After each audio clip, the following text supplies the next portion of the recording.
Good evening, and welcome to the February 4th, 2013 meeting of the Los Gatos Council, Parking Authority, Successor Agency.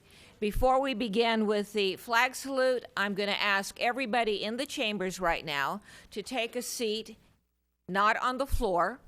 If you don't have a seat in the chambers, please move out into the lobby and take a seat there. And there are still people in the doorway, and we will not get the meeting started until everyone is either seated in the chambers or outside and not seated on the floor.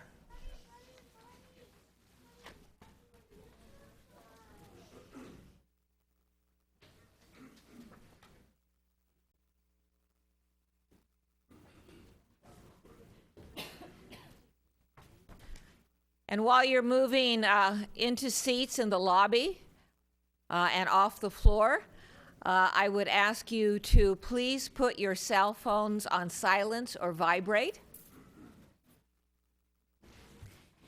And ask the clerk to please call the roll. Thank you, Mayor. Good evening. Councilmember Joe Przinski. Here. Councilmember Marcia Jensen. Here. Councilmember Diane McNutt. Here. Vice Mayor Steve Leonardis. Here. Mayor and Chair Barbara Spector. Here, thank you.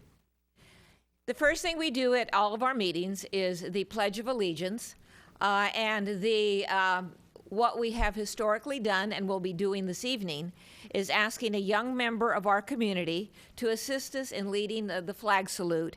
And this evening, that person is Ethan Rokes. Ethan, if you'll please come up here.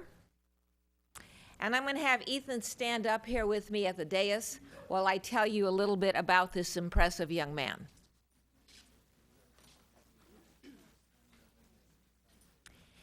Ethan is a fourth grader at Alta Vista Elementary School.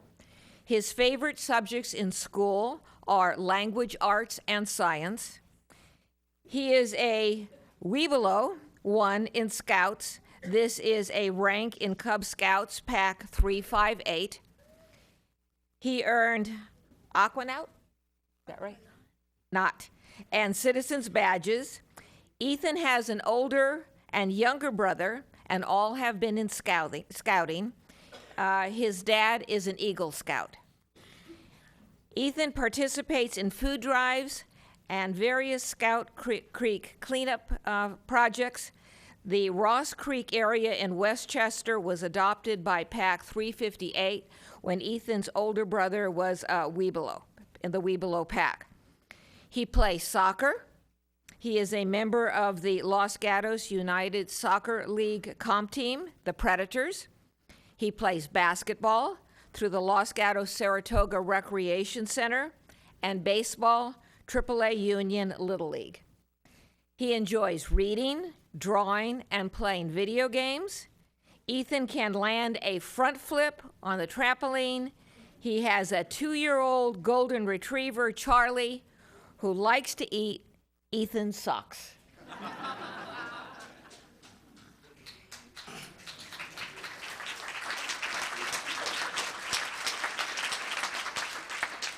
So is all of that true?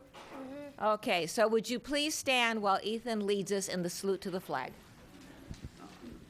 Will everybody please take their hats off?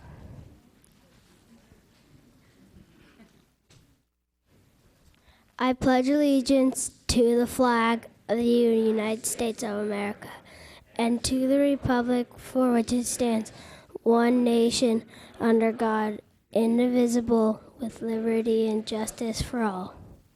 Thank you, Ethan. Go down.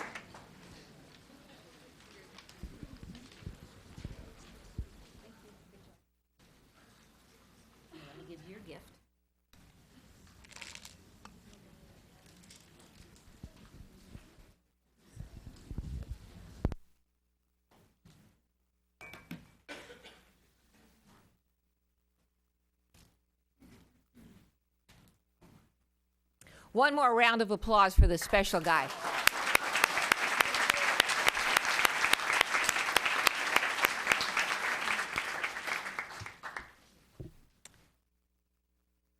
Ask the town mayor for a closed session report. On behalf of the town attorneys, there was no closed session announced tonight and no closed session held. There is no report. Thank you. I can tell that many of you know how we proceed here, but if anyone who intends to speak this evening on any matter, I'm asking you to please fill out one of these cards, give them to our clerk over here, and she will make sure that I have them. So again, if you intend to speak this evening on any subject, please fill out one of these cards and give them to me, and I can see no one's shy on doing that this evening.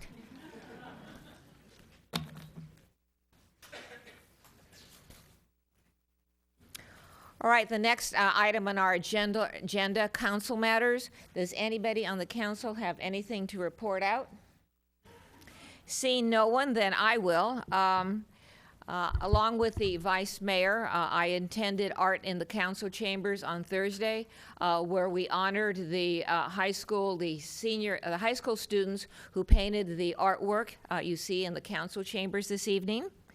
Along with the manager, I attended the mayor-manager's West Valley meeting, where we had a report out from the Valley VTA, and also we had the mayor's report out on their environmental actions. And then lastly, at our last meeting, there were people on verbal communications who raised issues about love locks and how they were being removed from the Main Street Bridge, which is true. However, I also said that I would get back to you, and I am pleased to announce that the Museums Association, Mr. John Agg, who is representing them here this evening, has issued a press release stating that the Museums Association will be reinstalling those love locks, I think between 6 and 9 p.m. on February 13th, the day before Valentine's Day. I know that's a really nice thing, but in order to get through this agenda tonight, I'm going to have to ask you to just no clapping, please. So without clapping, to let you know that we will be reinstalling, the museums will be reinstalling those love locks, and you will be getting more information from the museums and from Mr. Agg. Manager matters. Mayor's member of the council, just to highlight, there was one desk item submitted for the consent calendar, and that's item number 1 on your agenda regarding the minutes. And the only other manager matter tonight is to introduce Library Manager Heidi Long to inform the council and community of events coming up this next week on the 1-year anniversary of the opening of the new Los Gatos Library. Ms. Long? Good evening, everyone. It's very nice to be here and see all of your faces. I wanted to let you know that the Los Gatos Library will be celebrating its first anniversary on February 11th. We are very, very excited about this. Since opening its doors, you can see these fabulous statistics. The new library has been welcomed enthusiastically by the community. With more people using the library than ever before, it has become a bustling community gathering space. Check out these statistics. You can see that our new library card holders, which is my favorite statistic, up 170%. So that means new people are coming to the library and using library materials. Can you move to the next slide? Great. So to celebrate this first year of the new library, the town, along with the Friends of the Library, will be hosting a series of programs from Sunday, February 10th to Saturday, February 16th. With the Silicon Valley Reads author, music, treats, readers' theater, honeybees, poetry, and more. There should be something for everybody to enjoy. For a complete listing of programs, you can visit our website here, and we hope to see all of you there. Thank you. Thank you. Now, all right, third time's a charm. You're only going to have me say it twice. At this point in our agenda, we have the consent items. These items will all be acted upon in a single motion unless someone from the council or someone from the audience pulls an item from our consent calendar. Looking to the council first, does anyone want to pull an item from the consent calendar? Seeing no one, is there anyone from the audience that wishes to pull an item from the consent calendar? Seeing no one, I will look to the council for a motion. Mr. Vice Mayor? Move to approve the consent calendar inclusive of the desk item. Second. All right, we have a motion and a second. Discussion? Hearing none. All in favor? Aye. Aye. Opposed? Passes unanimously. Thank you.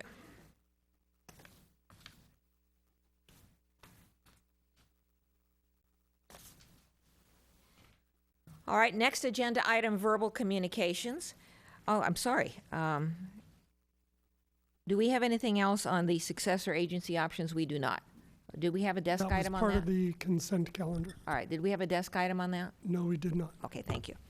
All right, verbal communications. This is the opportunity for anyone in the audience who wishes to address us on any item not on our agenda to come forward. Again, I would ask you to fill out a card. I do have one card, and so I'm calling up Maureen Jones.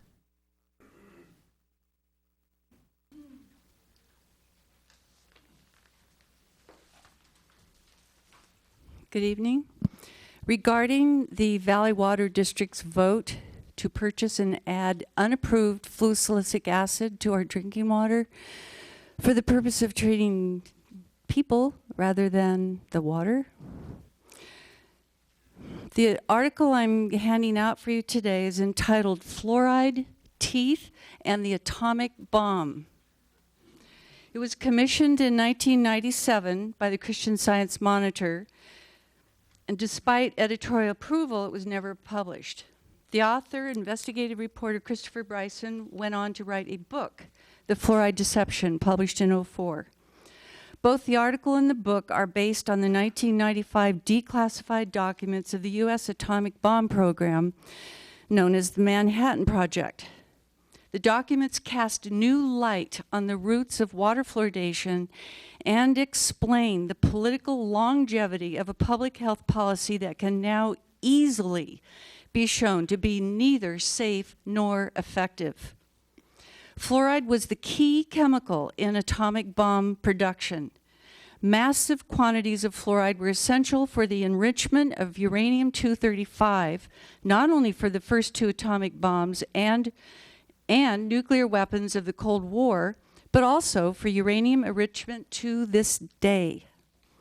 One of the most toxic chemicals known, fluoride rapidly emerged as the leading chemical health hazard of the U.S. atomic bomb program, both for workers and for nearby communities. By 1945, there were 12 lawsuits. The military felt the litigation could threaten the program's progress. Thus, claims that fluoride in public water is safe and effective for reduction of tooth decay are rooted in protecting the U.S. atom bomb program from litigation and were generated by A-bomb program scientists. How better to deflect litigation than to argue fluoride is so safe you can add it to public water for children's teeth. And finally, this article, Fluoride, Teeth, and the Atomic Bomb, is available by searching that title on the internet. The 18 declassified documents are available at Deepwater, New Jersey lawsuit, as it's noted in the margin of the article. Also is the declassified document showing the military was concerned about the neurotoxicity to bomb program workers. Page 2 is the abstract from Chemical and Engineering News from a study in brain research reporting fluoride is indeed neurotoxic at the level of fluoridated water. Sorry. Thank you. Is there any, I don't have any more cards. Anyone else wishing to address us on verbal communications? All right, seeing no one, we'll now go on to other business. And this agenda item is a discussion of policy issues and direction regarding firearm sales in Los Gatos and consideration of regulations on the sale of firearms and ammunition. The way we will start with this agenda item is Mr. Larson will be making a, I'm sorry?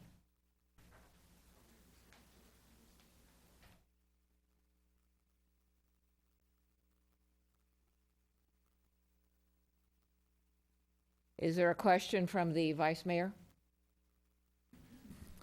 Thank you, Mayor Spector. I was thinking we had the second quarter investment report. Are we having a presentation on that, or was that? That, Madam Mayor and Mr. Vice Mayor, that was part of the consent calendar that was previously approved. Thank you. Thank you. All right, going to the, we'll have the manager will be making the report on this agenda item. The council will then have council members will then have the opportunity to ask questions of staff, and then we will move to the public hearing, and when we get to that, I will go over the process that we'll be using for that. So, Mr. Larson? This discussion was requested by the mayor at one of the council meetings in December in anticipation of extensive public comment requesting a public discussion about firearms in Los Gatos. This presentation will follow the staff report in that it will provide a background on Templar Sparks and that review that led to that business opening in the town, as well as a set of recommended directions for council consideration later in this meeting. I did want to highlight some of the documents that have been presented to the council and the public. There was the staff report included in the agenda packet last Thursday and Friday. There were 2 desk items distributed today, one this morning or one this afternoon, including additional public comment received by the town and council through 3 p.m. today, as well as a staff report responding to multiple requests of information from the council. And I will be addressing those additional requests for information in this presentation. Then this evening, we provided an additional item to the council at your seats that I will also be presenting, which are copies of the business licenses that were actually issued to Templar Sports. These were referenced in the staff report given to you earlier today, and Vice Mayor Leonardis subsequently asked for copies of the actual licenses. So we have given those to you tonight per his request. This is obviously a very challenging and divisive issue nationally, statewide, and now locally, and this report is intended to answer questions and to provide facts and just try to stay out of the emotional and rhetorical issues that will be prevalent on all sides of this issues. Starting off, as we did in the staff report, on the sale of firearms and ammunition, the state Supreme Court has ruled that federal and state laws prevail over local laws, most recently in a San Francisco case, overturning San Francisco's voter-approved prohibition on all firearm sales. And that was viewed by the courts, the Superior Court, Appeals Court, and Supreme Court as preempting state law, which local law cannot do. There are currently no existing town codes or regulations related to the sale of firearms, with one exception. We do have a restriction on gun sales to minors, but that restriction is actually less restrictive than state law, so state law again prevails. Firearm sales have occurred previously in Los Gatos. We have anecdotal information of firearm and ammunition sales occurring both downtown and on Los Gatos Boulevard. We have documentation of 2 prior home-based businesses that are no longer active, and we also have 2 other federal firearm licensees who have been permitted by the federal government in prior years, but do not have current business licenses and appear to be inactive in the town of Los Gatos. The first step for any business in almost every jurisdiction is to pay its business tax. This is often called a business license. It is not a discretionary license or permit. It's a mechanism to collect a business tax from all businesses operating in a jurisdiction. In Los Gatos, there are 4,000 business taxes collected each year.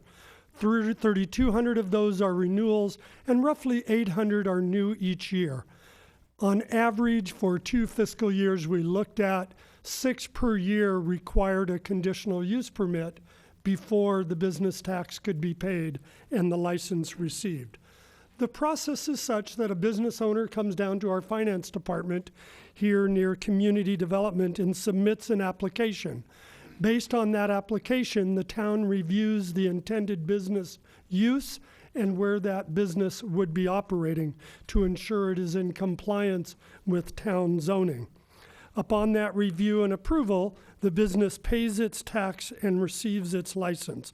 That is a non-discretionary taxing process by the finance department. In Templar's case, assuming the slide advances, they applied on June 21st for their business license, identifying themselves as Sporting Goods Retail and Repair on the business license application.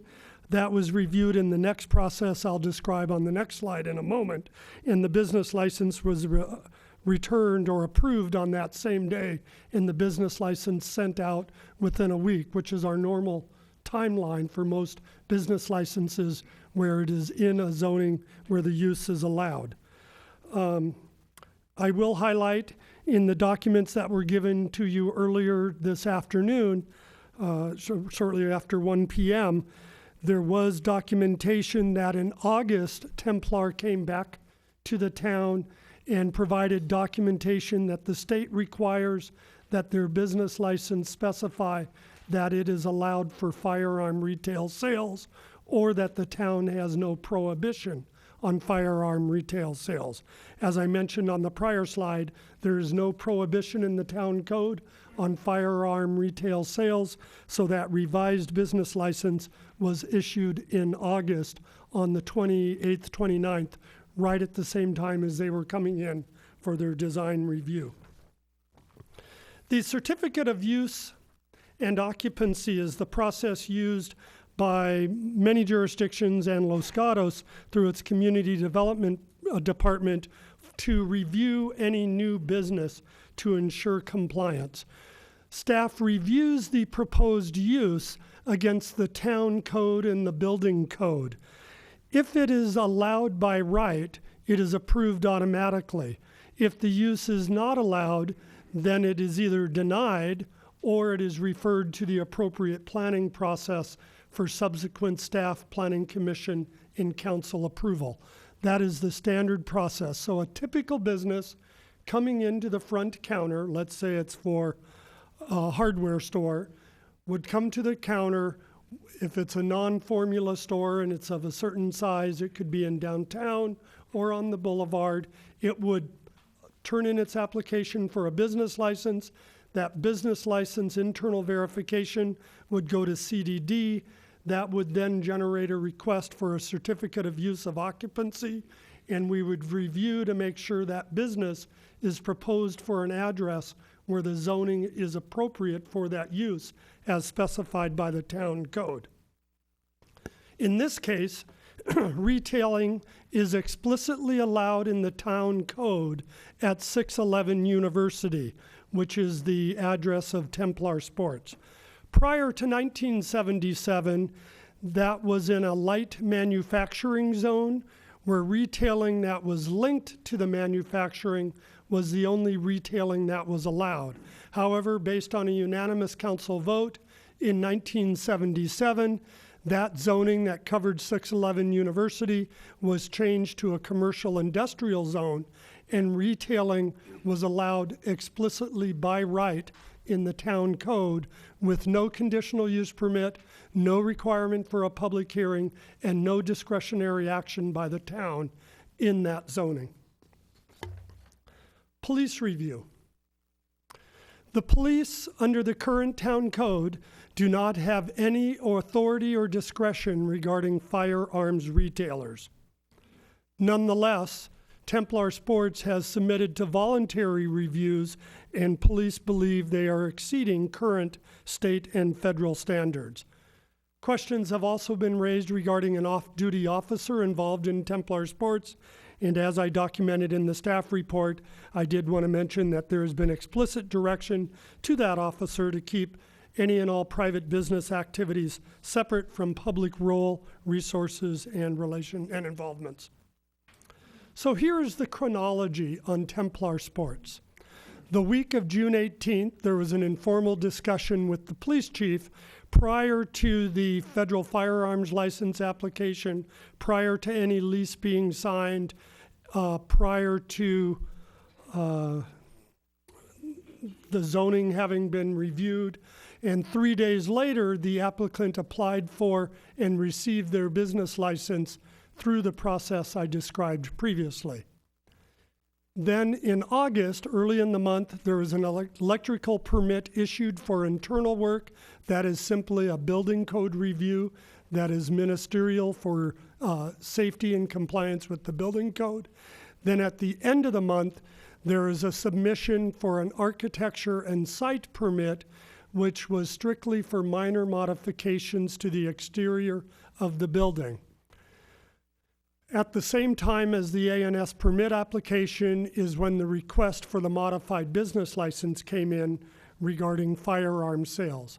In September, what we call the Design or Development Review Committee, DRC, approved the minor exterior modifications because they were all in compliance with the town's commercial design guidelines.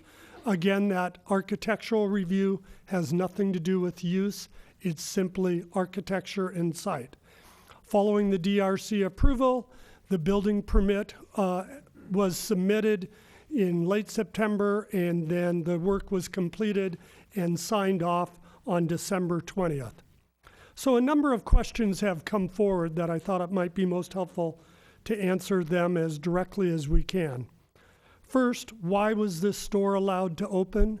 There was no legal authority that we could find in the town code that allowed staff to do anything otherwise.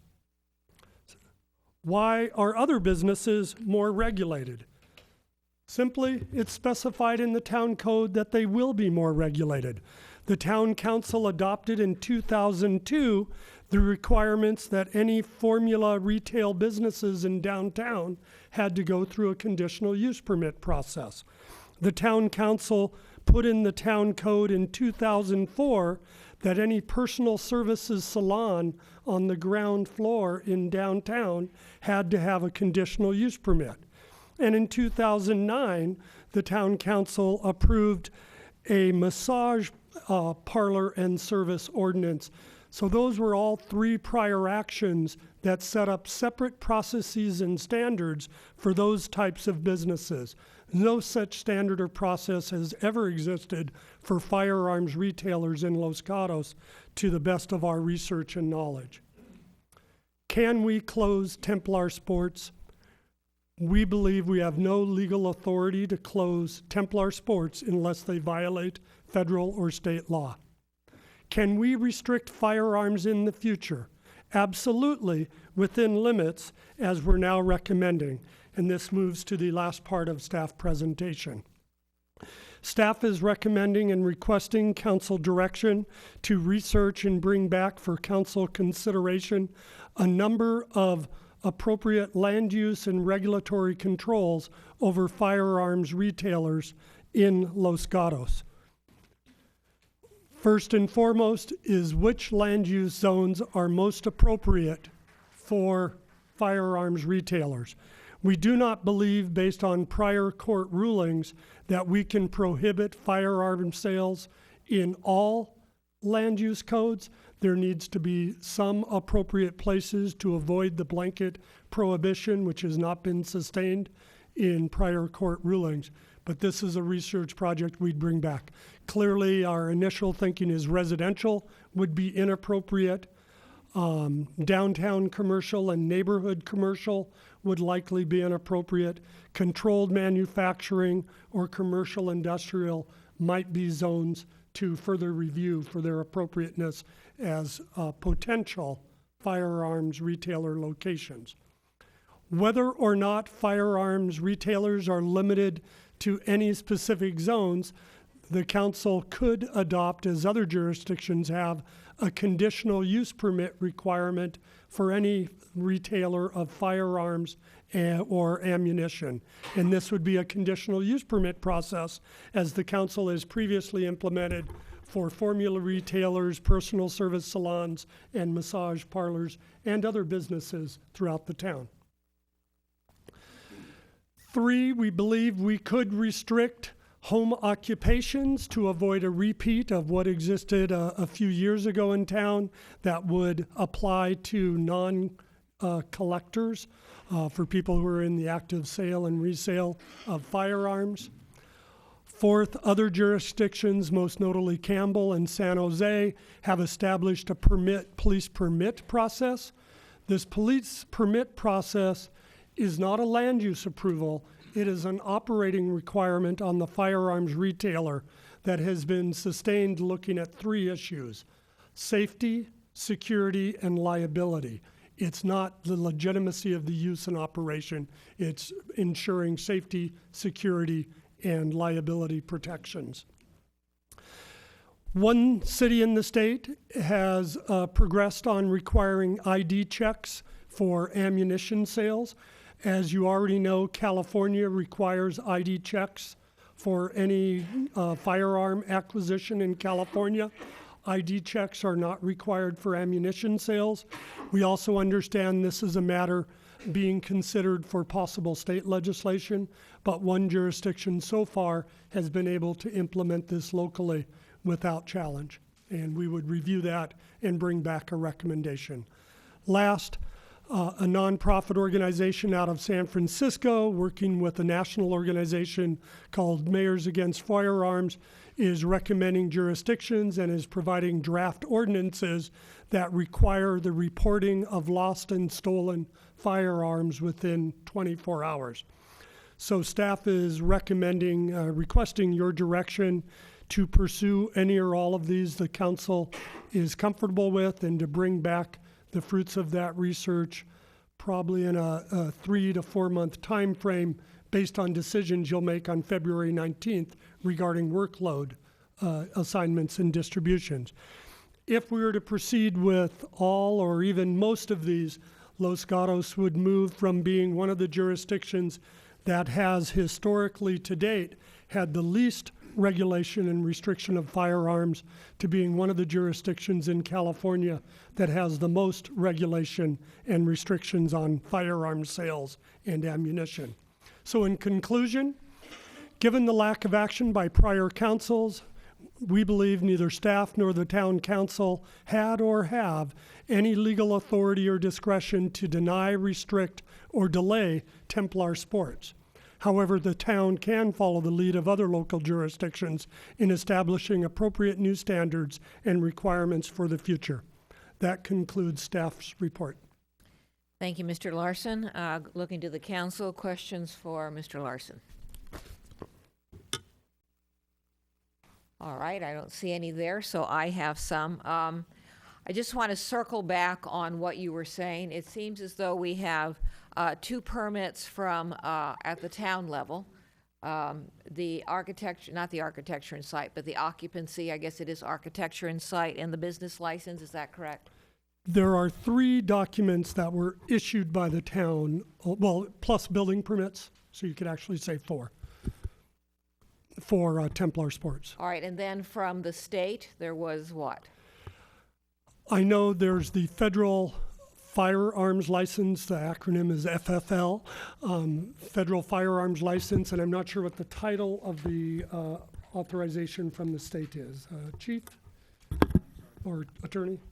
The State of California Department of Justice issues a centralized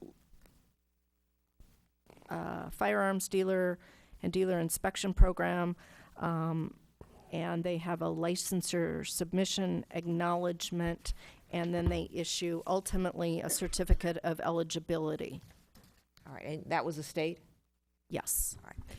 Now, do any, in all the materials that we've received, I see reference to various uses. Normally, it talks about retail sales, but I've also seen reference to training.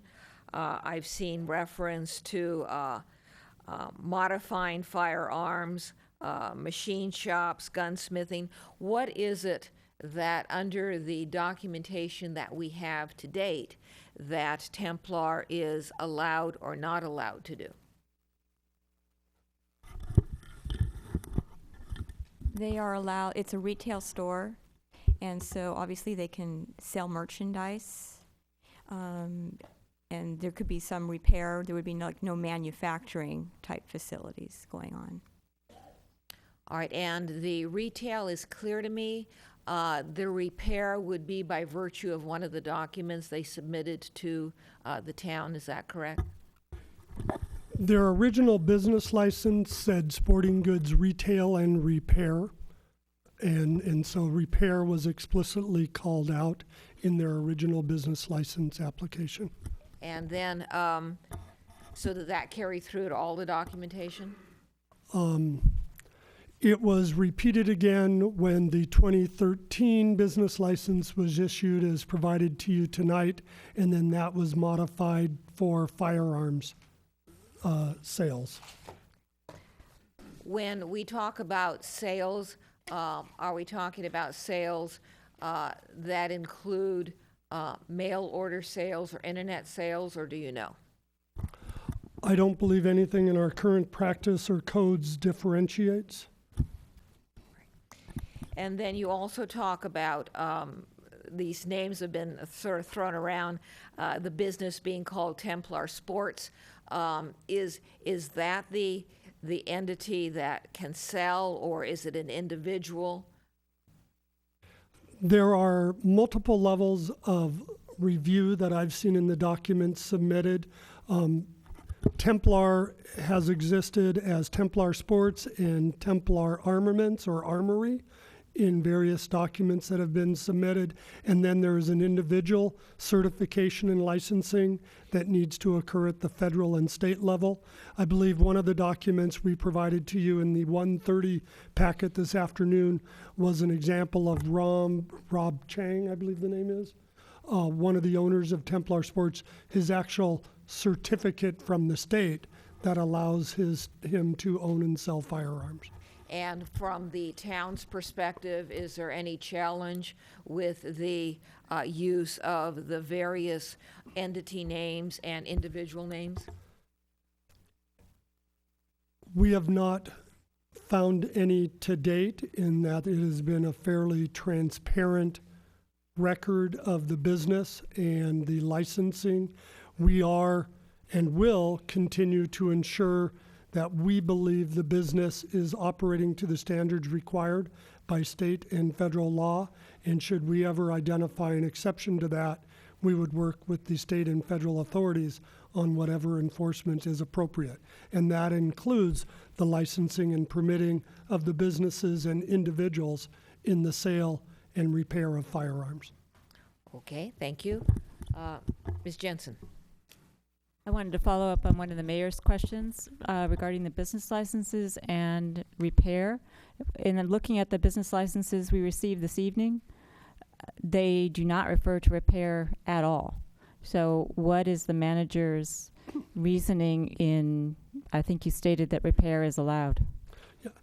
In the document we gave you at 1:30 this afternoon, when you look at the actual application, it explicitly states sporting good retail and repair. That a summary title was used on the business license is not atypical. I would look for Jen Calloway our finance manager, for any expansion of that answer. That's correct. Mayor, So what you're saying could we ask is for the hand mic as needed? Pamela, if you could get the hand mic, thank you.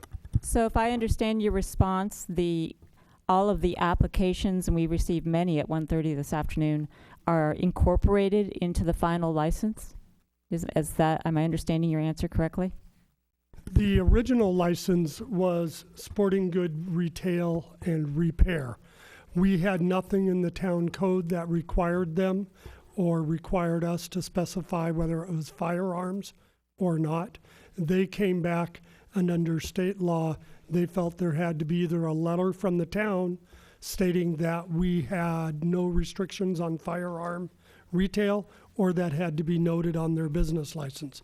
When it was noted on their revised business license, we took out the prior reference and substituted the firearm reference. It could have been additive instead of substitution. The underlying license application remains the same, that it was an application for, quote, sporting good retail and repair, unquote. Ms. Jensen? I'm sorry to beat a dead horse, but I'm trying to figure out what takes precedence, because in looking at the various applications and building permits, the use is referred to variously as retail sporting goods, retail. I think there's one that says retail sporting goods and repair. I don't think until staff was notified that that the owners wanted the business license to specify that firearms were contemplated to be sold, and there was no regulation against it. That's the first time that firearms shows up in any document of the town. Is that right? We do have a documentation of the mayor's or the chief's informal meeting with the Templar Sports ownership that identified it was going to be a probable firearms retailer. To be clear, for the community development department sign off, it was for sporting goods retail and repairing. For the business license application, it was for sporting goods retail and repair. For the certificate of use and occupancy, it was retail sporting goods. So that was the language submitted by the applicant. One final, Madam Mayor. Ms. Jensen? So, Mr. Larson, for the record, I just want to make sure the chief's email that you're referring to on June 18th was not a public official document of the town. That was simply sent to town staff. Is that correct? Correct. It was not a certificate And one more question following up on your staff report, Mr. Larson. You mentioned the prior home occupancy permits. There's none right now, correct? To the best of our knowledge, there are no federal firearms licenses involving the retail. What we just learned today, there may be some federal firearms licenses that were in the database that are a specified category for collectors. It's one of the issues we will research based on your action tonight when we report back to you on the home occupation issue. Now, I haven't gone back and looked at our home occupancy ordinance, but wouldn't there be, if my memory serves me correctly, a limitation on a home occupancy that requires the purchasers to drive to the location, that kind of thing? That's my memory. That's very old from now. I'll ask Sandy. Do you mean like only one customer at a time is Yes. allowed? Yes, that is correct. Okay. And we All right. do have documentation of at least one of those prior home occupations related to firearm sales having a business license with the town. But that is no longer an active business license nor an active federal firearm license. All right, thank you very much. I see no one else with questions. I have no further questions. Now, let's, before we get into the testimony of those of you here who want to talk with us, let me go over a few things. First of all, this meeting is here. We're having this meeting tonight because I knew there was an interest in this subject matter, clearly, and the council and the staff have been working with me to have this meeting go forward. Obviously, from the number of people who are out here in the audience and the number of cards I have, this could very well be the biggest public input that, at least that I've ever experienced, and maybe that there has ever been.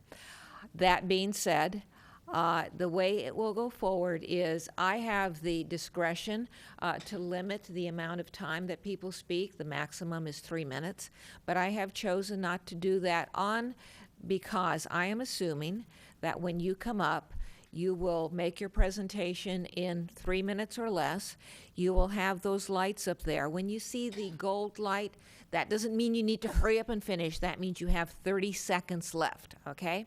So I'm asking you to abide by that 3-minute limitation so that we have the opportunity to hear everybody who speaks.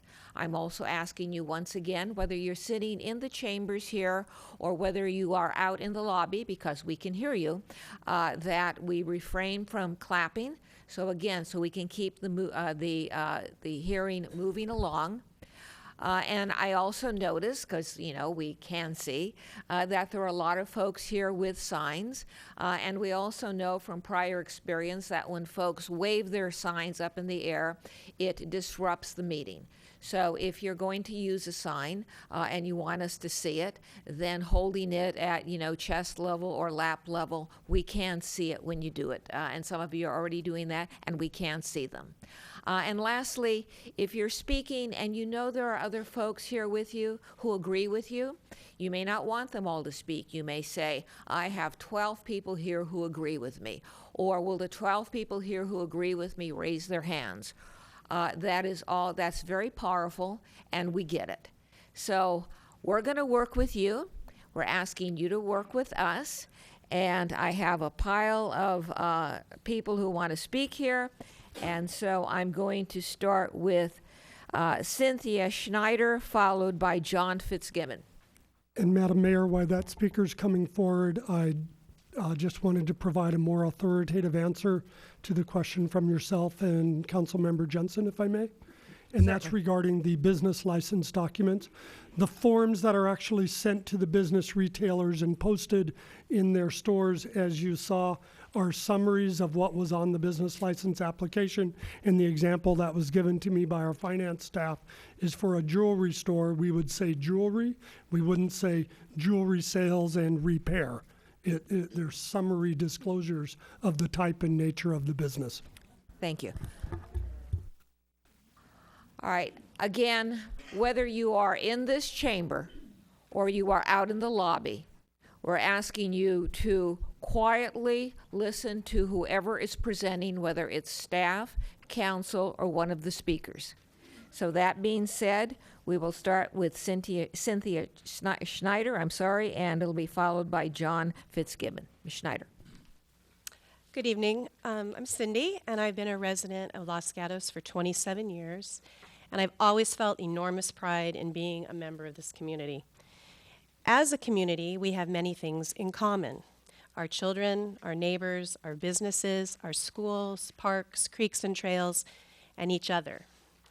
The opening of Templar Sports cast not only a huge shadow on the staff of Los Gatos by approving the store without respect for the citizens and our thoughts, but on our community, our civic pride, and our right to due process.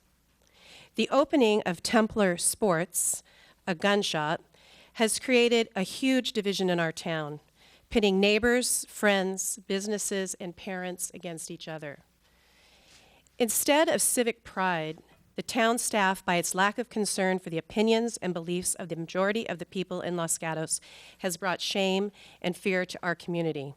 Fear in that both guns and police are involved in this enterprise. Fear that speaking out might harm your business, your family, your life. We have spoken to hundreds of Los Gatos citizens in the past few weeks who are too scared to speak or stand up here tonight. Not out-of-towners coming to Los Gatos to support this gun store, but our community. Most alarming, many of our children's teachers and principals are extremely distressed about this decision, yet are too afraid to be heard. That is not what the town plan states under its vision statement. Los Gatos is home. It is the type of community people want to live in because they feel a sense of belonging. Creating a community of fear instead of one of civic pride and belonging is a criminal shame. Council, please hold the town staff responsible. We request a complete independent investigation of all permits involved in the opening of Templar Sports and a moratorium on all gun sales until that investigation has been completed. Thank you. Thank you.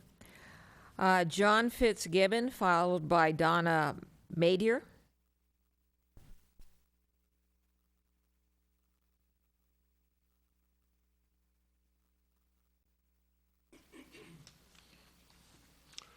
I'm John Fitzgibbon, and I want to thank you for the opportunity to speak tonight.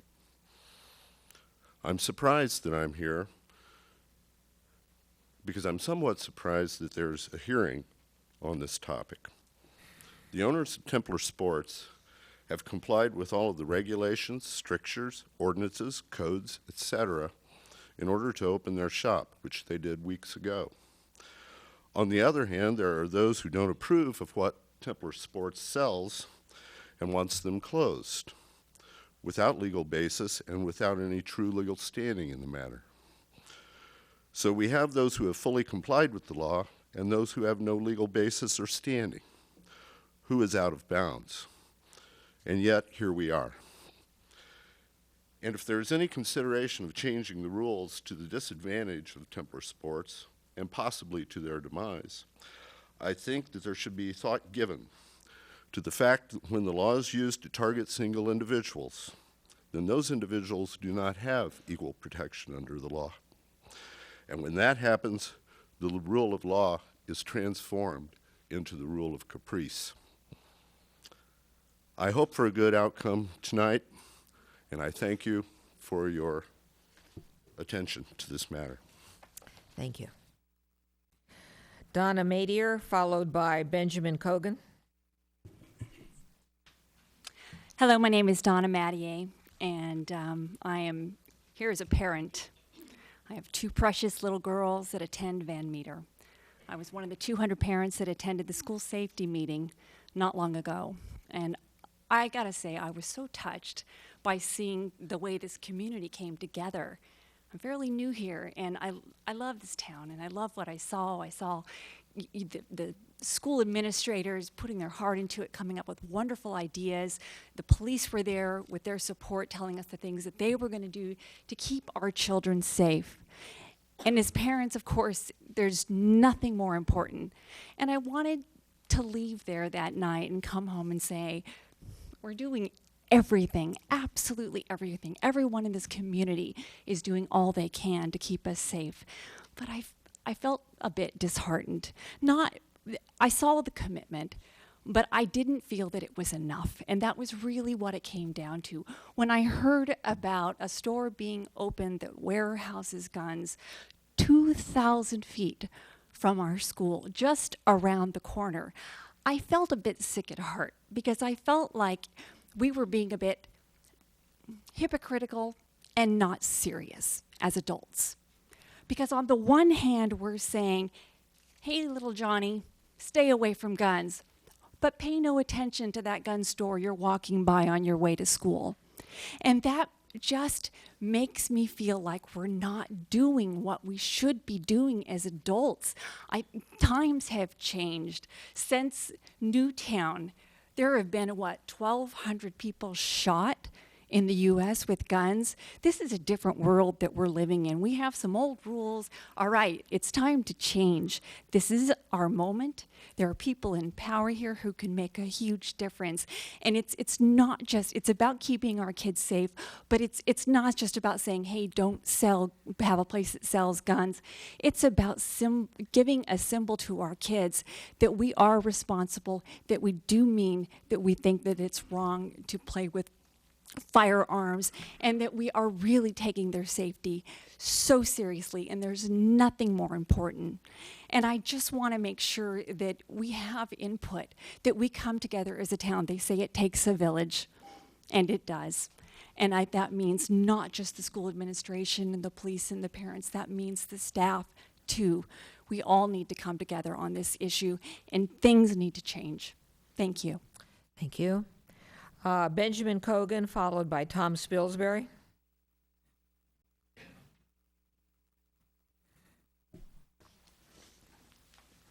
Good.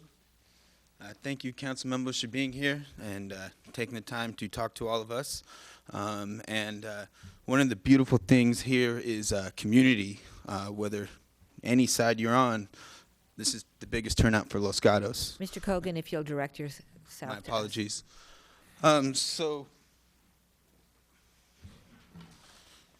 I just wanted to state for the record, there is a Constitution of the United States of America, and although many people may have feelings about guns, there is a Second Amendment. Forgive me, I'm a little nervous, but I'd like to read the Constitution, the Second Amendment. A well-regulated militia being necessary to the security of a free state, the right to keep and bear arms shall not be infringed.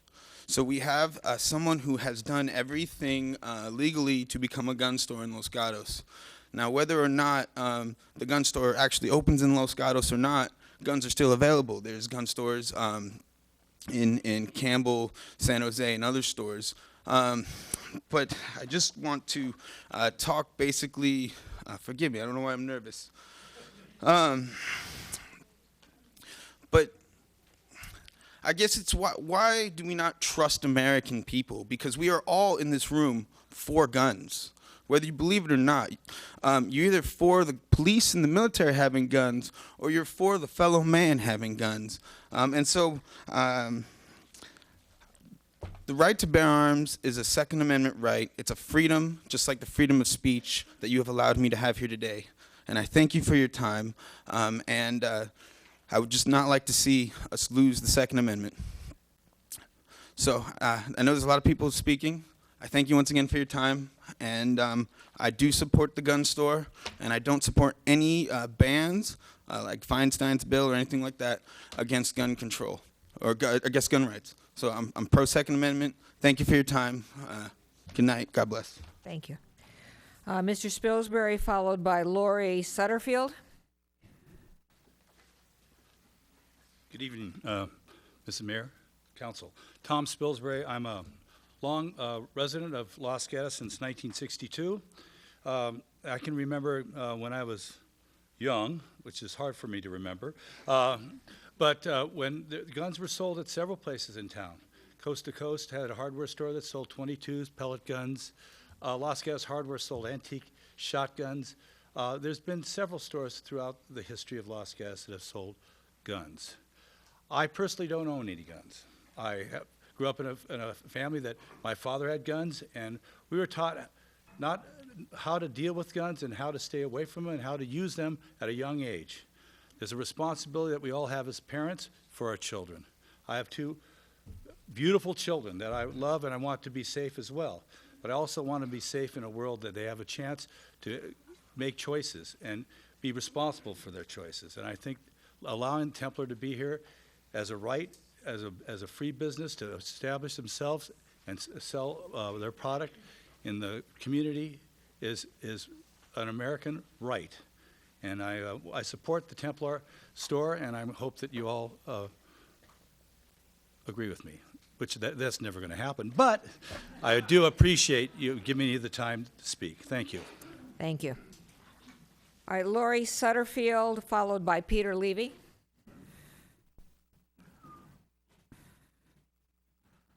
And when I call you as a second name, if you'll move forward so we can keep people moving through.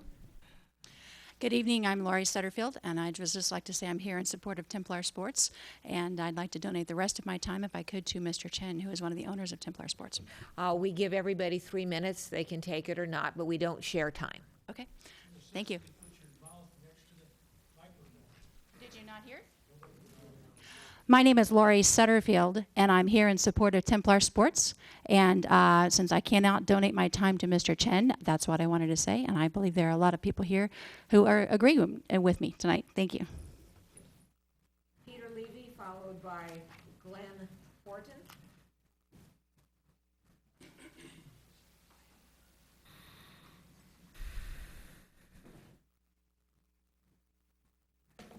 Good evening, and thank you for allowing me to speak here tonight. My name is Peter Levy. Been a resident of Los Gatos or Monte Sereno for over 20 years. My son's an Eagle Scout in Troop 539, and I'm active in the troop as well, and I've shot with the boys at the Los Altos Rod and Gun Club many times. Scott Harold in the San Jose Mercury News on January 27th wrote a column on this issue, and I wrote a response that was published. I'd like to just briefly read this to you, and then some other comments. Scott Harold can't join the protest over the new gun store in Los Gatos because he believes that Los Gatos children would not be safer without the gun store. He makes several supporting points as to why, including that a gun is not an impulse buy, a bad guy can buy a gun elsewhere, and more. In fact, other people have said that today. He misses the big picture. I doubt many people would argue that preventing one gun store from operating in one town will make people safer. However, by taking a stand against gun stores and gun proliferation, starting locally, perhaps there will be fewer guns at some point, and fewer guns would make Los Gatos citizens and others safer. So it's not this store, this town, these children.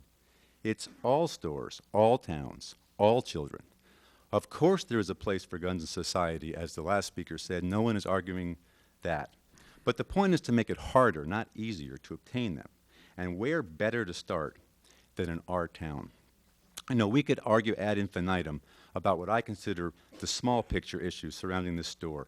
The location, is it too near a park, is it too near a school, this or that. There are prior firearms stores in Los Gatos, in homes, et cetera. But all of that misses the big picture. There are too many guns in California and in the Bay Area. Of course, mental illness must be addressed. Of course, existing gun laws need to better enforcement. But there's an undeniable reality. There are too many guns. Do we as a community choose to make this problem worse by allowing more guns to flow freely? Or do we address this problem head on in the only way we can here in our community? The odds of the next mass shooter buying his gun at Templar Sports is pretty darn low. But he has to get that gun somewhere. And the harder it is for him to get it, the less the likelihood that he will become a mass shooter. Finally, I just want to say, I know that Mr. Larson started this by basically saying there's nothing we can do about Templar Sports. Is that true? Have you really thought about everything? Could you not change the zoning? Are there not taxes or fees that can be imposed? Is there not a way to restrict the hours for gun sales to a short enough window that it doesn't make it profitable to do so?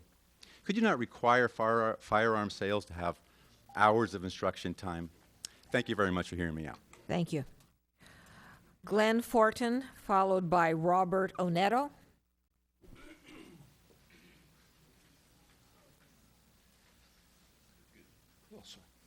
Hi, my name is Glenn Fortin. I was a United States Marine. I was a cop for 30 years. Sorry, just want to say I was a United States Marine. I was a cop for 30 years, and I'm just here to support Templar Sports. Thank you. One more time. I was a United States Marine. I was a cop for 30 years, and I'm here to support Templar Sports. Thank you. I'm sorry.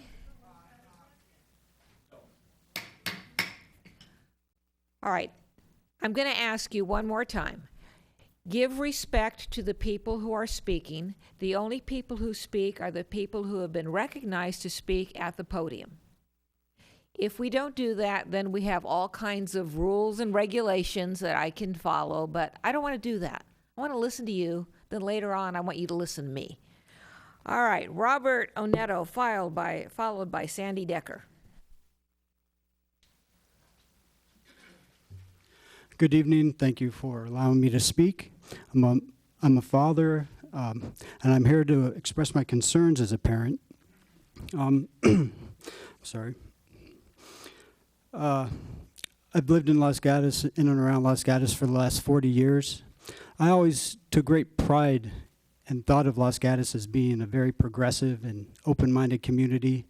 I remember back in the days when the Brazilian soccer team stayed in town and they had their last World Cup victory, and I always thought, wow, this is a really great cosmopolitan town. Back in the day when I used to work at the Toll House Hotel, I had the privilege of taking room service up to the likes of Smokey Robinson, James Brown and his mother, Dionne Warwick, all these great icons of Motown. And I thought, how great is it that these stars of Motown can come here to Los Gatos, feel welcomed. I always hope they felt welcome here. But now I have 3 children, one in high school, one in junior high, one in starting kindergarten. And I'm concerned that of this attitude that I see, not in my town. And when I look back at those icons of Motown and what they must have gone through in the 60s, it really concerns me to start seeing some of these attitudes pop up. Not in my town. We can't have people like that in my town. And I don't want that to happen to Los Gatos. Again, I think Los Gatos has always been a very progressive town. My kids have been shooting since the ages of 4 and 5.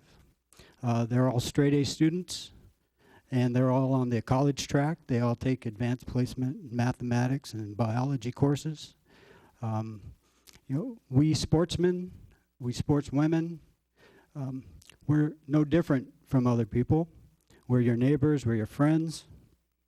And treating this gun store or treating this sporting goods store as a pariah, in effect, treats all of us sportsmen, sportswomen, in the same fashion. And I think Los Gatos is a better town than that. Thank you.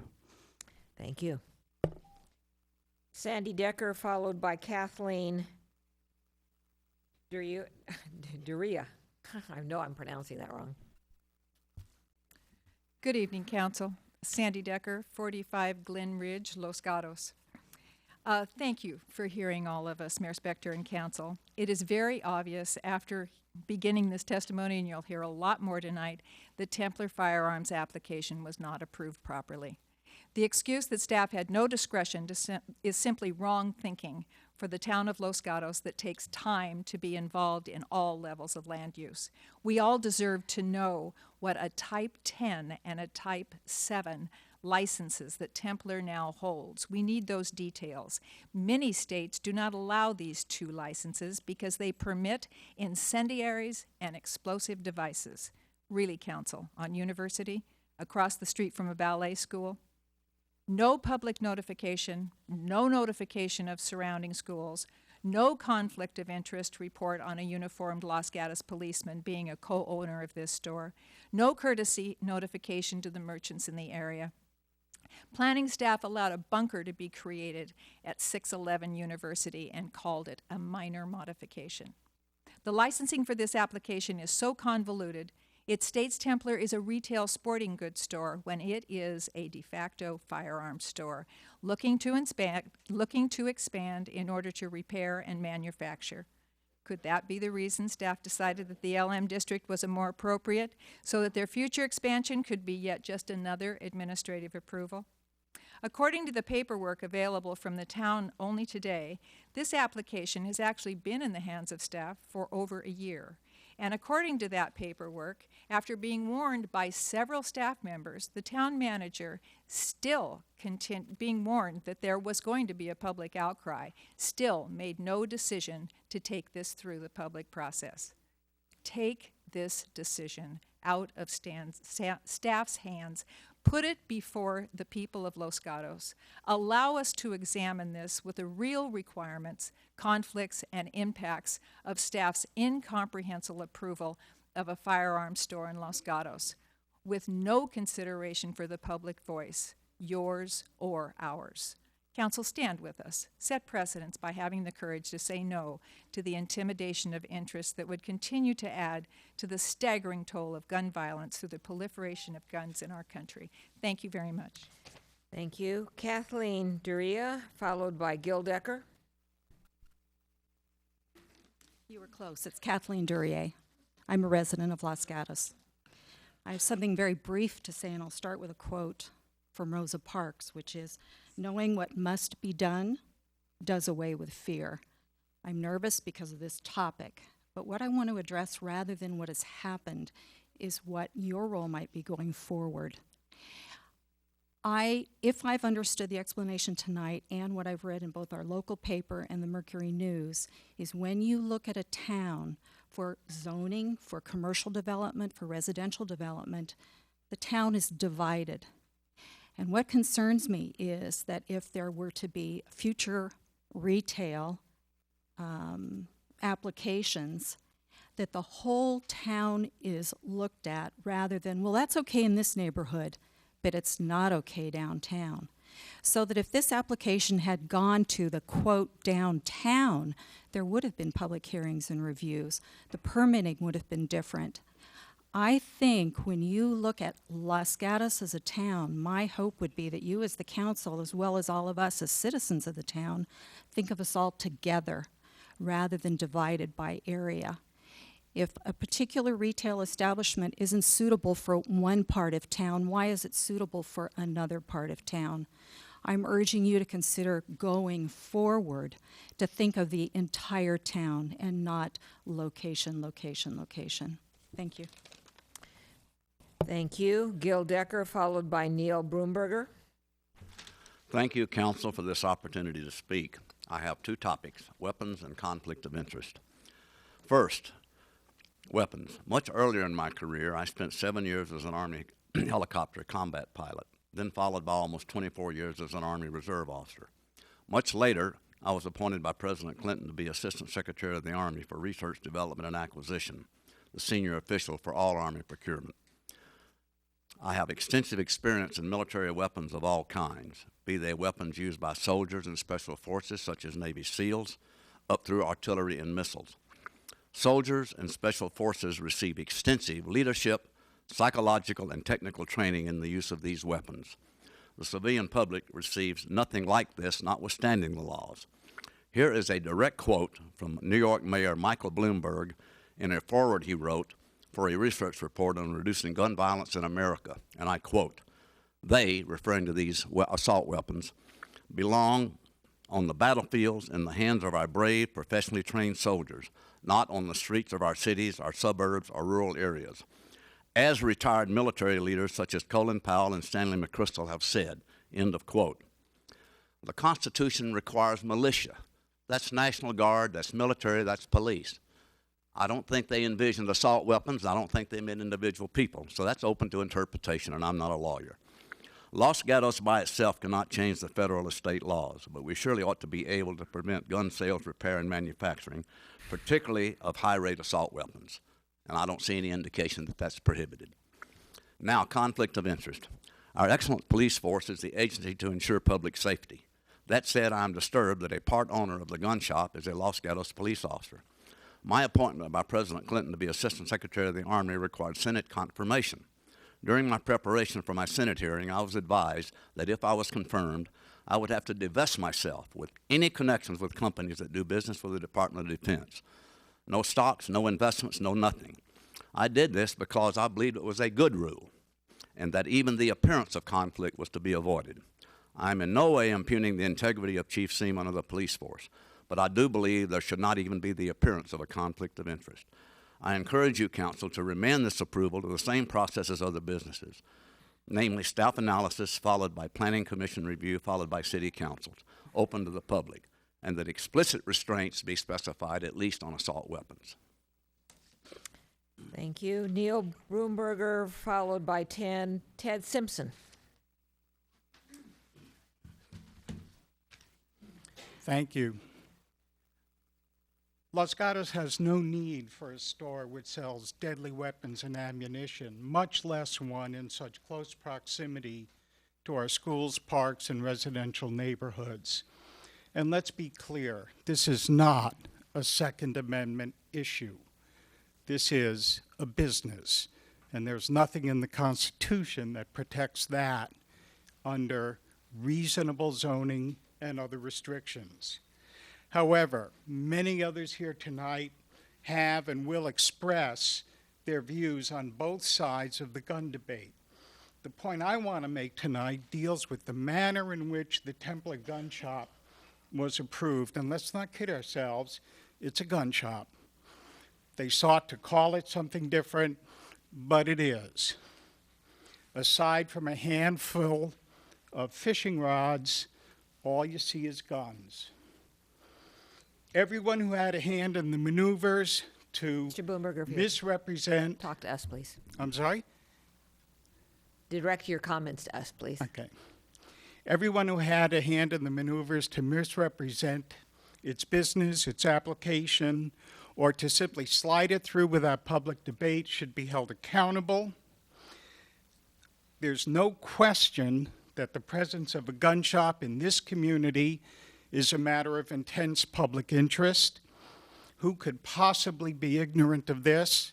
I didn't see in the comments offered earlier that our chief of police even suggested it be brought up for discussion. He was more than happy to advise the applicant.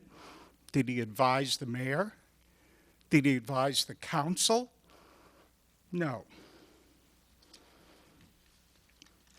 We deserve people working for us, supporting us, protecting us, to also respect our need and right to know what goes on in this town through open discussion and transparency.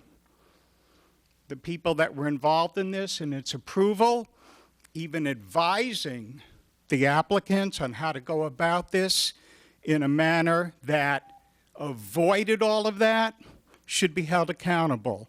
I call on this council to use every means at its disposal to dismiss the department or committee members who approved this without public discussion.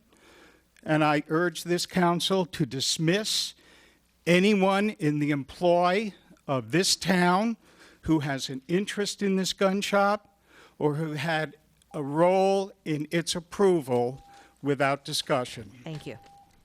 Ted Simpson, followed by Robert Shackelford.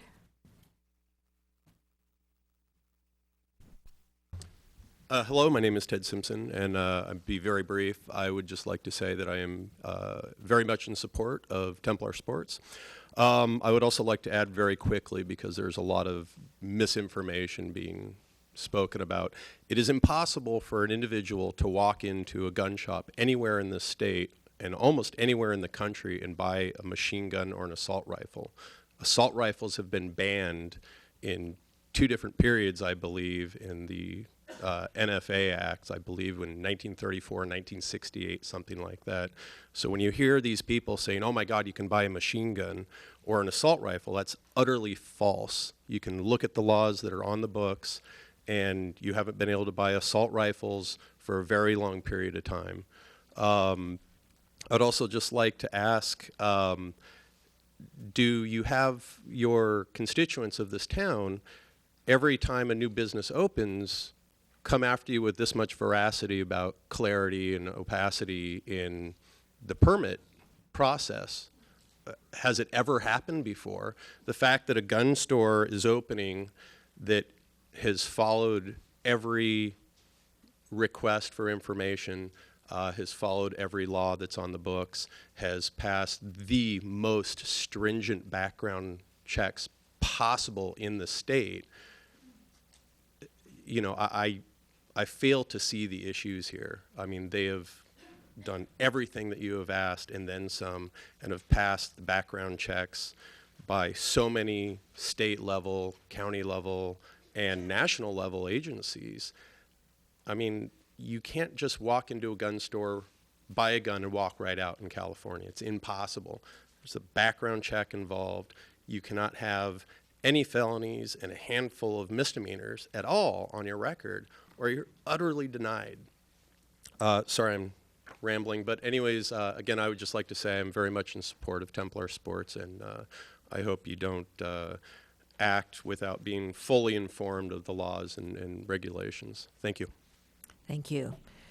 Robert Shackelford, followed by John Jorgensen.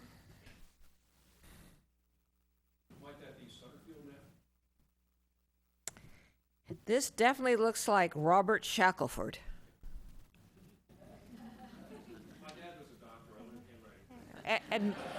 Admittedly, I get a lot of them wrong, but this one I got. First off, I'd like to make a motion before I proceed. I am a non-resident from the city of San Jose, therefore I consider myself here as a guest. So if any resident of Los Gatos or any council member feels that it's inappropriate for me here to speak here tonight, please say so, and I will respectfully defer to the decision of the mayor. We're hearing, speak to us, please, and we're listening to everyone who's talking, so go ahead. I am not affiliated in any way with Templar Sports. I've never met them, never visited them. I am here as a matter of principle in their defense, however. Leadership is a serious matter, and in my operating definition, leadership is taking on responsibility with the understanding that you're always one step away from getting someone hurt. Second defense is a serious matter, and when exercised, it's serious business. And I believe that how someone exercises their Second Amendment defense right, is none of my business. Because I know that if I try to interfere with someone exercising their Second Amendment rights, I will move them one step closer to harm. It is not my business how someone goes about exercising that right.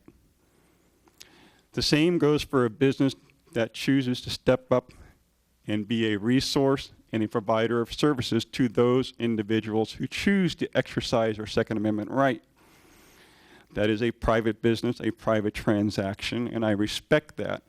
And I believe if I try to interfere with that in any way, I am putting those two parties one step closer to harm. Once again, my operating definition of leadership is taking on responsibility with the understanding that you're one step away from getting someone hurt. Even after a Second Amendment right has been exercised and it has to be analyzed through the law enforcement system, is still not my business. That's the business of a jury of 12 peers in a superior court of the state of California. It's not mine. Someone chooses not to exercise their Second Amendment right. Once again, that's not my business. I have my opinions, and that's as far as it goes. I ask that the town council merely do what they normally do as specified in the codes, enforce the electrical codes under the NEC, the plumbing codes, the building codes, providing a safe building that keeps others from harm. As a parent, I have two choices when presented with dangerous tools in the presence of my child. Do I hide those tools from them that are dangerous and let them go on later in life unprepared to deal with those tools when they're on their own, one step closer to harm? Or do I teach them now how to deal with those tools in a safe, responsible manner? Thank you. That's leadership. Thank you. John Jorgensen, followed by Deborah Weinstein. Hi, thank you. I'm John Jorgensen. I am a new resident of Los Gatos, just moving in over the next couple months. I wanted to mention that I am very pleased that Los Gatos has a store, Templar Sports. It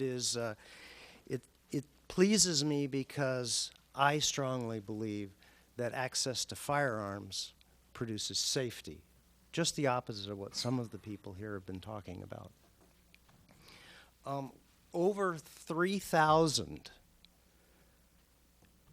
crimes are prevented every day by a citizen with a firearm. And this has been proven over and over again in many studies.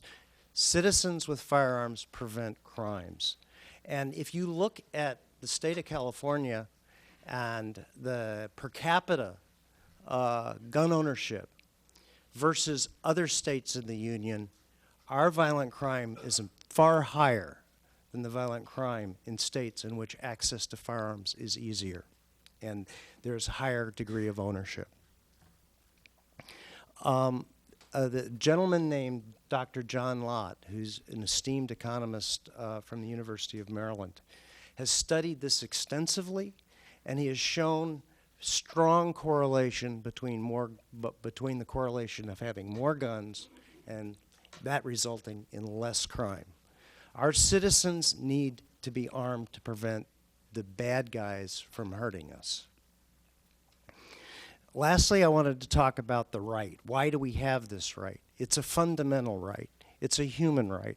It's based upon the right of our citizens, of all human beings, to be able to defend themselves against anything that could harm them. It's a fundamental right. Second Amendment secures that right, and it's something that we need to all protect. Thank you very much. Thank you. John Jorgensen. Oh, I'm sorry, that was Deborah Weinstein, followed by Sandra Ventura. Good evening, Mayor and Town Council. Currently, Templar Sports has a Type 7 federal firearms license. This allows them to be a dealer and manufacturer of firearms other than destructive devices, a pawnbroker, a collector, and a manufacturer of ammunition and firearms.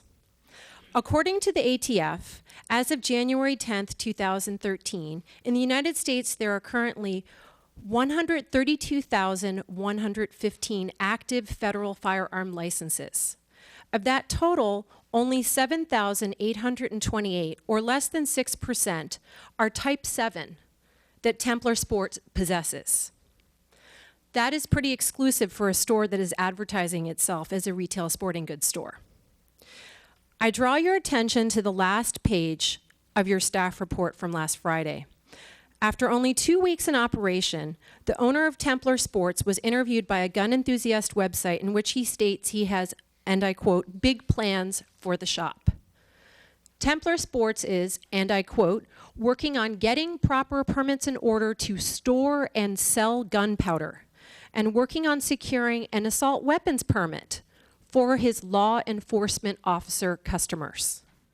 But that also means that out-of-state customers can ship weapons to Los Gatos to have them modified. Gunpowder and other explosives will be stored 15 feet away from automotive uses and the hundreds of people every day at the Department of Vehicles building in downtown Los Gatos? Is this what the town of Los Gatos staff had in mind when they issued a business license for a retail sporting goods store? Council, I urge you to adopt new land use regulations as outlined on page 4 of your staff report, including requiring a conditional use permit for any firearm sale in any zone, restricting firearm sales in residential zones, and establishing a larger proximity to schools, parks, and child service business. In addition, I would urge a moratorium on retail sales of firearms while town citizens determine appropriateness and location for future gun shops. If granted a Type 10 license, Templar Sports will become a dealer and manufacturer of destructive devices. Many states have no Type 10s. So the prediction that we will be receiving out-of-state weapons in Los Gatos to be modified is likely very true. Less than 0.2% of all active licenses are Type 10. Why do we need this in Los Gatos? The only way to prevent the processing of these permits would be to immediately adopt regulation regarding the sales of firearms. I urge you to adopt a moratorium on retail firearm sales to determine if these are appropriate for our community. Thank you. Sandra Ventura, followed by, it looks like Martha Stern.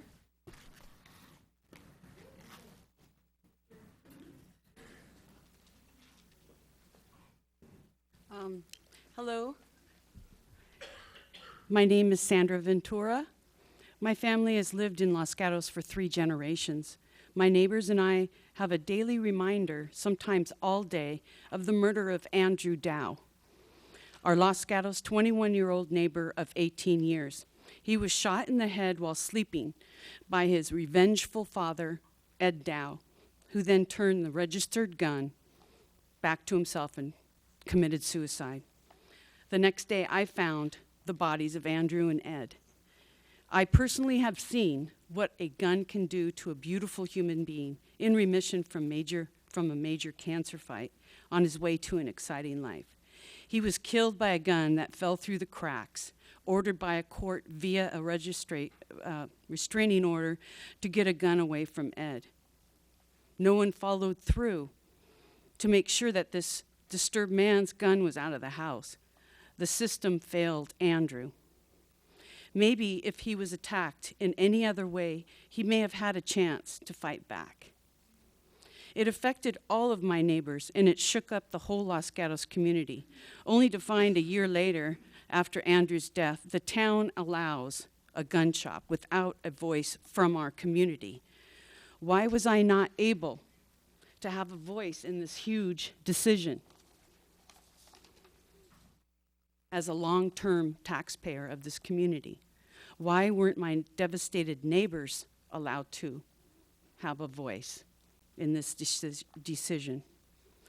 What message are we sending our children in our community? Some so scared to go to school after seeing the epidemic of mass shootings across the country. What message are we sending to them in this town, allowing this gun store with mass weapons? And we are gonna have mass weapons, I'm sorry. And things are gonna fall through the cracks. So this is not okay. And we are living in a new world, as she said. Things need to be updated, codes need to be changed, and the community needs a voice. Thank you. Martha Stern, followed by Doug Tozzini. Hello, my name is Martha Stern. I'm a resident of Los Gatos. I've lived here for 15 years.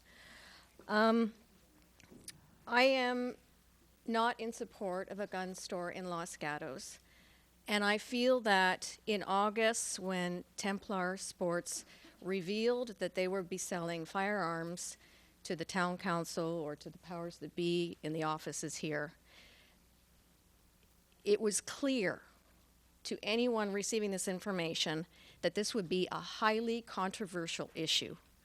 And you really dropped the ball by not raising it to the citizens or the residents of Los Gatos.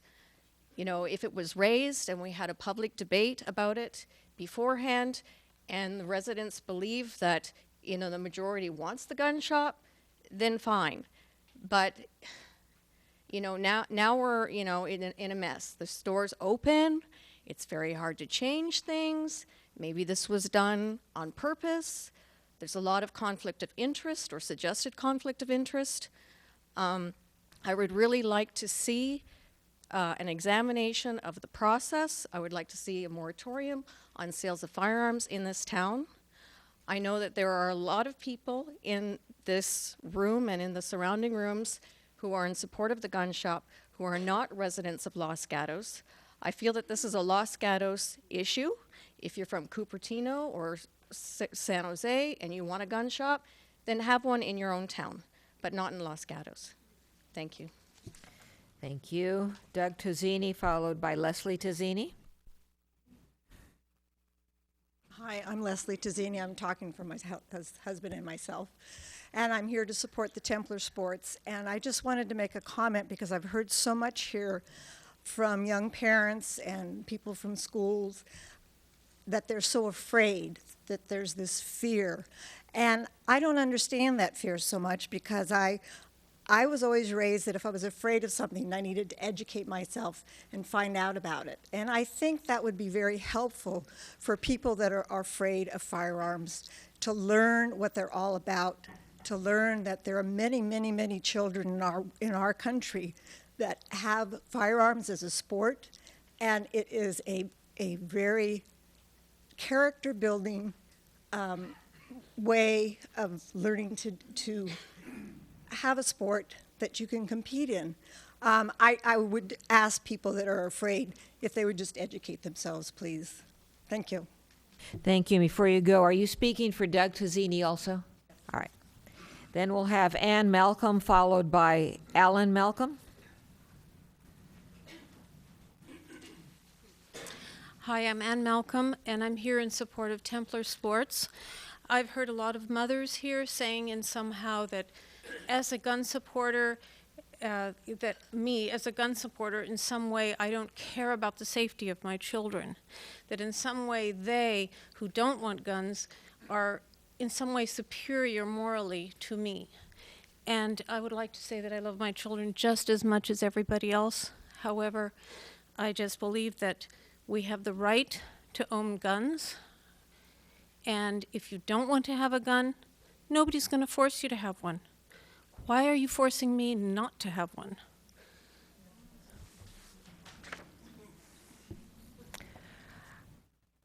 Alan Malcolm, followed by Vincent Rubino.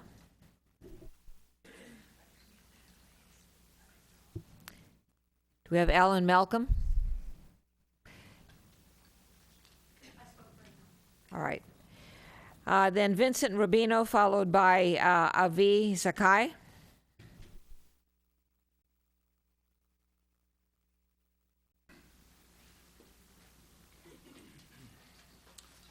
Excuse me, I had to make my way in from the other room.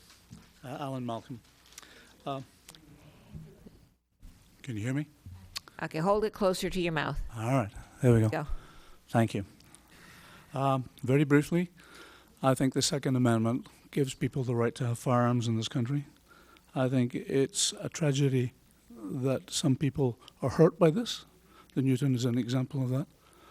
I think that far less attention than should be is paid to the many instances where people's lives and property are saved by the judicious and legal use of firearms in the country. In short, I support the Templar Sports Store opening and selling guns. Thank you. Thank you. And are you Vincent Rubino? Yes, I am. All right. I'm sorry, sir. And your name is? Alan Malcolm. Alan Malcolm. All right. Then Vincent Rubino, followed by Avi Zakai.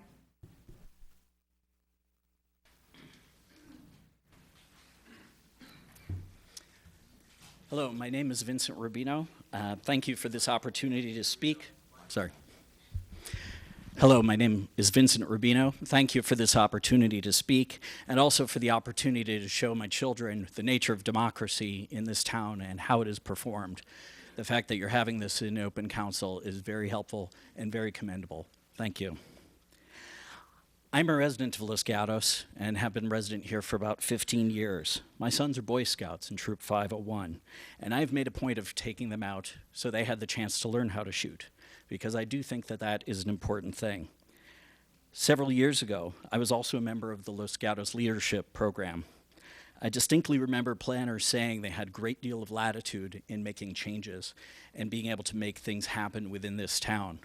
I know that the discussions related to the North 40 have gone on for years, probably longer than I've been here. I remember when there was also a medical marijuana shop that was proposed in this town. And I believe the staff escalated that issue very quickly to the town council. The town council passed rules outlawing medical marijuana in the town. I'm not necessarily a proponent of medical marijuana, but I found it interesting that the town was able to act very quickly and get that dealt with appropriately. I urge that the town review what they want to do with the gun store from the perspective of what they have been able to do in the past, and also that they look very strenuously at what is allowed going forward in the city so that we don't have these challenges in the future. Thank you. Thank you. Avi Zakai, followed by Susan Jameson.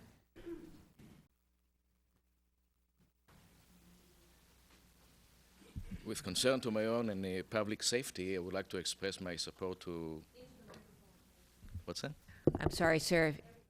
If you can please put the microphone by your mouth. As one who is concerned for my own and the public safety, I would like to express my concern to to express my support to the gun shop. And there's some ladies here were talking about not wanting it. I mean, there is law and there is reality. I mean, some people can decide they don't want gay people to live in town, but there's constitution working for us. So thank you. Thank you. Susan Jameson, followed by Jim Zanardi.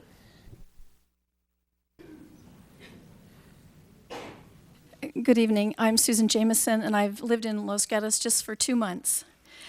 I was introduced to firearms safety and how to handle several different types of firearms about 4 decades ago.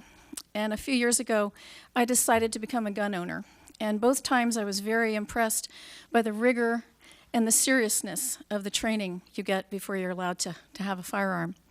Gun ownership is a right, and I strongly support Templar Sports and being able to have their business in Los Gatos.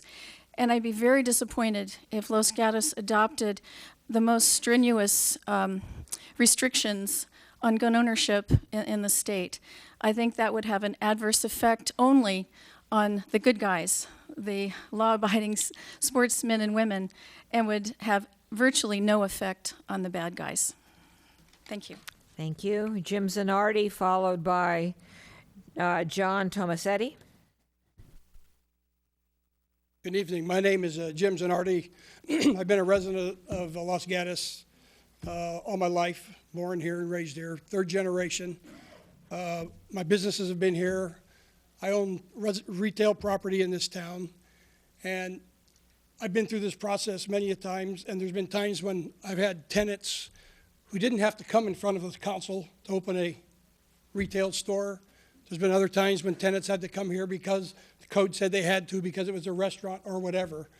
I don't believe that the staff did anything wrong. They followed the rules. They can't pick and choose what they can do and what they can't do. Obviously, they have guidelines, and Mr. Larson oversees that. And I just can't believe that this town has become, the people have become such elitist that not in my backyard, but you can drive 2 miles to Camden Avenue and buy any kind of gun you want. I remember when I was a kid, across the street, where the bicycle shop is, was Wildcat Sports Shop. 100 feet from the high school, you could walk in and buy a gun, a baseball bat, a fishing pole, or a mitt. I would hope that the council would support this project, leave it as it is, and not put any handcuffs on this retail store, because you want a successful business, not a failing business. And it's, at what point does government interfere and say, oh, we don't want this dress store to sell mini skirts because some people don't like mini skirts, or we don't want this meat market to sell Italian sausage because there's a group of people that don't like Italian sausage. These people went by the rules, they followed the guidelines, and I think they should be allowed to go ahead with their business. And hopefully it's a successful business because it'll make a lot of money for you people in tax revenues. Thank you. Thank you. All right, as I said, let's let everybody speak. No clapping, no shouting, and even though you're not in this room, we can still hear you. All right, Hi. John Tomasetti, followed by Brian Bertaccini. Thanks for the opportunity to allow me to speak here today. When I saw the Weeblo up there earlier, it brought back a lot of memories when I was a Weeblo, and later on when I was a Boy Scout and earned my merit badge in firearm safety. I hope that every Boy Scout has that opportunity going forward. I think the last speaker stole a lot of my thunder. A lot of the points I wanted to make, he had already brought up. I think this is a very charged subject, as everyone knows, but I think what we should do is let the market decide. If you want to buy a firearm, go to Templar and buy a firearm. If you don't want to buy a firearm, don't shop there. The market will decide whether the business lives or dies. And I don't think it should be up to council to make a moral judgment of whether they want firearms in the city or not. Firearms will be in the city one way or the other. So this whole notion of only the good guys have guns and the bad guys, only the good guys don't have guns and the bad guys do is preposterous. Police department, I can't think of anyone in this room who would be upset if you had a home invasion and a police officer showed up with a firearm, right? Police officers are good guys. There are other good guys in the world too that are not police officers, and they deserve to have firearms as well.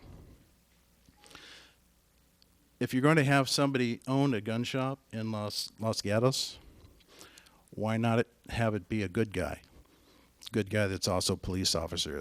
I can't think of anyone else who I would rather have as a gun dealer in this town. Thank you. Thank you. Brian Bertaccini, followed by Henry Fee.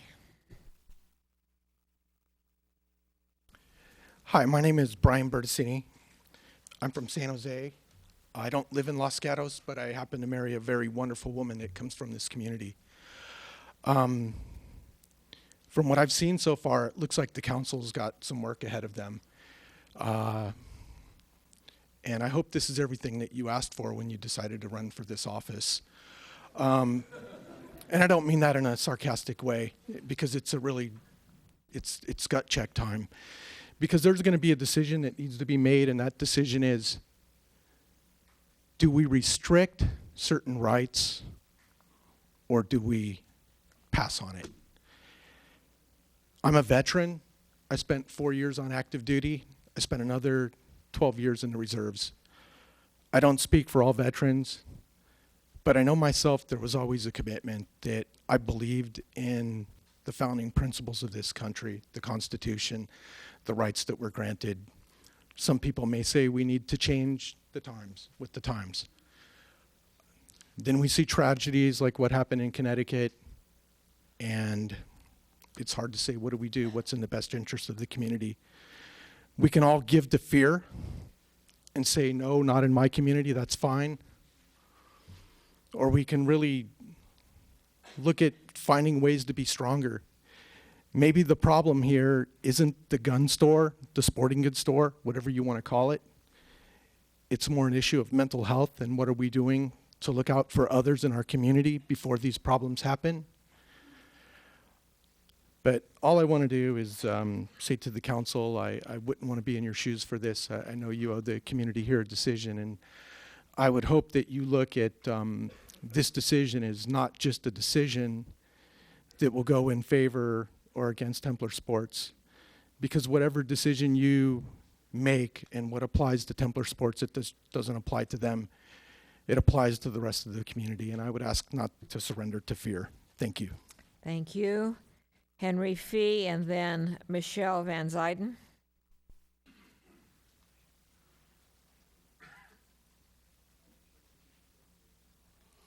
Hello, I'm a registered Republican. My dad was a cop for 30 years. I was in the Green Berets. I have a gun collection. I went Kodiak bear hunting a while back. And I think this deal smells. And I think when the town manager talks as if he's receiving a retainer. If you can just talk to us, please. I think you can hear me.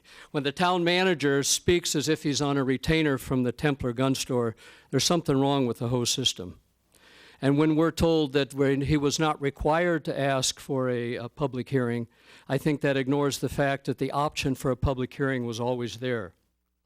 Now, we heard a lot about the Constitution and freedom. Obviously, we're constantly balancing, as a country, the individual rights against the needs of society. And that pendulum swings back and forth, and we need to continually reassessing. Everyone can have a car, not everyone can have a jet car. Everyone can have a gun, no one can have a bazooka. We need to constantly reassess, and when we end up with more firearms per capita than any modern industrialized country, when we end up with more firearm homicides than any other country, and when there's a direct correlation between the availability of arms internationally and the firearm mortality, then we need to see if we can do a little better. And I think that what we're looking at here is an expedited, low-profile, unseemly process that smacks of cronyism. And for redress, I would ask that a moratorium be put on this license until a public hearing can be conducted and a private independent investigation can be conducted. If this can't be done, then I would like to see the city manager terminated, the mayor recalled, and I would like to see us become a gun-free city. Thank you. Thank you.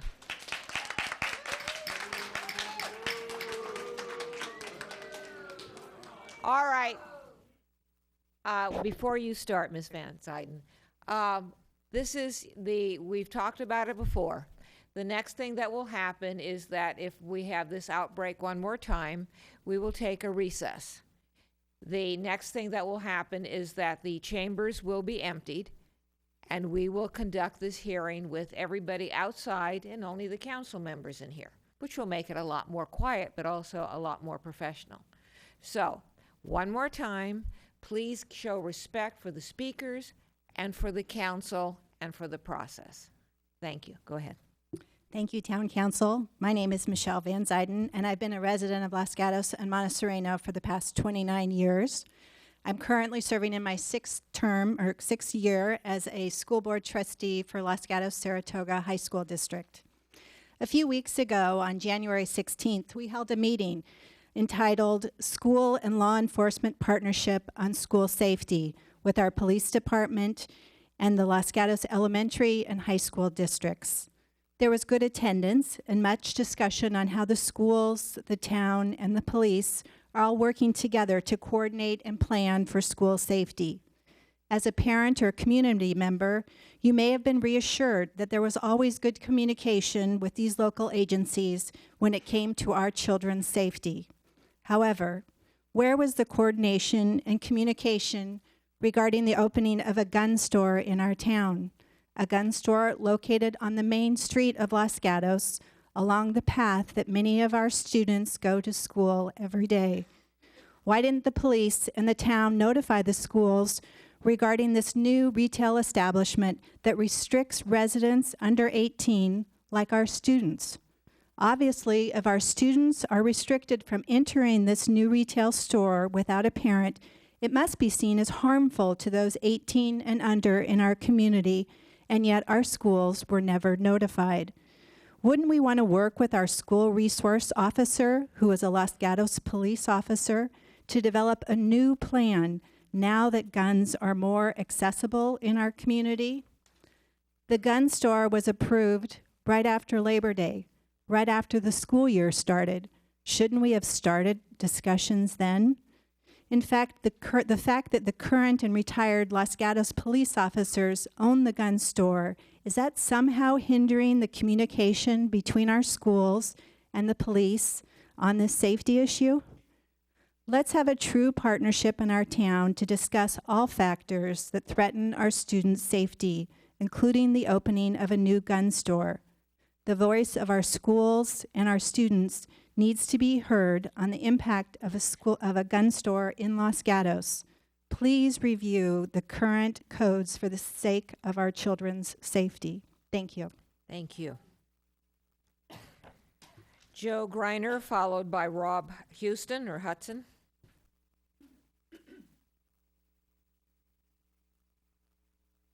Thank you. We now know that this approval of Templar Sports provided no review, no oversight, no hearing. This failure to anticipate the very serious concerns of many citizens of Los Gatos is certainly a betrayal of public trust. In the 33 years I have lived here, other controversial proposals were discussed and often denied by the Planning Commission and Town Council. Yet this gun store, we are told, is legal, yet received absolutely no discussion whatsoever. Now, after the fact, there has arisen such a protest against the opening of this shop. It is clear that had you followed the customary process that holds for other businesses, this discussion would have occurred before the store opened, not after. But it is not too late. This council, which was elected to protect and guide the best interest of its citizens, has the power to re-examine this hasty proposal and call for a formal public hearing. It also has the power to enact ordinances restricting the products Templar Sports is permitted to stock and sell, and the power to close the loopholes in town policy which allowed this to take place. We ask you, the Town Council of Los Gatos, to show your genuine concern for the outrage, frustration, and yes, even fear of many people who live in this very special town and want you to do the right thing. Thank you. Thank you. Rob Houston and then Gloria Rollins.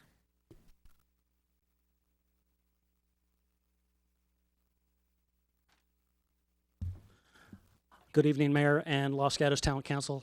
I'm the worst public speaker, so I wrote it down. My name is Rob Houston, and I'm a long-term Los Gatos resident, actually 37 years.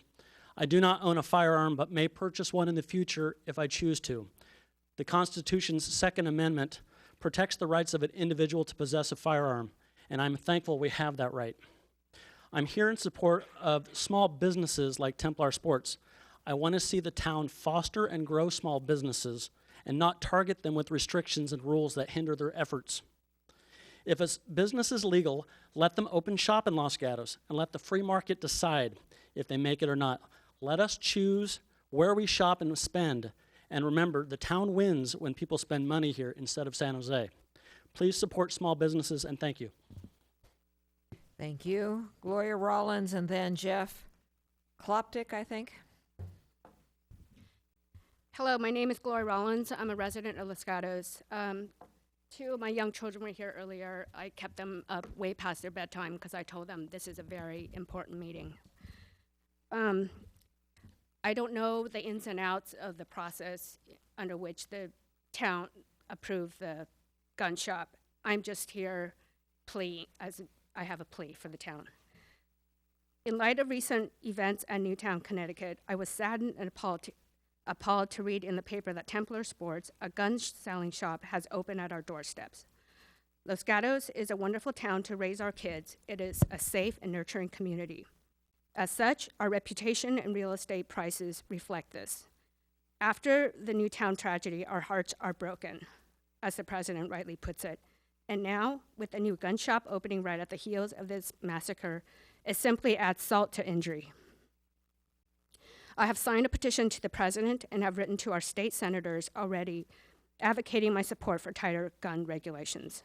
When I found out about Templar, I felt that the threat of gun violence is now coming closer than ever to our community, our homes. I don't know if at this point is within you or your office's power to stop the shop. But if you can find it in your heart, in your conscience, to do something about curbing the spread of guns in our town, please exercise your power. We are forever grateful. Sincerely yours, Gloria Rollins and family. Thank you. Jeff Kloptik and then Robert Chang.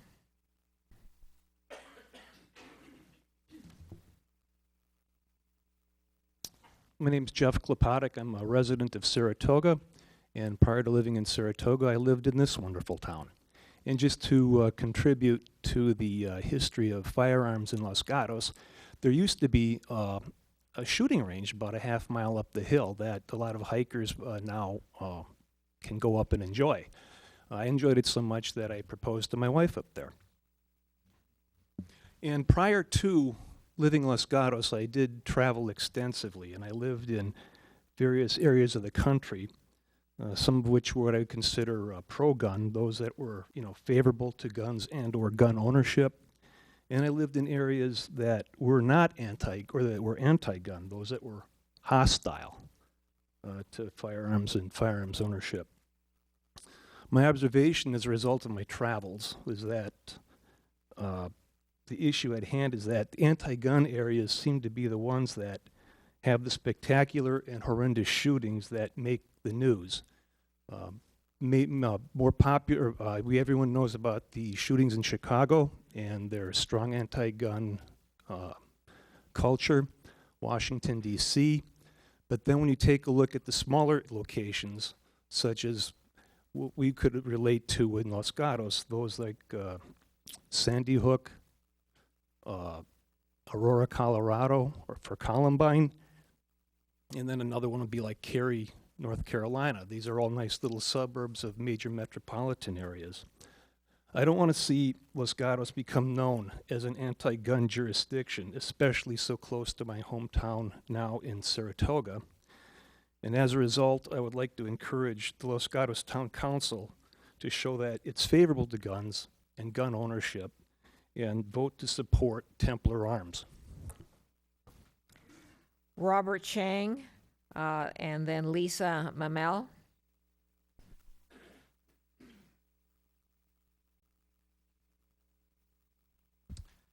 Good evening, Town Council and Mayor. Thank you for allowing me to speak. My name is Robert Chang, and I am one of the owners and managing member of Templar Sports. We respect the rights of others in terms of those opposing the shop, but ask for mutual respect. We continue to invite anyone to meet on a personal, mature, and calm level to speak about our operations and the strict regulations we operate under. If you choose to continue to protest, please do it respectfully. In recent past, trash has been left on our sidewalk, Vandalism occurred on the neighboring business. False statements have been online stating that we were selling automatic weapons on a petition were bad behavior and outright incorrect and disingenuous. Our business values are based on safety, service, and community. We recognize the delicate issues of firearm ownership, but also believe education is part of the discussion. Safe storage, safe handling, what kids should do if they go over to someone's house with firearms or find a firearm, even if you choose not to own a firearm, are important aspects of our community programs. Just as we have education for drugs, sex, alcohol education, it makes sense to have safety programs like we offer. Does it make sense to live in a vacuum and not look at these issues? In the first 30 days of operations, we've had over 15 to 20 individuals and families come in to learn about guns they got from family members. We explained the laws to them, sold them cable locks, and showed them how to properly secure them. So we have been a positive resource to the community, and all of them were very, very thankful. We even had one person who came in and had an illegal category firearm, and we arranged the lawful surrender of this item to an appropriate agency to dispose of it. We've had over 20 people who oppose our shop come in and meet. Part of these were very disruptive and extremely rude. Others spent 30 to 50 minutes discussing laws and had no idea about the restrictions we already have in California. My sister passed away from cancer years ago, and she was afraid of reptiles, never went into a reptile part of a zoo or anything.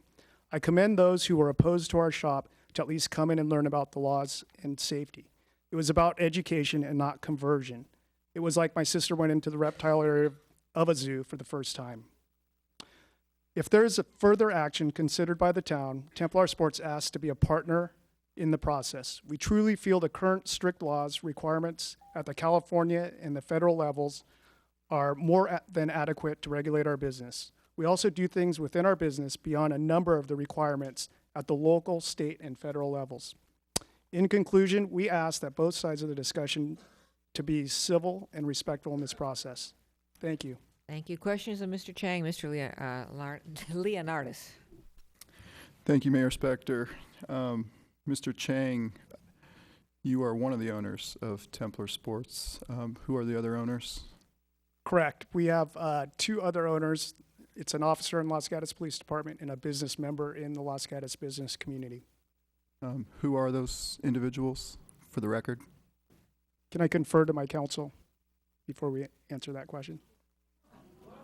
Sir. Do you need to talk with your attorney? Yes, please.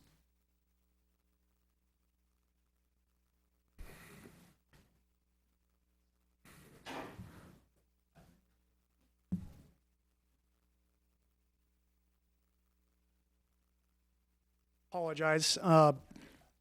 After conferring with my counsel, because of the concern of the officer's identity and safety and the other business member, I'm the managing member of the company. I'm the active part of it. So I am the person of record on all the licenses, permits that we've applied for. So I'm the person responsible in the public.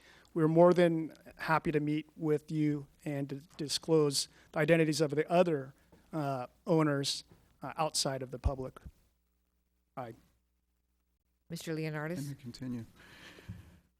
When you worked with the Los Gatos Police Department, did you have background checks on the other owners of your business? Correct. Under federal law, all people who apply onto the license need to be federally checked, and then there's a redundant check performed by the state of California, and then there's another redundant check for other elements. Our California firearms dealer, we get checked. So there's basically almost 5 levels of background checks at the state and federal level. Continue. Yeah, further questions? Go ahead. So let me rephrase the question. Did our police department perform any background checks on the 2 other owners that you choose to The actual not police name this department evening? does, I'm sorry, the actual police department does not conduct a test. We do live scan fingerprinting, and then that gets submitted to the Department of Justice for the state of California, and then it was also submitted to the Bureau of Alcohol, Tobacco, and Firearms on the federal level. And they're the ones who do the full checks. Go ahead. Your Class 7 federal license, It's issued in the name of Templar Armament, LLC. Correct. So you're an LLC. We're a limited liability company, correct? Are there any other partners in your LLC that are other than the police officer on our staff and another local community member who is a business owner? No, there is not. When was this firearms license issued? All the dates on the bottom have been blacked out, and I just want to know when it was issued and how long is it good for? I don't have the exact date. I would have to look in my files. I know it says on the actual license when it expires. I think it's in 2015 at the top. Okay, I see the expiration date, but you're not, is it a 3-year term? Assuming that it was issued or it expires October 1st, 2015, does that mean it was issued October 1st, 2012? Correct. I would have to double check the exact when they issued that date. I don't want to misspeak on the detail. I noticed that, I'm assuming that you have a seller's permit through the State Board of Equalization. Correct, and that is on the Department of Justice form from the state of California as all that documentation. Now, on your state license, it was in the name of yourself as an individual and not Templar Armaments, LLC? Yeah, they want to have a sign. The state and federal have different regulations, so they want to actually have a signing entity. And so, on top of that, including with the federal firearms license, I am the signing person per se. You know, the company owns basically is licensed, and then I am the operating managing member of that company. Do you recall when that one was issued? I do not. I'd have to double check all my records. It was sometime last year, obviously, during our process. Was it around September 15th, 17th, something like that? Again, I would have to check my records, sorry. May I continue? You may. Thank you. When did the town of Los Gatos issue you a firearms license? Well, that was back as dated in your presentation, those 2 sets of dates. And it was not... If I may clarify, do you mean a firearms license or a business license? We don't issue firearms licenses. Correct.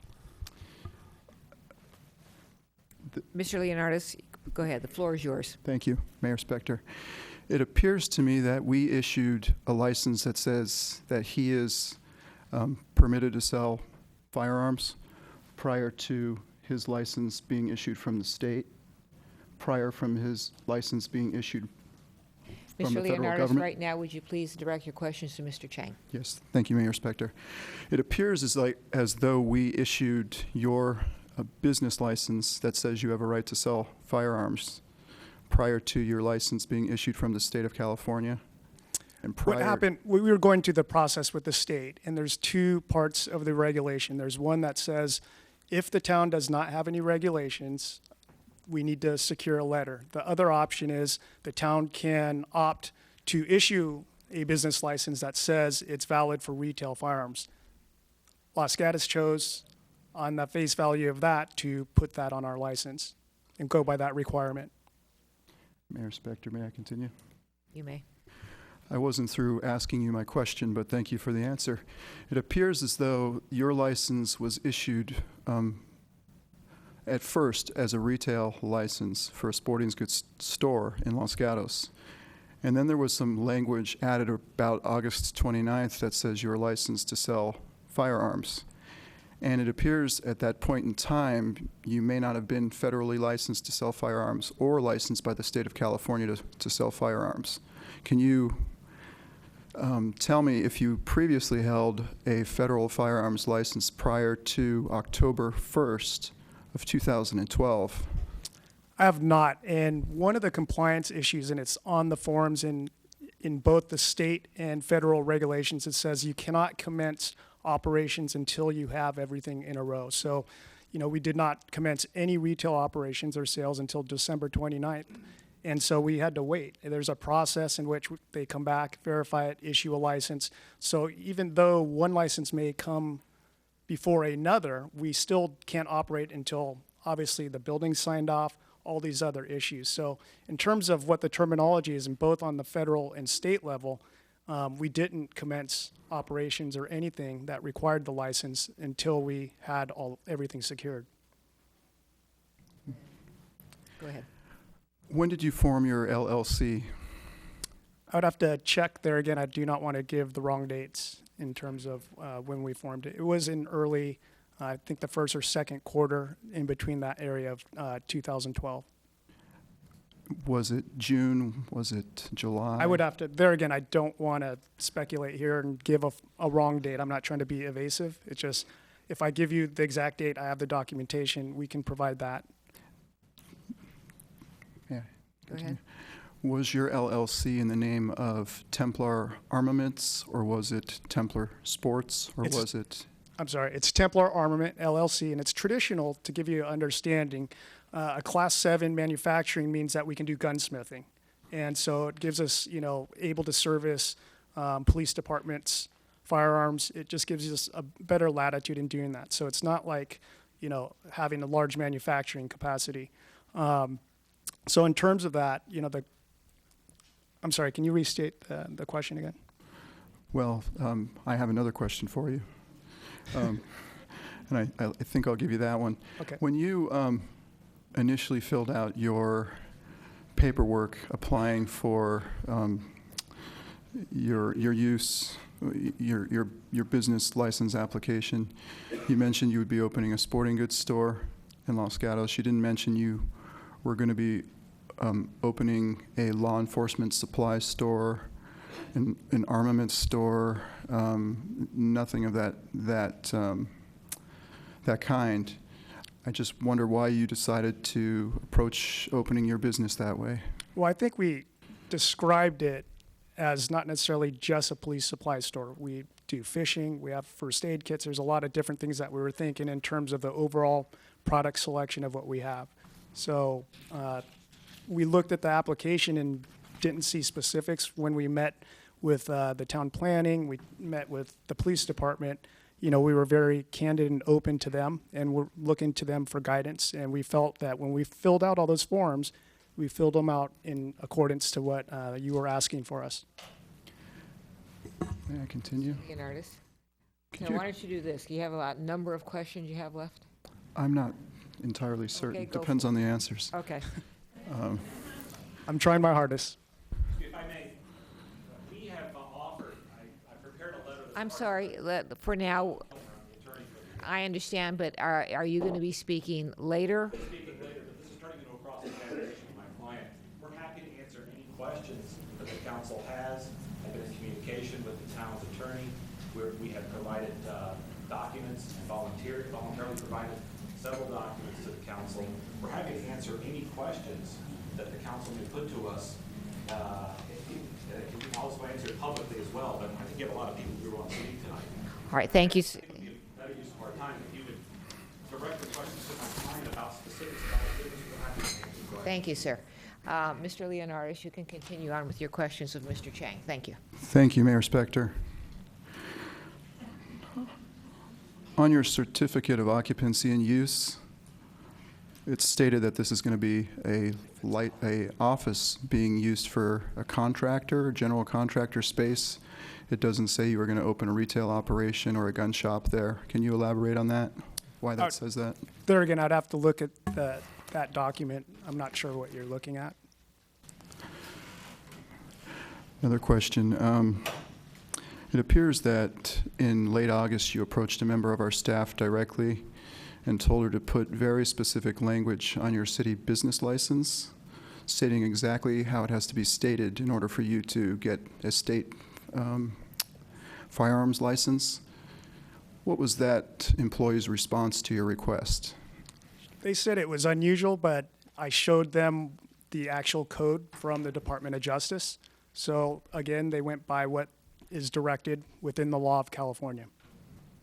I actually had the piece of paper from off their website indicating exactly, they're very specific on what needs to be on that. So they're again trying to abide by exactly what is dictated by the state of California and the Department of Justice from the Bureau of Firearms. And I just basically brought that piece of paper and showed them and agreed to that level of compliance. But at that particular time, you really didn't have a state license or a federal license. No, we were going through the concurrent process. It's kind of a double track. But you did direct one of our employees what kind of language to include on our local there again, business I provide, license? correct, and I Okay. did provide, not on a personal level, what the state required to give guidance. I mean, it just says, what I have said here. I think I'm getting near the end, Mayor Spector. Okay, how about two more? Two more, okay. Who do you pay your rent to? It's Mr. Plachette. He is the landowner, lives out of the area. I noticed in your lease that your name was not on the lease. There's another individual's name on the lease. Correct. That person is another partner, and is responsible in the partnership or the company is to take care of the lease and the land aspects of the company. Are they an owner? Yes, Is that one of the owners that you mentioned earlier? correct. Because that's another name that's on the lease, so I was confused by that. Can you tell me? All right, Mr. Leonardis. one other- Last question. Okay. Would you be able to tell me if there are any more owners that you didn't mention previously? No, there are not. Okay, thank you. Thank you. Other questions? Ms. Jensen. I think there'll be 4. Mr. Chang, good evening. Thank you for coming. Did you participate in any manner in filling out the applications that resulted in the business license? And specifically, I am looking to see whether you did anything with the language for the application. I just followed what I anticipated what the form asked for the information, and came down, as you said in your presentation, and followed the process. So I was the person applying, yes. So are you the one that put sporting goods retail and repair? Correct. What did you mean by repair? Repair in terms of firearms and equipment. We have, we sell fishing gear. We have many friends that have high-end fishing reels that are worth over $1,000. We have police officers that want to come in and maybe have a pistol serviced or parts replaced. We have sportsmen who may have a rusty barrel on a shotgun and need the barrel to be replaced. We have people who maybe have firearm collections in their possession that date back to 200 years, and they don't know if it's functionable or if it's safe. So that repair aspect allows us to look at a firearm, see if it's safe, and properly assess that and repair it as part of our business. And that does not include manufacture, correct? Not at our shop, no. Do you, aside from your retail operation of selling guns to the public, do you have any contracts to provide arms or guns to any other entity? Other than general public, no. We're planning to work with local law enforcement agencies. We have been approached, but that's done on a whole different level in bidding, and it's done on an official police department level, obviously, with the jurisdiction in which the police department is under. Which jurisdiction are you negotiating with? At this point, it's just all talk. We've just had individual officers come in and say we're going to be speaking to them, but Santa Clara County Sheriff's potentially, San Jose Police Department, and some other local agencies. Los Gatos Montesino Police Department? No. Thank you. Other questions? Can I clarify that? No, on an official level to sell firearms at a large purchase order for the town. Individual officers can come in on individual basis and purchase firearms for their own usage. Clarify that. Other questions? Let me follow up on what has been asked so far. You stated that your store sold firearms. It trained in firearm use. Does it modify firearms? Well, it depends what you describe in modifying. Modifying can be changing the grips. A sight is broken and you have to replace the front or rear sight. You may have an old antique firearm that's rusty, so people want to restore the finish. So we can send that out or have it painted. So there's different types of elements of what repair is. All right. Do you do any firearm manufacturing? The only thing in terms of manufacturing that we would do is create bolt-action rifles for police officers or sportsmen, or potentially manufacture receivers so that we can, repair firearms to a functional purpose. Are you storing powder? No, I want to clarify that. Our intention is not to sell gunpowder or primers or any kind of fire-restricted items.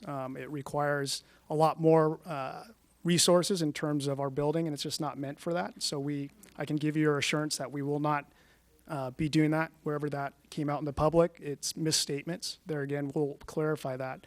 We will sell reloading components, which are bullets, shell casing, and the reloading devices, but nothing that is powder or explosive related. It's just too highly restricted, and we've made that judgment as a business not to do that. So if you have the bullet casing, you're not going to provide the powder to go into the bullet casing? Correct. So you're just going to provide the bullet itself, the bullet Correct. shell? It's not a regulated item, doesn't have a fire issue or zoning issue. Okay. Correct. And in some of the materials that we received as part of our packet, it talked about your store bringing in and providing bullet buttons. Are you going to do that? We have those. Those bullet buttons have been certified by the Department of Justice, State of California Bureau of Firearms in compliance to the state mandated assault weapon ban. We have a 2-stage assault weapon ban that was enacted, one part in 1989, and then next part roughly around 2000. So those are in compliance to their requirements for if we want to sell firearms that are related to that law. So just for clarification, you do sell bullet buttons? Correct. Okay. Any other questions? I have nothing further. Thank you. Thank you. All right, we're going to have 2 more speakers, and then we're going to take a break. Lisa Mamel, followed by Gail Gordon.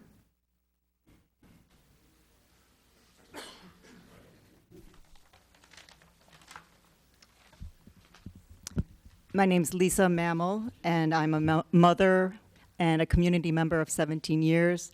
I am proud to be here. I'm proud to state my name and to convey who I am. I'm a bit disappointed that the 2 other owners were not willing to offer up their names or state who they are when they're benefiting from our town. I see tonight's issue as the power of community, being able to direct its economic activity, its safety, its image, its future, and the example we give our children. I welcome the opportunity to direct and influence our local government in shaping our community, and therefore, with due respect, I offer to the town staff that they are incorrect and indeed need to check the prevailing law on preemption. A local government may indeed impose licensing, zoning, and business requirements on firearm dealers. The prevailing California case law with the California Court of Appeals, Suter v. City of Lafayette, 57 Calap 4th, 1109.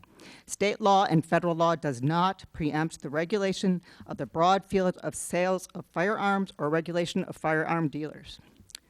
Article 11, Section 7 of the California Constitution confers on the city and on cities the power to make and enforce within their limits all local police, sanitary, and other ordinances not directly in conflict with general laws.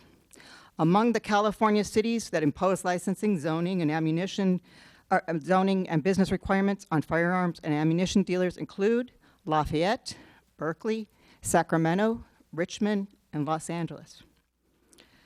I question why, if Los Gatos imposed any existing requirements on Templar, was the license application full and truthful?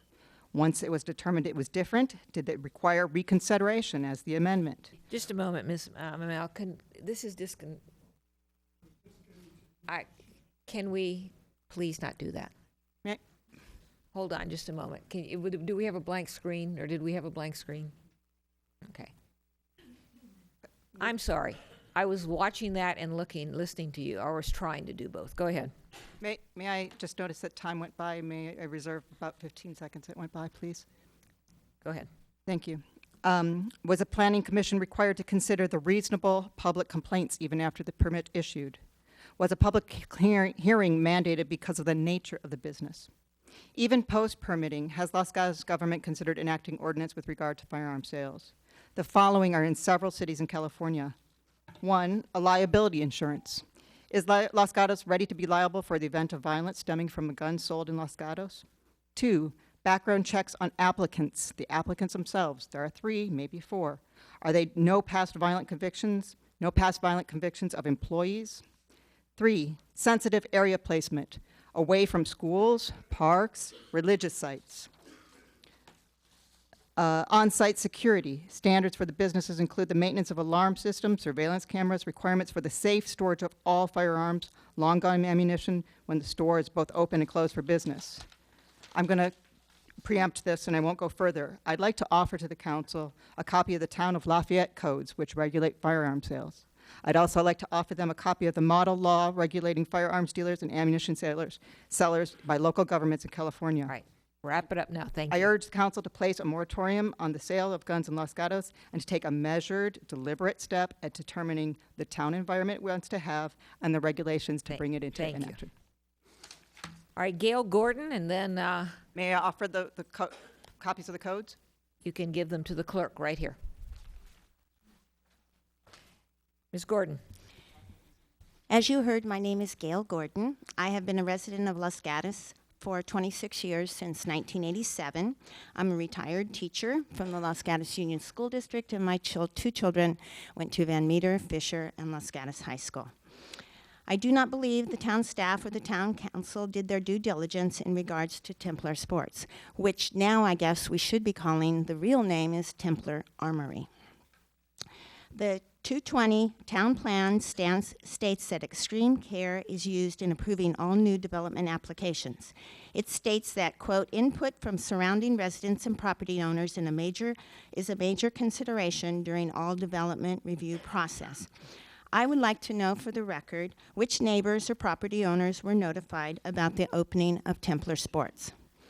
I also agree with the previous speaker. I'm willing to state my name and come forward and give my concerns. I think it would only be legitimate to know the names of the other two owners of Templar Sports / Armory.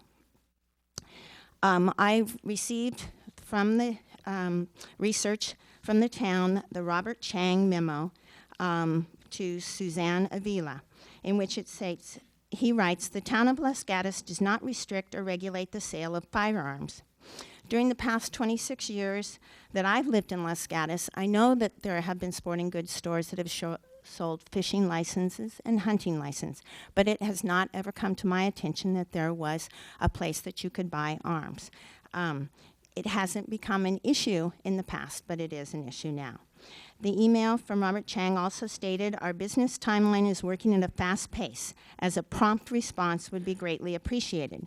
That was requested on August 28th, and on August 29th, a note in the file states that, quote, Gita will modify the license for you. How was the business license modified, and on what basis was this authorized so quickly? How many of us in the audience have had our permits and requests before the planning department modified so quickly? And usually it takes weeks or months to gain. Why was this expedited so rapidly? There is an appearance that due process was not followed and that this application process was fast-tracked. Why? Was there favoritism toward one or more of the store's owners involved? Because of concerns over the following due process, I call for an immediate full public hearing, which was started just a few minutes ago, before the Planning Commission, and an independent investigation into the ownership and permit process. Thank you for your consideration, and during the meantime, I and other citizens of Los Gatos are requesting a moratorium on retail gun and or firearm-related sales at Templar Sports. Thank you. Thank you. All right, before we go further on with the public hearing, what we will be doing now is the council will take a 5-minute break. Now, before we take that break, I want to commend you for being about 90% good, and that is 90% appreciated. After we come back, we will be going on with this. We've got a lot of people from whom we need to hear, so I would ask you to continue on with the respect you're showing each of the speakers, no matter what that speaker is saying. So 5-minute break.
All right, this meeting is being called back to order.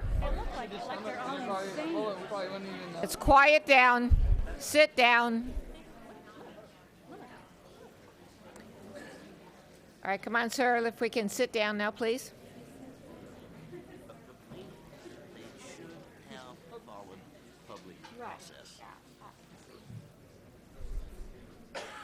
We have a lot more people that we want to listen to. If you're in the council chambers, please take a seat. Do not stand in the doorway. You also have the option of going into the lobby and taking a seat there. And there is more room to sit So again, you do not have to stand, or I don't want you to stand in the doorway. There are seats now. All right, thank you. Let's continue on with the good work that we have been doing so far. The next two speakers are William Scott, followed by Robert McCartney. Mr. Scott.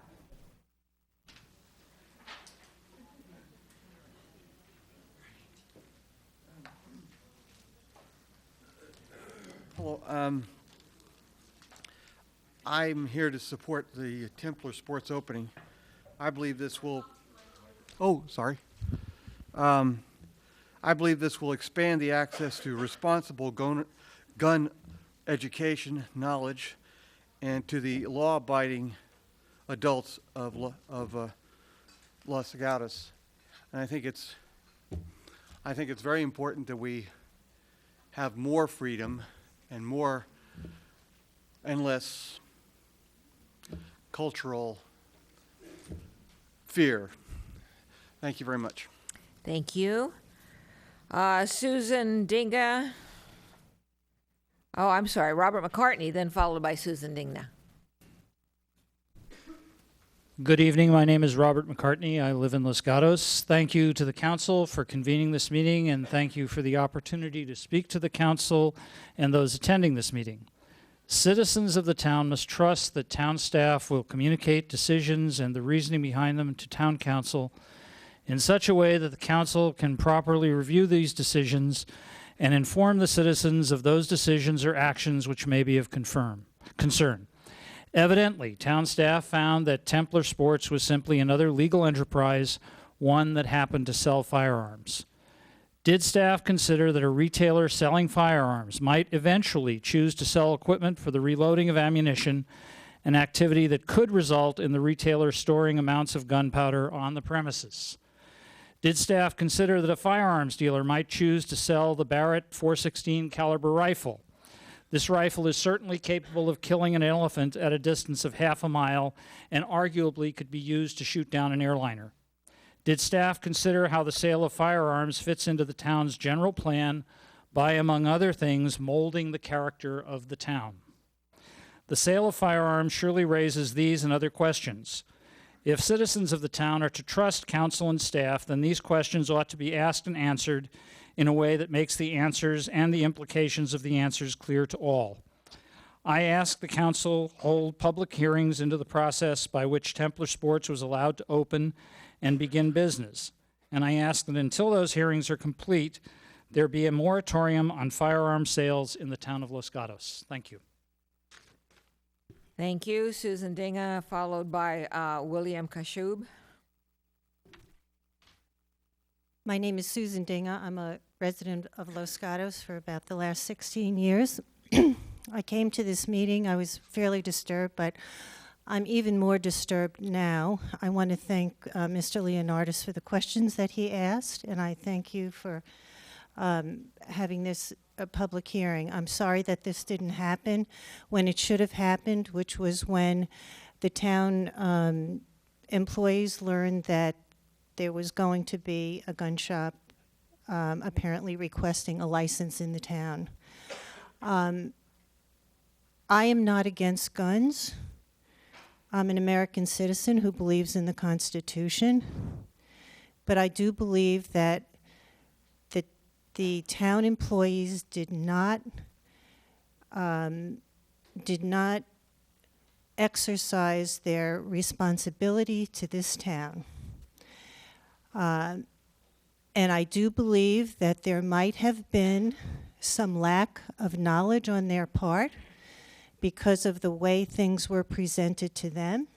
And that to me is particularly disturbing because we value transparency, whether we're trying to build a house here or make a change in our houses. We value transparency because we want to protect our children from an apparel shop that would sexualize them, and we didn't allow that in the town. And I don't know if we had an ordinance against that before we refused them a business license. So we did not have the opportunity to either have a public hearing on this because the town employees chose not to realize, for whatever reason, that this town would want to have a say in a gun shop. If we want to have a say in nail salons and big box stores and pot sellers, you don't think we'd want to have a say in a gun shop in town. And that's not, I'm not saying I'm against the guns. I just want to have a say in what happens in this town. So I thank you for having this hearing. I would like to agree with the people that have put forth. I do believe that this was a miscarriage of the process that we have set in place to understand what we want to have in our town. I believe we need a moratorium on the gun sales until we can review this process, and I believe that this process needs to start from the beginning, because I believe that whether it was on purpose or by just sheer ignorance, by not asking the right questions, we were not fully informed about what this meant in this town. Thank you very much. Thank you. Bill Kashub, followed by Teddy Eurozic.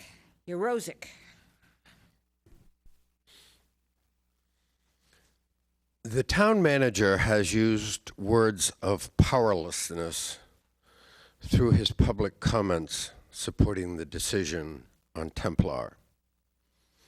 On December 8, the phrases entitled to open, could not deny, and for tonight, it's by right,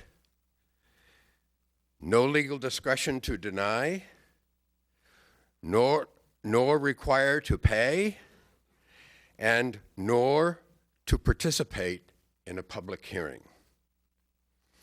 All of this language is bogus because he has viewed Templar as just another retailer. Not the one-of-a-kind retailer that it is in Los Gatos. It is the only retailer that requires both a federal and a state license, and those are firearm licenses. Based on this direction, just another retailer, this direction, the business license skated through the planning department in secrecy and trumped listening in advance to residents of Los Gatos. The tide was so powerful that there was no time for any courageous person to put the caution signs up. There are large numbers of residents in this chamber, outside in a peaceful vigil, and many not present here who feel let down by the government of the town. We feel cheated because it was done behind our backs. And it is a hurt that many of us will never forget, because there will be ever-present reminders of the gun shop in a residential area of the community and in the middle of the daily passings of people playing or on their way to school. The betrayal of public trust will not be forgiven by us unless it's corrected. It will not be forgotten by us during our lifetimes. Templar should be closed because it is not and never will be just another retailer. The entire matter should be reconsidered by the Planning Commission and or the Town Council. It is the only way this local government can redeem itself. Thank you for your attention. Thank you. Teddy Urozic and Maggie Creighton. Hi, I'm Teddy Urosic, a resident for 33 years in Los Gatos, and as is many Los Gatos residents, very concerned about what happens in our town. And I just wanted to say that, for instance, in 2006, the town council held open public discussions regarding American Apparel's application for a store in Los Gatos. The town council heard the residents and denied the application. In 2007, the town council held open public discussion regarding Chevron's application for a mini-mart at Highway 9 and Masole. The town council heard the residents and denied the application.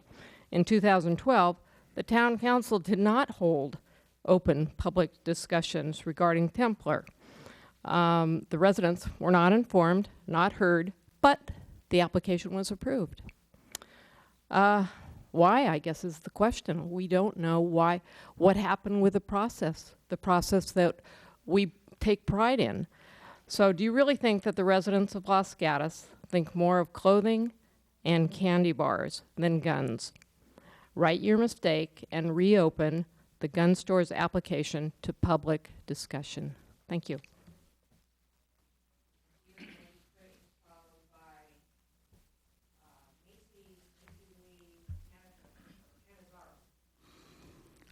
I'm sorry, I was off. Maggie Creighton, followed by Macy Lee Canizaro.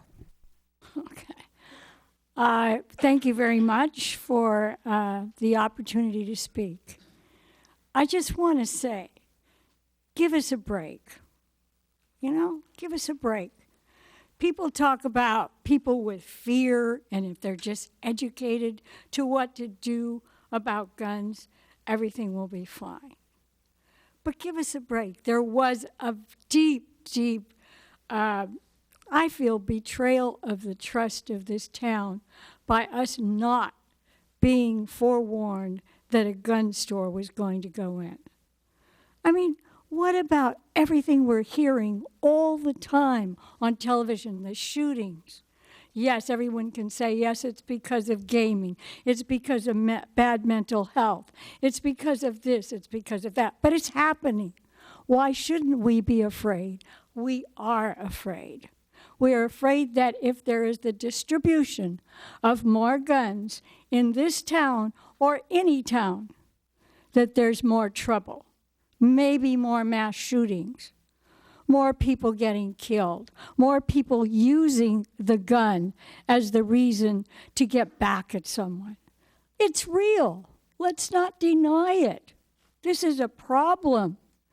And we have the right to know from our city council and from our staff that we are about to have a gun store in our town. I am with all those people that have talked about that. And I also want you to declare a moratorium on the sale of guns until we have a right, or until we have a meeting in which the people of the town agree that that is what we want, and it's something that we can live with and our children can live with. And I'm telling you right now, let's just get real and admit it is a problem to have a gun store in town. And it's a problem to have gun stores and guns available all over our country. So let's be brave. Let's be courageous in this town and not have one. Shut one down. Don't let them operate, because it just means trouble. All right, we have Mary Lee Canizaro, followed by Greg Coronado. This really says it all. Why no public hearing? And we question the process. So many people have said what I'm about to say and said it better than myself. It is not about the Second Amendment. It is about the right to full transparency. Where is the common sense? They do have the right to own and sell guns. And for the record, it wasn't the assault-looking rifle that bothered me. It was the cute little pink one. Darling, maybe our 18-year-old girls want to bedazzle them at a party or something. That bothers me. What message are we sending to our children? What message?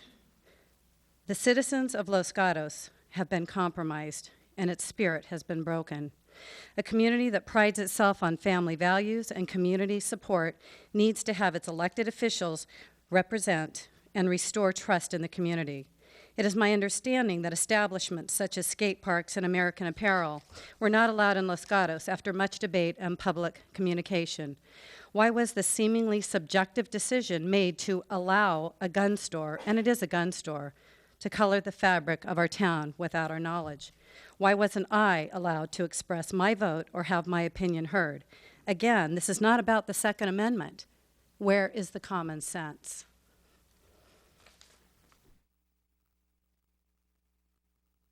Greg Donato and then Khalil Varner.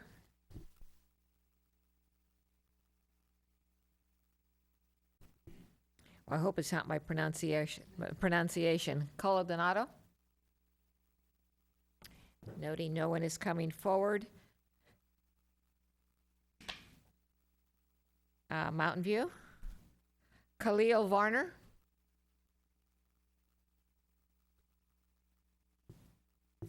And then after Mr. Varner, we'll have Rick Pfaff.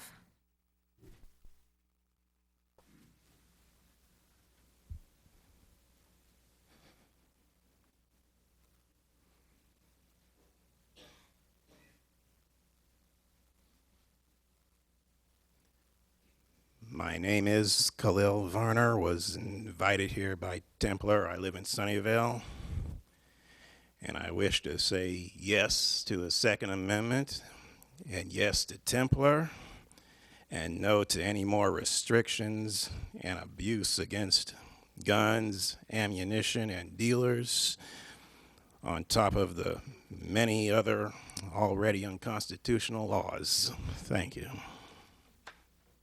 Thank you, Rick Pfaff, and then Dennis Judd. Rick Pfaff, P-F-A-F-F. No one's coming forward. Dennis Judd. No one's coming forward. Vince Mondry. And after Mr. Mondry, Brett Mannon.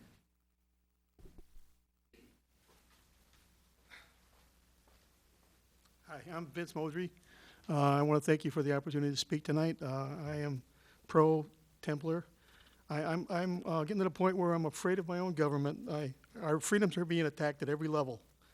We're being taxed to death, and basically with fear and guilt and everything else. We're passing feel-good politics, and we're legally robbing everybody. And when we attack our Constitution, amend the second, have a Constitutional Convention, amend the Constitution, get rid of the Second Amendment. Until then, forget about this stuff because it's against the Constitution. Thank you.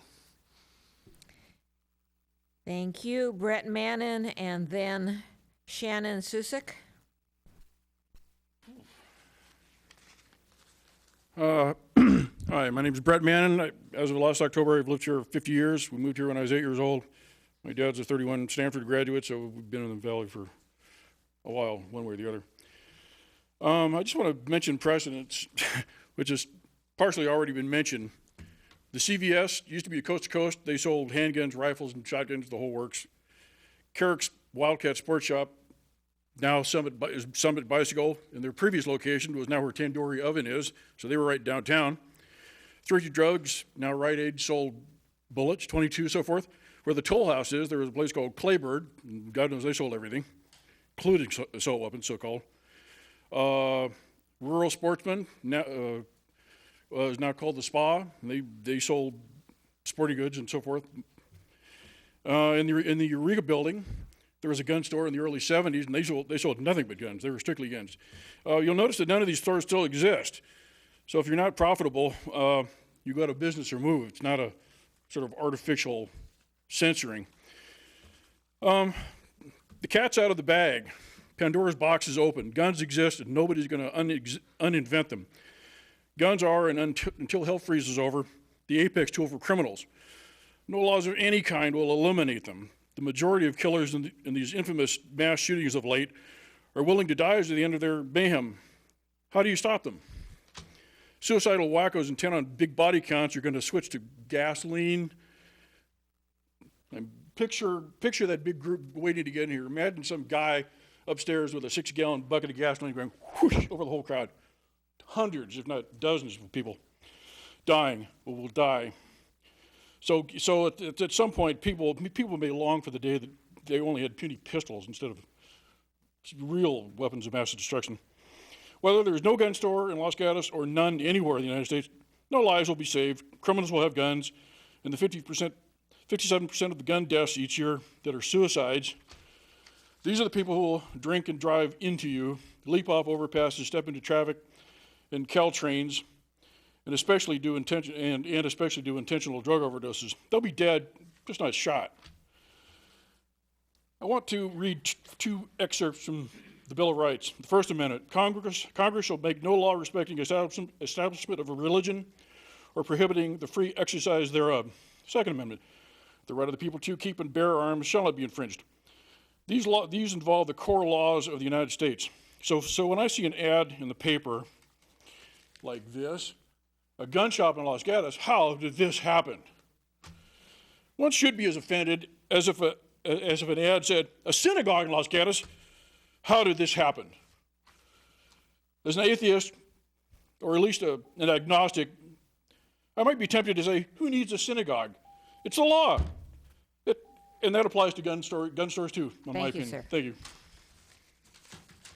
Shannon Susick, and then Jess Guy, or Guy.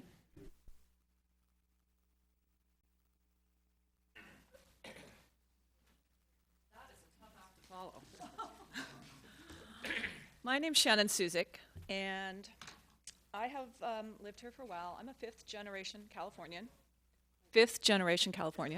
I'm a descendant of Elijah Washburn. He fought in the war in 1776. He fought the British for freedom and for due process. And I had something really great written until two things happened today. The first thing was I got a call, and there was a packet for me upstairs with all the business permits for this retail operation. And the second thing was the beginning of this meeting where the town manager spent about, I don't know how long, telling us all what we could do from here forward.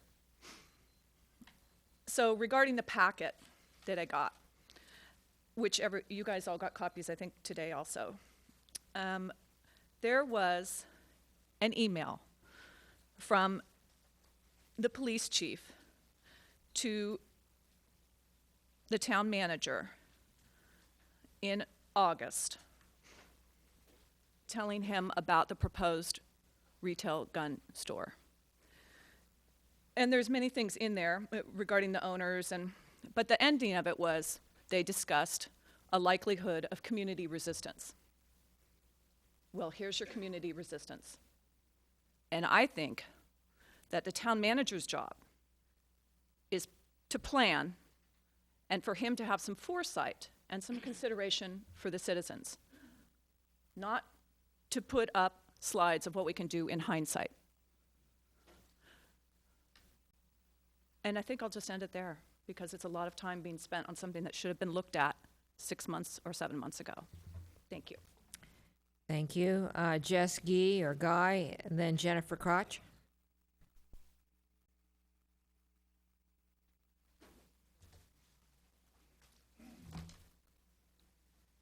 Madam Mayor, council members, my name is Jess Guy. My wife and I live on Mulberry Drive here in Los Gatos. And I am here tonight on behalf of Templar Sports. I do support the store. I've listened to a lot of arguments tonight about pros and cons, about due process. There's two paths that we're looking at right now. One is, how was this business allowed to open? That's a due process issue that I think should be examined, although it appears, from what I can tell, the people at Templar Sports followed every rule, regulation, state, county, and federal that they could. They did the right thing. They tried to follow the law. And the town council, or at least the town manager, from what I can tell, also followed the law.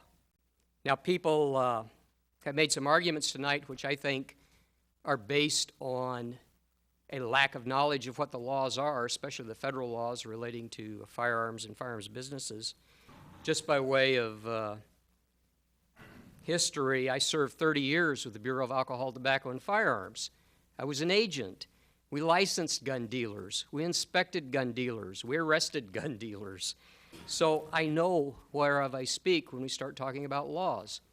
Some of the statements that were made tonight, some of the questions that were asked indicate a lack of knowledge of the laws as they currently exist. Whether that's intentional or willful, I don't know. That's up to the people that made them. Templar Sports is not an enemy of the community. Neither are firearms owners. They have their families. They run a business. They try and support the town of Los Gatos. Responsible firearms owners also care about the safety of our community and our children. If anybody thinks that firearms owners don't care about deaths by firearms in this country, they're very sadly mistaken. We do. We care about our children. My wife and I have 2 granddaughters, ages 3 and 5. God help anybody that ever tries to harm them. They will come to some grievous injury, and then I'll call the police. We're not your enemies. What we're trying to do is establish that this business is legitimate. When this forum started in the newspaper, I sent out an email to a couple of people, one of whom spoke tonight, and to Ms. Sanchez from Los Gatos Patch, inviting them to sit down and talk about laws, and talk about firearms, and talk about how these things impact society. I was never responded to. So now we're here in a forum where it's almost a non-debate. People are not speaking clearly with each other, and that's what we need to do. I would invite those people who are anti-gun to join me. I have a house. You're welcome to come over. We can talk about it. Thank you, sir. We can discuss it and move on. Thank you. Mayor, question. We have a question. Mr. Vice Mayor. First of all, so I can address you by your name again, can you restate your name for me? Jess B. Guy. G-U-Y on the... U-Y. Okay, Mr. Guy. You mentioned that you were working for the ATF for 30 years, is that correct? Almost 30 years. Almost 30 years. Can you describe the language that must be incorporated on a local business license? Can you state it from the top of your memory? Which community are you speaking? The town of Los Gatos. No, I can't. Okay. Let's just say generally, isn't it the same for all communities? Well, if you're talking about a federal firearms license that requires a state or local license, that's pretty specific in the application for a federal firearms license. Each jurisdiction is going to have, smaller jurisdiction is going to have separate requirements. That's already been discussed tonight. What is the minimum requirement? For what? For a local business license, what is the language that is required in order to get a state license? Do you know off the top of your... That's what the town or the city sets up. That's what I'm saying. You people set the standards for your local license. If you don't have standards, then the federal government says, have you complied with all your state and local ordinances? If there aren't any, or if they have a resale license, or they have a seller's permit, they say, yes, we have complied. That has to go to the federal government for background checks and for evaluation. May I ask one more question? Certainly. In your mind, what is the difference between the Second Amendment, the right to bear arms, and the right to sell arms? Got a week? I would like just, how about a minute? If you look at the Federalist Papers, if you do some research on the right to keep and bear arms, that's the clause that we're talking about, it doesn't say only for certain people.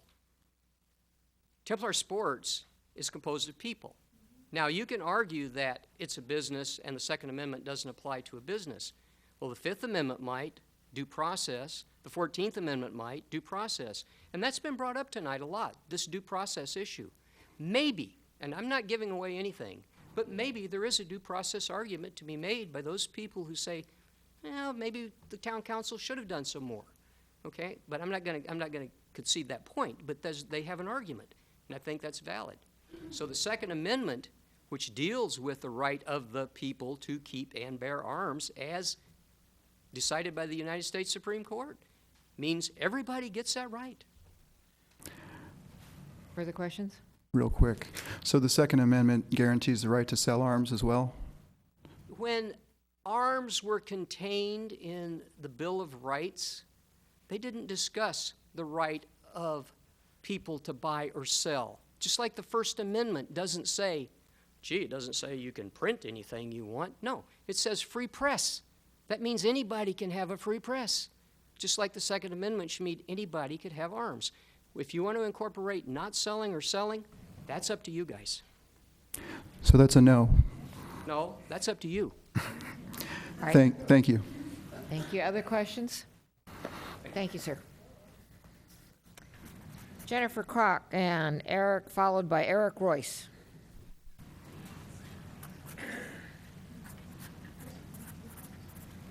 I don't see Jennifer coming forward, so we have Eric Royce followed by Matt Sutterfield. I'm sorry, Eric Royce followed by Matt Sutterfield. My name's Ken Kroll. I am a 40-year resident of San Jose, and Los Gatos is my next door neighbor.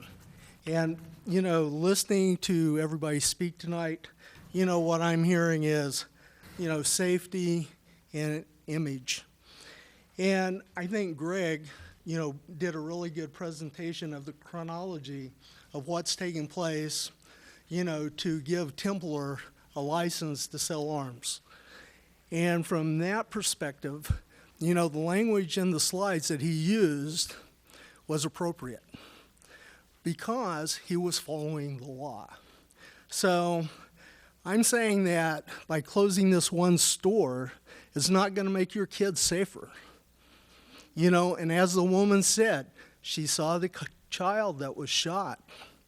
Well, when your child crosses the street and gets hit by a car going 40 miles an hour, that's a different story. But, you know, if they're not texting, and if they're not drunk, and if they're not under the influence of alcohol, well, you get off. So, you know, you really have to, as a council and as a city, you know, look at what's making your kids safe. You know, I have 3 beautiful children. Of course, they're adults now. And I'm just saying that, you know, the image of Los Gatos is awesome. And the safety of your children should be first, but closing Templar is not going to make your kids safer. Thank you. Thank you. We have Eric Royce, followed by Matt Sutterfield.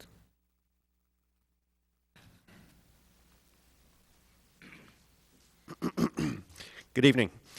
Some of tonight's opposition expressed some particular amount of dismay over folks coming here from other cities to address the council.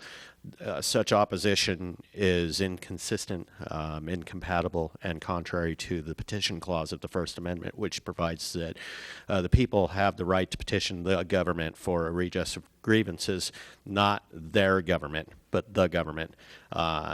If it were any other way, then people couldn't go to college in other cities. They couldn't go to court in other cities to sit in on court or to maybe even to fight a traffic ticket. So having said that, your third speaker tonight raised a pretty interesting point. I wish I would have paid attention to her name. She mentioned that children are told to stay away from guns, to back off if they see a gun and tell an adult. And yet they're told something to the effect of they're also told not to pay attention to the gun store down the street. I got to thinking about that, and I thought, what are our educators, what are the educators going to tell children in school once the right to keep and bear arms is applied outside the home? When it's applied outside the home, not if, but when it's applied outside the home, according to case law that comes out of the court system, particularly the federal court system in the future. That's just something that I'm concerned about. So having said that, the right to keep and bear arms is protected by the Due Process Clause of the 14th Amendment, and that's according to McDonald versus Heller. Prior to that, the Second Amendment was a dead letter in this circuit, in the Ninth Circuit, and once McDonald versus Chicago came out, it incorporated the Second Amendment through the 14th Amendment's Due Process Clause. And therefore, the Second Amendment is protected, is supposed to be a protected activity. Government can no longer question the right to keep and bear arms, especially when it's a protected activity. The Supreme Court also provides that selling arms commercially is protected, and selling arms privately is also a protected activity, and it can't be questioned. It's a protected right. Having said all that, I support Templar Sports. Thank you very much. Thank you. Matt Sutterfield, and then Andrew Sutterfield.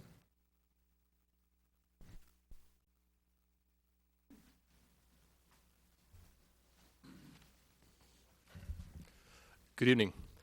My name is Matt Sutterfield. I live in Campbell. I previously lived in Los Gatos, Saratoga, and San Jose. I've been active with Boy Scout Troop 501. I went to West Valley College, and I'm active in my church. Templar Sports, I'm here in support of them.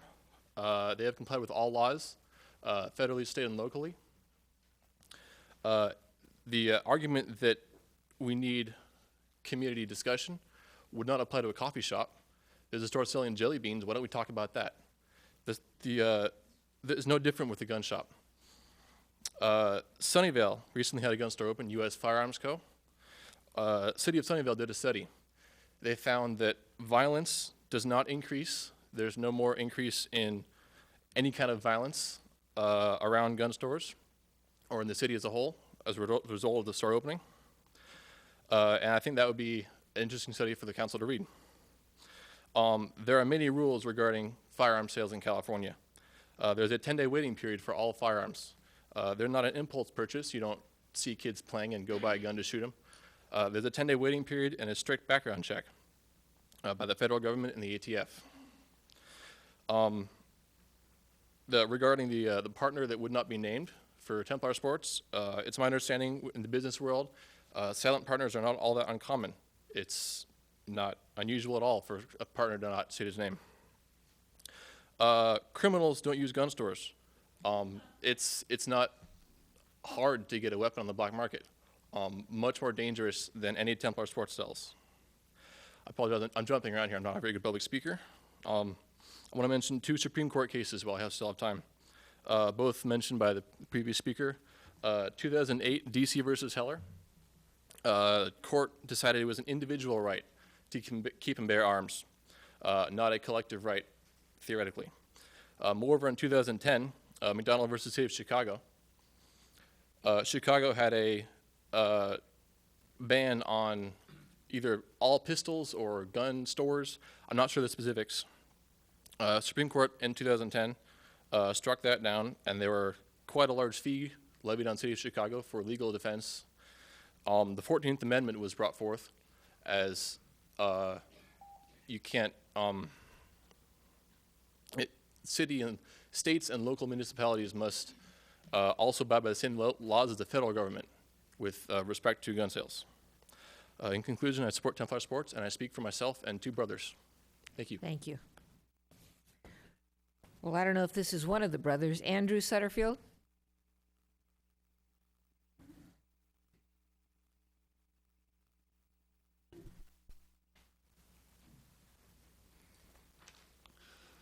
Hello, my name is Andrew Sutterfield. I was previously a resident of Los Gatos along with my family. I'm now a student at San Jose State University. I'm here to offer my support of Templar Sports. I believe personally that it's a great establishment. I have personally been in there with my family and friends multiple times, and both times the staff has spent probably over an hour total talking to my friends and I, my family and I, about their plans for the store, about their plans for helping the greater Los Gatos community. They're very professional, they're very friendly, they're very supportive of the healthy Los Gatos community. Mr. Chang also mentioned, I didn't really get into it much, but he mentioned that Templar Sports intends to run free programs to educate people on topics such as gun safety, fishing, and hunting, etc. I believe Templar Sports is a great asset to the community. It would be absolutely absurd to suggest that a gun store being in the presence of Los Gatos would be in any way dangerous to kids walking by. If somebody were to become educated on the precautions that Templar is taking to prevent mishaps, particularly regarding children, they would understand that that is very much the case. I encourage everybody here to visit Templar Sports. Don't even buy anything. Just visit them and talk to the guys there. They're very nice guys. They would be absolutely thrilled to talk to anybody and answer questions. And just if you have any concerns about anything firearm related, anything related to Templar, probably anything really, they'd be delighted to talk to you. So Templar is a great store. I very much support it, and that's my speech. Thank you. Thank you, sir.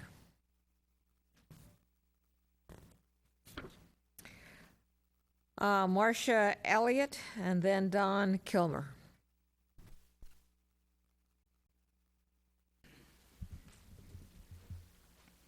When you get to this time of the evening, people have told pretty much what you intended to tell, but I have a couple of things to add. First of all, I'm really pleased that we can have I'm used to facilitating, that we can have this kind of a gathering of community members from Los Gatos and surrounding communities to talk about an issue that's as important as this is. And I'm not here to vilify anyone. I don't believe that a mother who likes to hunt is less a good mother than a mother who doesn't have guns in her home. I understand that we have rights, and I respect them. We have rights to free speech, but that doesn't mean that we can yell fire in a theater. We have rights to own a gun, but that doesn't mean any gun anywhere. This whole proceeding is so surprising to me because after being in Los Gatos for 25 years, I don't remember ever a time where our leaders abdicated responsibility for as important an issue as this is, and I'm disappointed in that. Others have made the point. We weighed in on a clothing store downtown concerned about advertising of underwear, but there was no public forum to talk about our concerns about a gun store that, at least according to some of my reading, has the intention, in fact it came up earlier, to equip guns with bullet buttons, and at least in some of what I've read, although one of the owners said today, not an intention to get an assault weapons permit, though that is in calguns.net. I am raising or adding my voice to the concerns about the process to have gotten to where we are. I'm concerned about the lack of public discourse on this issue. I'm concerned about the fact that this was anything but a transparent process. And as much as I respect Scott Seaman and have worked with him before, I'm deeply concerned about how this has happened in terms of one of the unnamed owners, a current policeman, being an owner in this, and the process having gone through so quickly without review. So, in this town, safety is of concern to us all. We have a history of speaking about issues that are important to us, and I would ask that there be an investigation into this process. I would ask that we revisit this business, and that I would ask that in doing that, we would invite the public to weigh in. Thank you. Thank you. Don Kilmer, and then Robert Sutterfield. Good evening. My name is Donald Kilmer. I was hired by Templar Sports about 3 weeks ago when they thought that there was going to be a public protest about their store already being opened and lawfully operating. They contacted me because I specialize in litigating Second Amendment issues against county and state and federal governments. They did not contact me specifically for the purpose of litigating. In fact, they specifically contacted me for the purposes set forth in the letter that is part of the staff's report. Templar Sports very desperately wants to be a member of the Los Gatos business community. They want to integrate themselves into the community. They want to comply with all federal, state, county, and local laws. And in fact, they did so when they acquired their permit to open, their seller's licenses, their tax licenses, their federally licensed firearms dealer licenses, their certificate of eligibility, and the list goes on. My expertise also runs to assisting firearms dealers and manufacturers in complying with federal and state firearms laws. As my letter pointed out, we intend to assist the council or staff with any research that they need done. We can provide materials, both empirical studies as well as legal research if necessary. On the point of why why one of the business partners or two of the business partners have decided to remain anonymous, they are not anonymous in the application process for the federal firearms license, and they are not anonymous with regard to the state of California and the certificate of eligibility. However, as has been pointed out, this issue has generated a lot of controversy, and it has also generated vandalism, rude conduct, littering, and harassment of my clients at their own store. And that is one of the reasons why the other two partners want to remain silent. If in a private discussion or in private correspondence it's necessary to disclose these people, we're happy to do so. We would like to cooperate with the town. What I didn't like tonight, though, was when one of my clients was ambushed up here. We're happy to cooperate, we're happy to answer any questions, but my client was not prepared to answer any questions, and I think that he was made to look like he was not being forthright. We intend to be forthright. We intend to answer any legitimate questions that you folks have. Thank you. Thank you. Just a question, Mr. Vice Mayor. Thank you, Mayor Spector. Yes, sir. How many, I'm sorry, I want to address you by your name. Can you repeat your name again? Donald Kilmer. Donald Kilmer, thank you.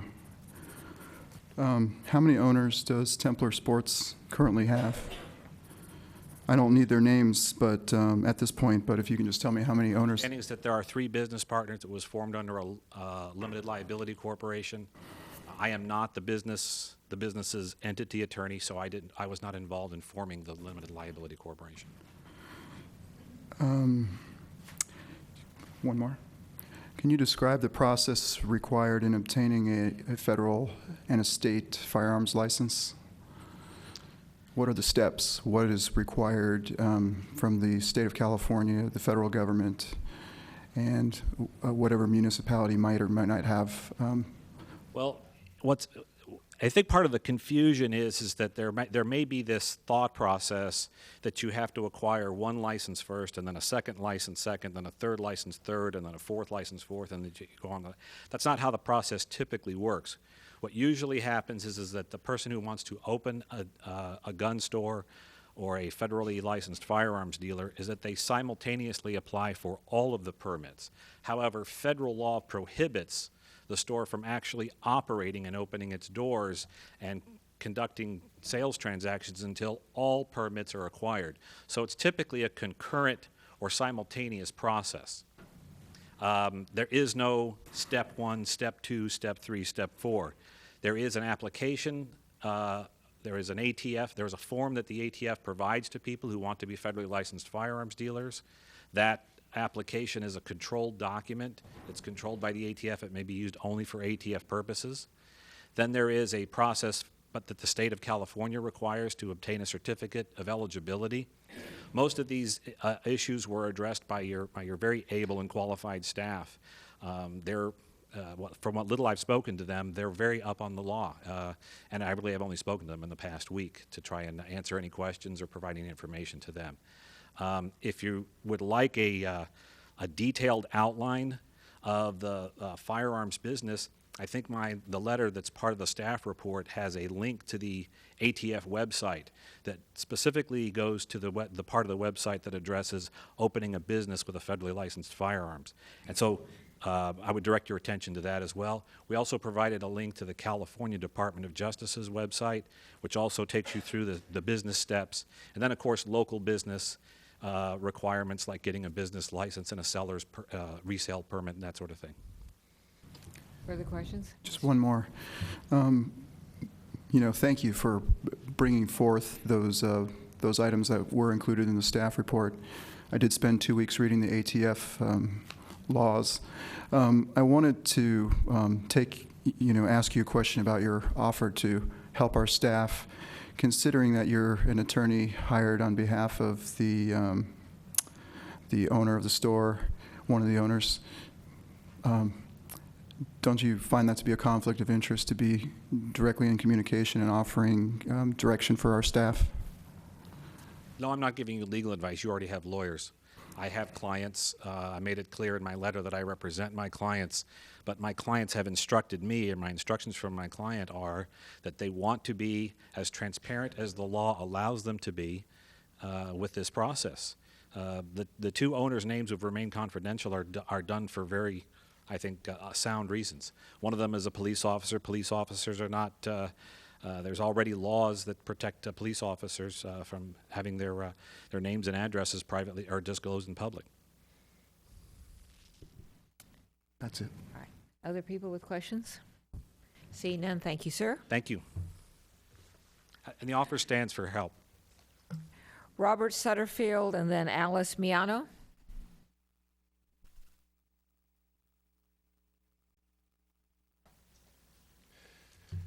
My name is Bob Sutterfield. Thank you for having me. You've already met my lovely bride and two of my little boys. A lot of the points I would make have already been made. I, by the way, am in support of Templar Sports. If you have visited other gun shops in the area, you've found that they have a certain ambiance, a certain aura about them. They have a lot of heads on the wall. They have the cranky old guy behind the counter. They have some surly help that really doesn't give a rip whether you buy something there or not. As a guy in industry, a guy in business, I care about customer service. I care about making the customer satisfied and happy with what I'm selling them. When I visited Templar Sports, it's bright, it's open, it's light. They are eager to talk to you. They're eager to provide education. Do you want me to hold this like this, or you want me to put my thumb over here? They're very attentive to the customer. They are filling a gap in the market. This is the way capitalism works. You find a gap, you fill it in the market. Bless them, I hope they make a pile of cash, because somebody's got to do it around here. They are an exemplary industry in town, an exemplary employer, and you're lucky to have them, frankly. Of the people that have guns in Los Gatos, which includes the bad guys, these are the responsible people that you want having guns in town. These are the responsible, upstanding, law-abiding folks that you want involved in the distribution of weapons for whatever purpose. One of the, changing subjects, one of the suggestions that staff made for ideas going forward is locally requiring lost and stolen firearms reporting within 24 hours. The federal requirement is either 48 or 72. I'm sorry, I haven't had a chance to look that up. My phone isn't working well down here. That short time for reporting is already a problem for law enforcement. If a woman is traveling, comes home, finds her condo has been broken into and her firearms have been stolen, she doesn't know how long ago it was.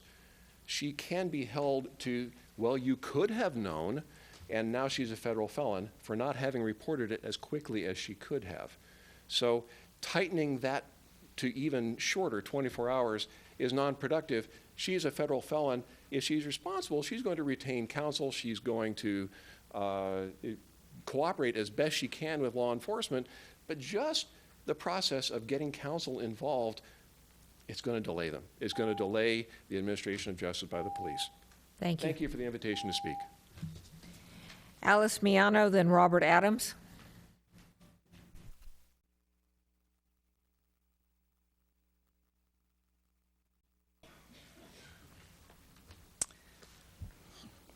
Good evening. I was raised here in Los Gatos. I raised my kids in Los Gatos. I've been here almost 50 years. And I sent you all an email, and the town attorney as well. Nobody wrote back to acknowledge the email, so I'm going to share it with you again in case you missed it. So, besides being a town resident for nearly 50 years, I'm also an educator. And I am flabbergasted that it takes 6 months to approve parking permits for my block, but no time at all to approve the sale of guns, even after the Sandy Hook tragedy. And by the way, I have cousins who live in Newtown. I hope they don't have to ever give me the phone call that I had to give them. I urge you to read the policy statement, I said, presented by the Interdisciplinary Group on Preventing School and Community Violence.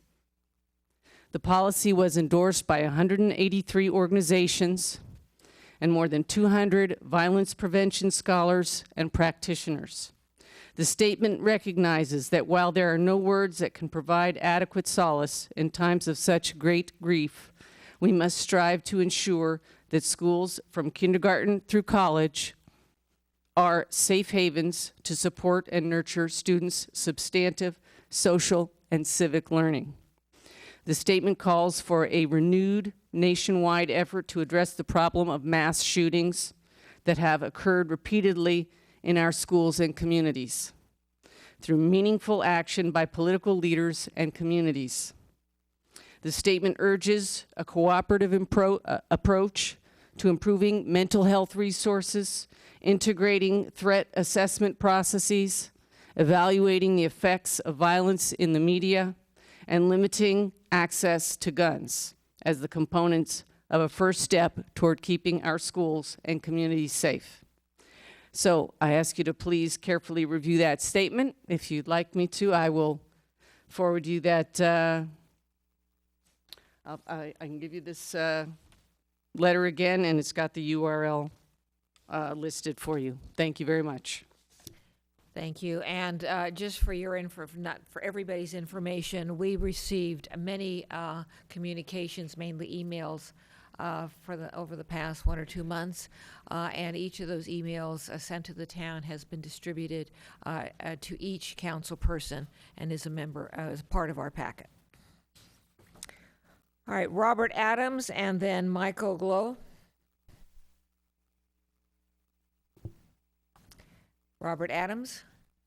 No one is coming. All right, thank you.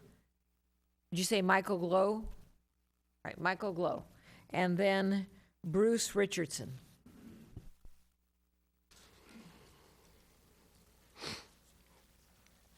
I am the owner of 3 guns, none of which are assault weapons or usable with high-capacity clips. First, let me make one thing clear, is that all the people here today that were citing the Second Amendment, the Second Amendment is not relevant to tonight's discussion. The Second Amendment only talks about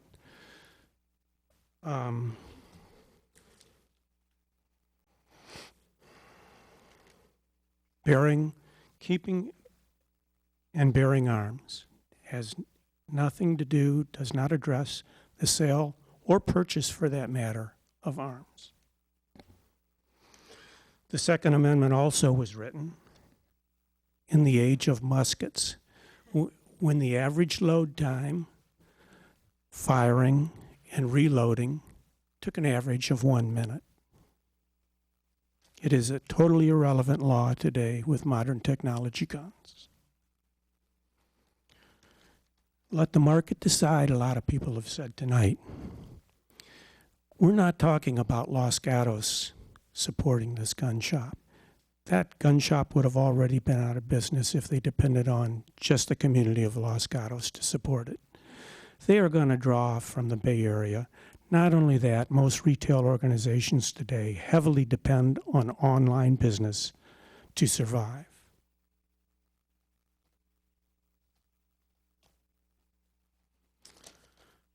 The word Templar and the term Knight Templar have the definition of a knight of a religious military order. And today, the term is one frequently used in the southeastern states with a connotation of white supremacy. The store logo reinforces that perception with a red burning cross on a shield. Have the same undertones of racism and redneck militias.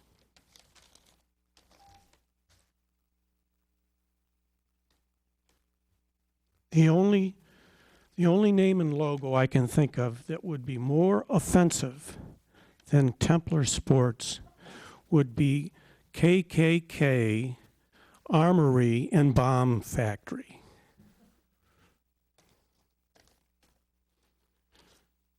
Also, the logic behind the name, or this current fad saying of the only way to stop a bad guy with a gun is a good guy with a gun, that's faulty logic. Thank you, sir. The good guy loses. Bruce Richardson and then Laney Richardson. Good evening. My name is Bruce Richardson. I'm a resident of Los Gatos. I'm president of a high-tech company that's located just down the street from Templar Parts near Vasona. I've lived here for over 30 years and live in Campbell from the beginning. I took training about the use of guns when I was a kid and know how to use guns, but over the years I've learned different. I've personally been almost shot 4 times, 1 by accident, 2 by drunks with Saturday night specials, and once by stray bullets. 3 of my neighbors were killed. One father shot his son while he was asleep. Another neighbor who doesn't live there, but I know him, shot his wife and then shot himself. So I'm not, you see why I'm not happy about having a gun shop in this town. But what I'm really not happy about, and what I'm outraged about, is the fact there was no public process in the review of this gun store in town. If the gun store had review and it was approved and everything was fine, I would be happy with the store in town, but I am not happy with the lack of public review process. I can't cut down a tree without going through a big process. Other less controversial businesses have been kept out of Los Gatos because of the review process. Our town is supposed to be better. This issue must be reopened. The gun shop permit should be reconsidered with public hearings. The shop is 300 yards from Oak Meadow Park. It is within Van Meter and Fisher School, a short vicinity. The shop is right next door to multi-resident families housing. No one under 18 is allowed to enter without an adult. Sounds like a porn shop. With this process, a porn shop, strip club, pot club could go in. What's going on? The findings and considerations on the application are sorely lacking. The building had major modifications. Garage doors were removed and converted to a bunker-style storefront. Windows were removed or converted to wire mesh windows. Look on Google Maps. You can see the store before the modifications. It is ridiculous to say they were minor modifications. Council, give us back our voice. Please reopen this highly questionable approval, and for God's sake, don't allow them to expand, adding, reloading, gun manufacturing, and gunpowder storage. Thanks for the opportunity to speak. Oh, my wife had to leave. And that would be Laney Richardson. Cynthia Chang, followed by Steve Beecher.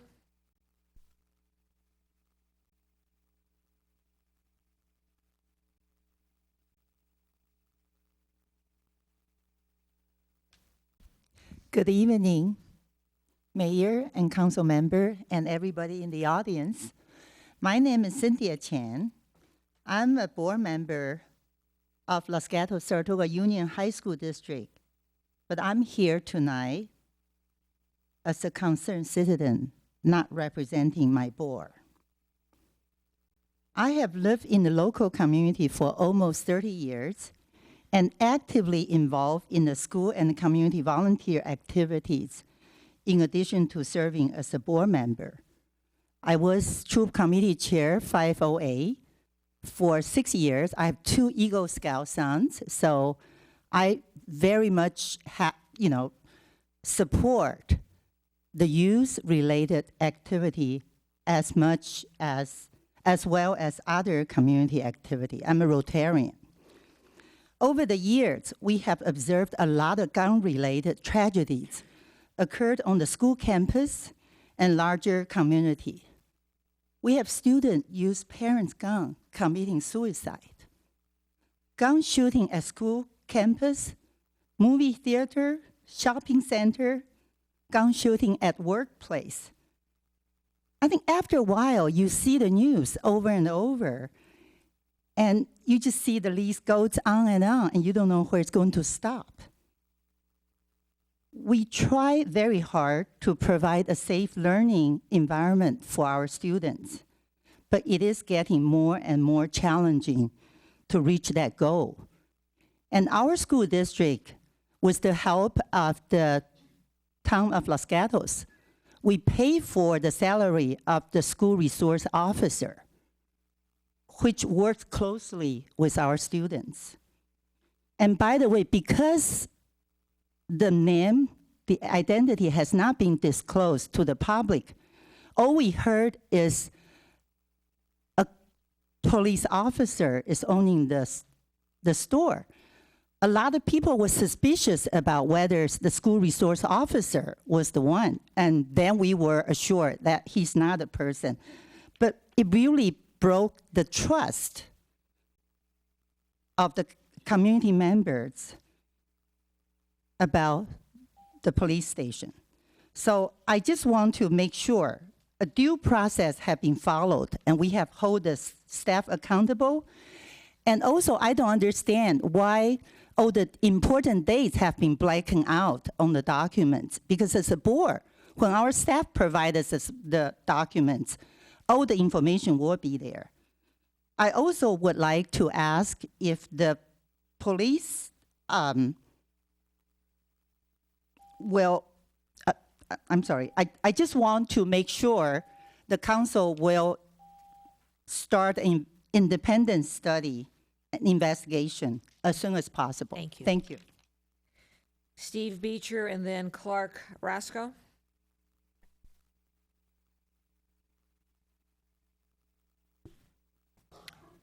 Steve Beecher. No one's coming forward.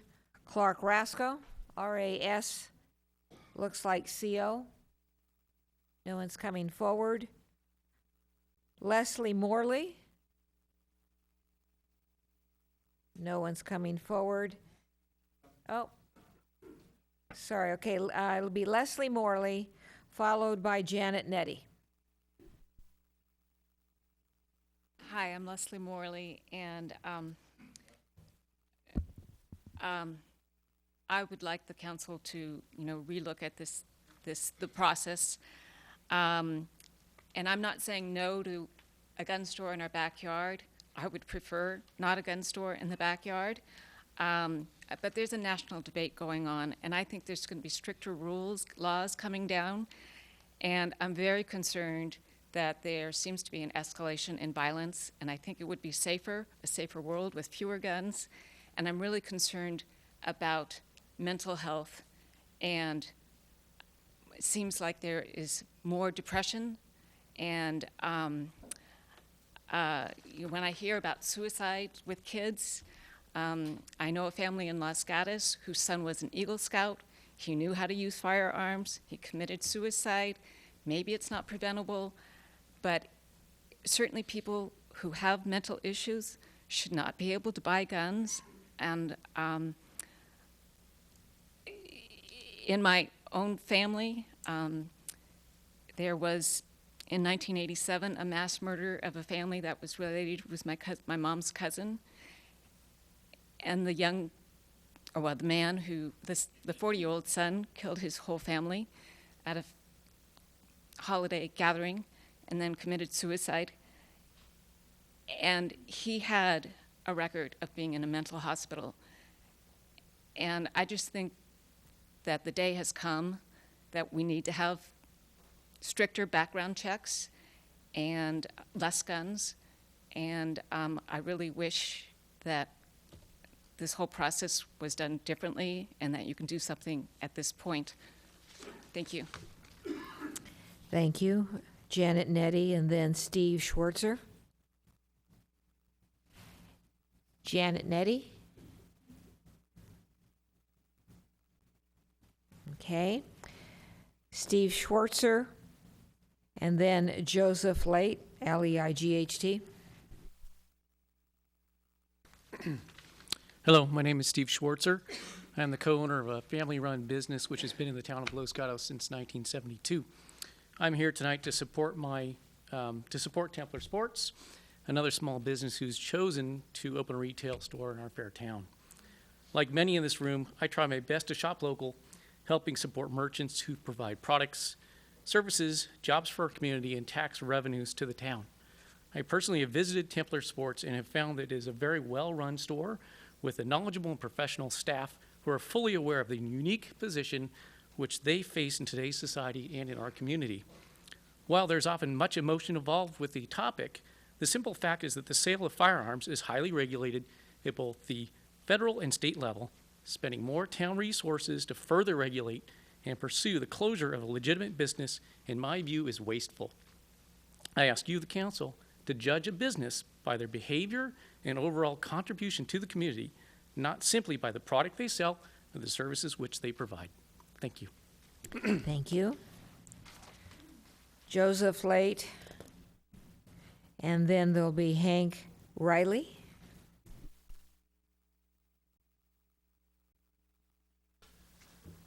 Good evening, Madam Mayor and City and County Town Council. My name is Joseph Light. I live in Santa Cruz for 40 years, and everything's too short for me.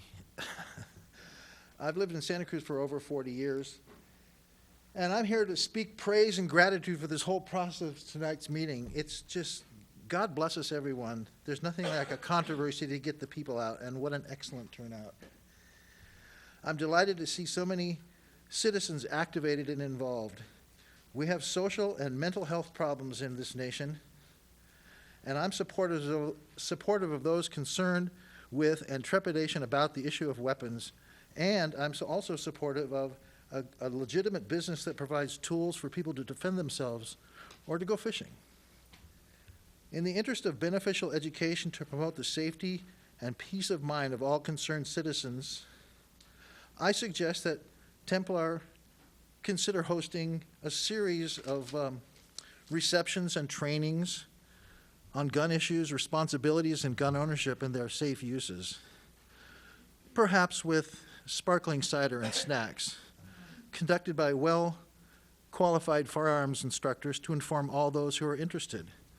The Second Amendment rights are a well-established, time-honored national tradition that should continue to be upheld. Protection of innocent people, especially women and children, is extremely important to me. And I've lived in Santa Cruz County for 40 years, and I've watched the social climate over there just degrade. We've got guns, we've got drugs in Beach Flats area. There's prostitution, there's all kinds of things going on. And I've just watched it degrade over there, and it's really sad. Banning firearm stores will not prevent criminals and those mentally ill determined individuals from procuring and using any weapons that they can get their hands on to achieve their aims. Just yesterday, my 20-year-old friend Tiffany was attacked by a young man at Cabrillo College attempting to rape her. Fortunately, she escaped and was only slightly harmed. Had not a passerby helped her, it could have been very tragic. And when seconds matter, the police sometimes and usually are minutes away. On principle, I support Templar Sports. Thank you very much for having these meetings. Thank you. Great turnout. Hank Riley, and then Peter Carlino.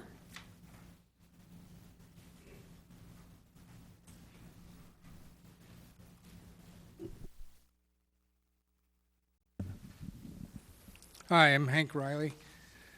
I'm going to be 78 this year. I've been shooting competitively over 50 years.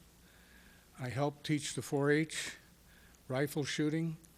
I'm an instructor at Coyote Valley Shooting, and all this stuff about people against guns. It's not the guns.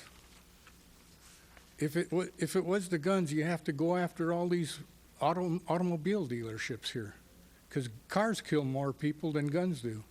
It's the idiot behind it. And I'm in support of Templar Sports. Thank you. Thank you. Peter Carlino and then Chris Larson.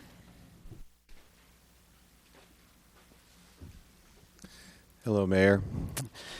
My name is Peter Carlino, and hello to Joe Przinski. I can pronounce his name. He was my teacher many, many years ago.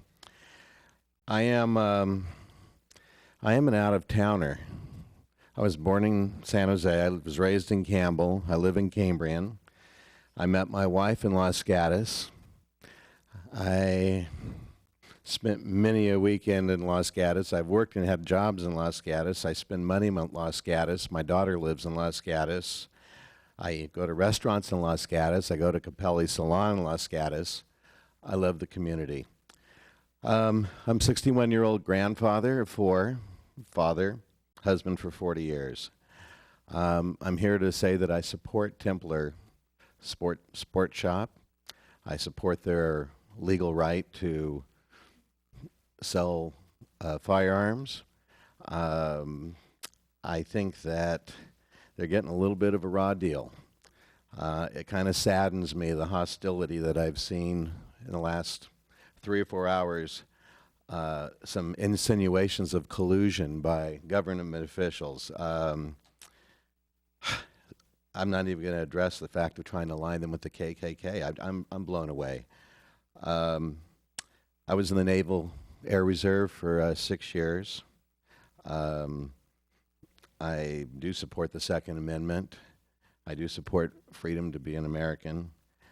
I am saddened by the problems we have with the mental health issues in the United States and the lack of them, lack of support for them. I work downtown San Jose. I have a business for 35 years, and there's mentally ill people downtown in St. James Park that need to be in a place, and they're not.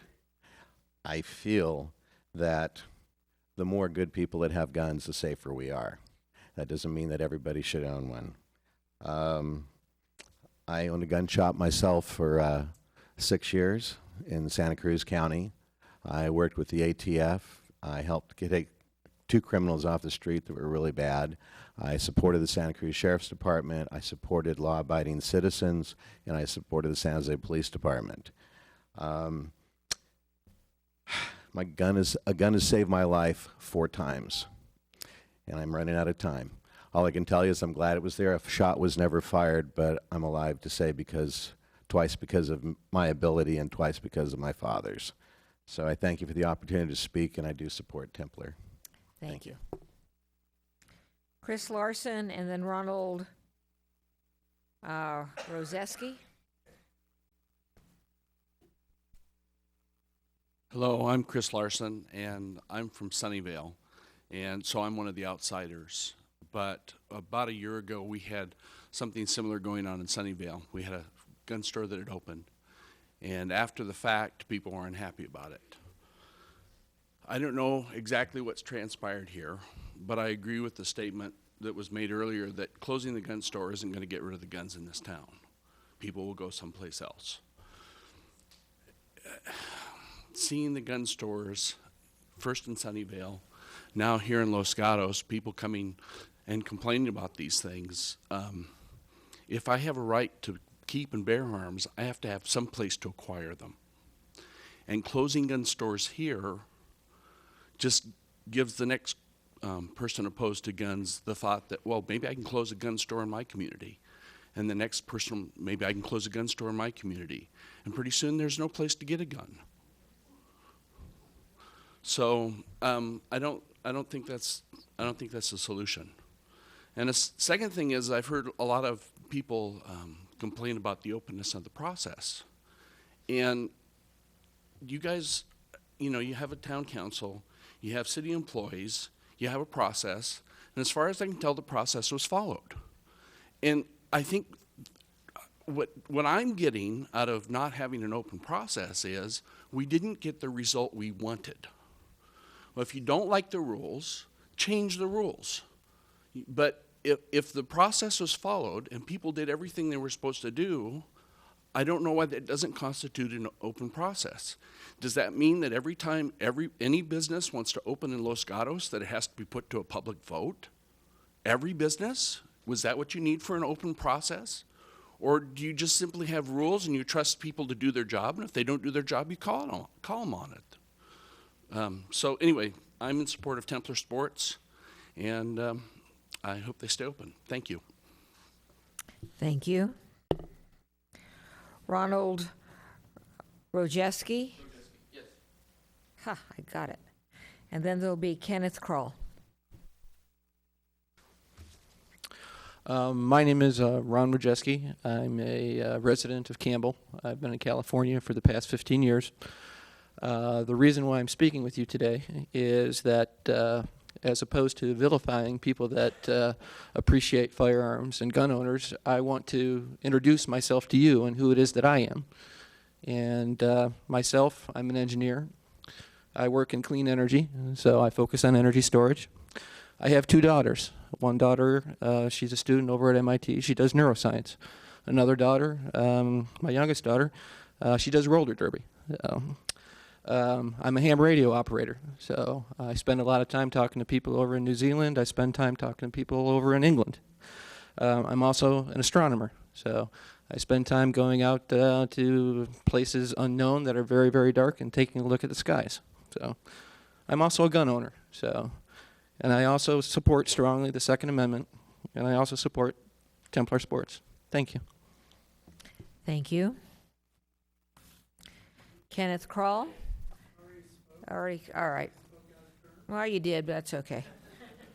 Michael Davis and then Holly Davis. Michael and Holly Davis. Nobody coming forward. Andrew Ricci. Holly Davis and Michael Davis. I'll speak for both of them. Okay. And your name again is? My name is Holly Davis, and my husband is Michael Davis, so I'm speaking for both of us. Today, our son today he went to boot camp. He's down in San Diego, and it's his very first day at Marine boot camp. He enlisted to protect America and America's freedoms. Many soldiers are fighting for our freedoms and have died for our freedoms. I find it extremely sickening, saddening that we have all these soldiers fighting for our freedoms, and there are so many people here trying to take them away. I strongly support Templar Sports, and I strongly support being a mother of 2 kids, that I stay at home and I am armed to protect my family. If there's a home invasion, I am ready to defend my family. Templar Sports and businesses like that allow me to protect my family. Please do not take a business like that away. And please support my son and do not take away freedoms that he's fighting for. Thank you. Thank you. Andrew Ricci. And he'll be followed by Fred Hoot.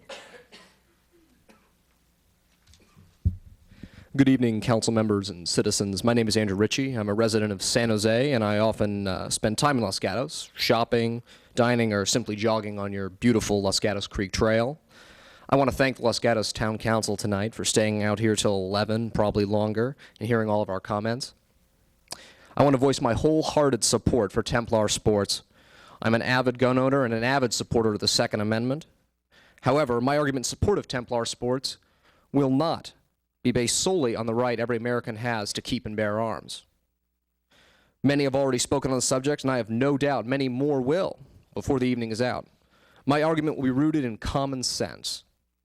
There are quite a few gun shops that I visited across the country that I don't like. Some have rude staff and take a more lax approach to basic gun safety than I like to see. Upon hearing a new gun shop opened in Los Gatos, I decided to check them out. What I found was a well-lit, very clean facility with a diverse selection of sporting goods, from fishing rods to semi-automatic firearms. Most importantly, though, it was staffed by smart and friendly people who were happy to show me their store and answer any questions. From my observation, Templar Sports is a well-managed and secure business run by good, law-abiding citizens. Now, upon reading through the 50-plus pages of letters opposing the existence of Templar Sports this weekend that were entered into the record in the staff report, one common theme jumped out at me. That was fear. I read about mothers who feared for their children's safety going to and from nearby ballet lessons. And I have to ask those who pen these protests, before you reach for your phone, turned on your computer, activated your iPad, and sent an email or called the city council here, the town council, excuse me, and expressed your concerns about your children's safety or that somehow this gun store would reshape Los Gatos' city character, did you think about once going down and checking out Templar Sports, maybe going inside, introducing yourself to the staff, expressing your concerns, and asking questions, then forming opinion based on facts? I hope you did, I really do, but from what I've heard tonight and what I've read in the staff report, I doubt it. I would encourage all concerned residents, citizens, and council members who are skeptical about Templar Sports, go visit them on 611 University Avenue. Go inside, meet the people who work there, and express your concerns. They won't bite. The guns won't jump up out of the cabinet and shoot you or your children. Form an opinion based on personal experiences and facts, rather than engaging in an emotional rush to judgment. Because I think the ill-informed, fear-driven response that I've heard and read about says more about the character of the town of Los Gatos than the presence of any gun shop within city limits. Thank you very much. Thank you. Fred Hoyt. And after Fred Hoyt will be William Merrill. My name is Fred Hoot, and I'd like to tell you I'm a California hunter education instructor. I'm well aware of all the education that goes behind gun safety. I've seen people being unsafe. I've seen people being safe, and on some occasions I have denied people the right to hunt because they did not exhibit safe practices. Okay, I'm here speaking as a citizen and not as a California hunter education instructor. I want to make that perfectly clear. This has nothing to do with the California hunters. I grew up in a town of 50,000, and I remember every Thursday a lot of students slinging their rifle over their shoulder, have a box of ammunition in their backpack, and going to school and sticking it in their locker. I know a teacher that had in excess of 50,000 rounds of ammunition underneath his desk. We had no problems with firearm accidents. We had no problems with gun shootings. We had no problems. And this all boils down to education. Before anybody picked up a gun, they knew how it operated. They knew to respect it. They knew it would kill. They knew the difference between handling a firearm and watching a movie. Education was the key. I support Templar Sports. They have education there. Who better to teach your children how to use a gun than qualified professional instructors, or watching the movies with some guy just waving a gun around and shooting at everything he can see.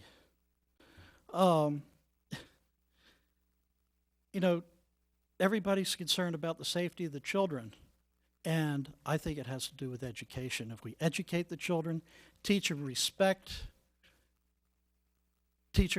for others, teach them respect for the firearms, we won't have a problem with shooting. Thank you. Thank you. William Merrill, and then Mike Varner.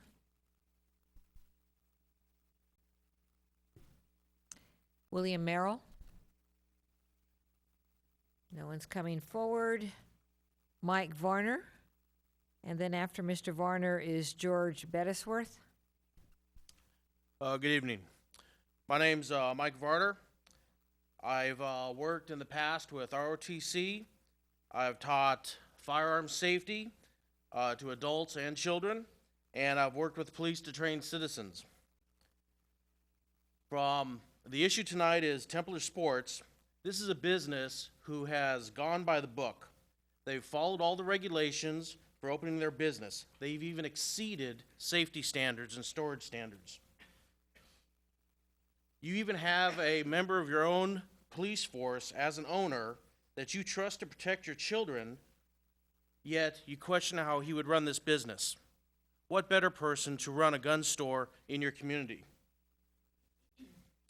I think it's absurd to call for the recall of the mayor or the firing of the city manager when the rules and procedures were followed. Shooting is a safe sport if you follow specific rules. But even if you disagree with the shooting sports and you do not want your kids to be exposed to firearms, they're going to see them in movies and in video games. And what message will they get? They will learn from video games, the more kills you get, the more replays. And in every movie, the good guy gets up after being shot and prevails. Well, that is not the proper image for firearm safety. You have a resource in your community that has volunteered and does provide firearm training and safety. Appreciate it. Use it. It is a resource in addition to a retail outlet for firearms owners. A lot of people talk about fear for their children. In the most recent study from the Center of Disease Control, 46% of unintentional injury deaths of children were by motor vehicles, 17% by drowning, 10% by fire, 5% by suffocation, on and on and on. Firearms accounted for 1.6%. Firearms are not your issue. If you want to find issues in the Los Gatos community, do a search on Yelp. You'll find you have 4 tattoo parlors, 11 establishments selling liquor in containers, 12 establishments selling alcoholic drinks, and you have 27 Megan's Law registered sex offenders. If you want issues to fear for your children, look at these. A firearms store who sells to responsible gun owners is not the issue. Thank you. Thank you. George Bettisworth, followed by Amy Goldsmith. All right, Mr. Bettisworth isn't coming forward. Amy Goldsmith. After Amy Goldsmith, we'll have Bonnie Williams.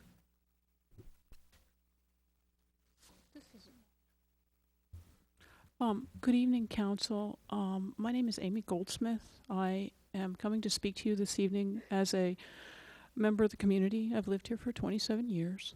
I respect the people that have come to share their opinions, but I'm speaking partly to you because I really feel like this is an issue for what we want Los Gatos to stand for. I heard just earlier that this oil, no, I'm going to restart on one point. I came tonight to listen. People met me at both entrances offering to give me signs, and frankly, I declined the signs because I would rather have a discussion, a conversation, and not immediately be polarized, immediately say to somebody, I'm for you or against you. I have heard tonight several people say, and just recently a speaker said that objecting to Templar is like an emotional rush to judgment, and that education is all that is needed. I can educate myself on anything I choose, and I, as a school librarian who deals with children all the time, simply elect not to educate myself. I don't want to go educate myself on guns, despite the fact that I am fully capable of it. It is something I am not interested in doing. The part of this whole discussion this evening that really concerns me is I do feel like the gentleman who came to tell us about all of the legal steps that Templar has gone through, you know, from what I hear of Templar, they do sound like an exemplary gun dealer, okay? But all the steps they're gone through that the lawyer mentioned, the one step that I feel like has seriously been skirted with a little bit of assistance is the public reaction part. And that's why this is coming up now rather than 6 months ago when it might have been more appropriate. And I think that step is one that you cannot simply skip over, no matter how clever you are and how you may come and amend the business license application afterwards. It's a step that cannot be skipped. Thank you. Thank you. I am for Templar. I'm Bonnie Williams. I've lived in this community for 30 years. Before that, I lived 30 miles from South Chicago, drove through South Chicago many weeks in my life. So it's nice not to be in that environment, but that's where the crazies are. Earlier tonight, one of the opponents mentioned that like having this gun shop was going to cause violence in our area. Well, Templar is not selling violence. They're selling us protection, and I can't look forward to be able to get my gun. I'm so afraid of town after town, little town after little town, the cities are going to stop the sale of guns. I think all these opponents, no matter what you say, you're not going to appease them. And if you put the gun shop on the border, you know, they're still not going to be happy. So it's not a question of location. It's a question that it's in our city limits. So I'm afraid that where are we going to legally get our guns if town after town and city after city starts forbidding them? We're going to have deep trouble there. The town cannot arbitrarily just decide that this line of business is one we have to take extra precautions against and make sure they aren't allowed. I really appreciate the opening presentation. I think it was very enlightening, and it does show that you followed the process. What I am concerned about, and this is indeed, it's not just a little shop, it's about an attack on legal guns in general, and that is an attack on our Second Amendment. It is not a Second Amendment for our need, or wish to have. It is our right to have guns. The Second Amendment is not about guns for hunting. 200, we had just fought a Revolutionary War, and we were trying to fight against governments. So the purpose of the Second Amendment is to fight the threat of tyranny and to protect ourselves and our individual families. And tyranny, ironically, I looked in the Merriam-Webster dictionary today. It's a word that's on a lot of tongues today, and that wasn't mentioned here tonight, but maybe by one person. The word tyranny is in the top 1% and the number 28th most popular word being read by the official dictionary of Merriam. So it is a concern today. What does that tell you about how worried we really are? We are not going to protect ourselves from tyranny if we are only allowed to have 7 bullets at a time. That will not help. Eliminating guns from good citizens does not stop the actions of crazy people, unlawful citizens, and terrorists. Schools are always going to be soft targets for terrorists and the individual crazies. Terrorists can coordinate hundreds of school attacks in 1 hour across the nation. Doesn't matter that one crazy comes in with his gun. You better worry about them. Our federal intelligence agencies are always concerned about that our schools are not protected. You better put barricades in front of them. Those attacks can happen. Gun opponents will wish they had our guns there when that happens. So I'm not afraid of the crazies, but I am afraid of the 320 million people that make up this nation that are facing soft tyranny today and maybe hard tyranny in the future. Second Amendment is an issue, because no matter where you put this gun shop, it seems like half these people here are not going to want it in our city limits. Thank you very much. Thank you. William, Chroost, I think, and then Tom Alleron. William? All right. Oh, I'm sorry, Tony Alleron. And then there'll be Jack Van Nader. Council, Mayor, congratulations, by the way, and thank you for serving. I just wanted to start off first. I want to make a correction. The Knights Templar, the cross does not burn. It is not satanic, and the original name were the 2 poor knights of Christ, and the original symbol was 2 knights on 1 horse because they were too poor to afford 2 horses. And Their responsibility was to protect the travelers and community. Robert Chang stood up here and took on, in my opinion, any question that you guys wanted to ask. This flyer, I live at 229 Johnson Avenue, was put in my mailbox, which is illegal and against the law. I do not appreciate it. I understand your right to voice opinions against the shop. I will look at you, sorry. But he has not broken any law, and someone has. I don't appreciate it. I am a hunter. I own several guns. I have 3 daughters. I did buy my niece a pink BB gun for Christmas. Gun safety is very important. And one thing, having known Robert Chang since I was in 3rd grade and he was in 1st grade, know his integrity. I know that he will provide a shop that will benefit our town. I've been looking for a place to teach my kids gun safety. I think that's very important. The one thing that our town lacks is a sporting goods shop. Where else can you go in town and buy a fishing pole? And everybody wants to focus on the guns, and there are guns there, and there are going to continue to be guns there. But there's nowhere that I can go buy a fly rod in town. Not one place. And I hope they expand. And I hope as business grows that they carry fishing waders and other types of ammo. I mean, I went to go buy duck hunting ammo, and they didn't carry it because they just opened up. So I'd like to give them a fair shake in town. If they violate the rules, then fine them and deal with it. They went by the law. As far as I can tell, we did not have a legal right to shut them down. I want to let other citizens know in town that there have been thousands of guns that have been sold in Los Gatos by private dealers, generally to law enforcement and other people. And that's not really well known. The reason they're not telling the law enforcement officer's name, that's one of the owners, most people don't know that law enforcement officers do not go to town or do not go to work in their uniform for fear of their safety, of their family, and being identified. And that has to be taken into consideration. I had a quote, but I'm out of time. I was going to quote you, George Washington, who helped write our Constitution, and I think he was a very smart man that's held up a long time. Thank you. Thank you. Jack Van Nader, and then Andrew Wilson.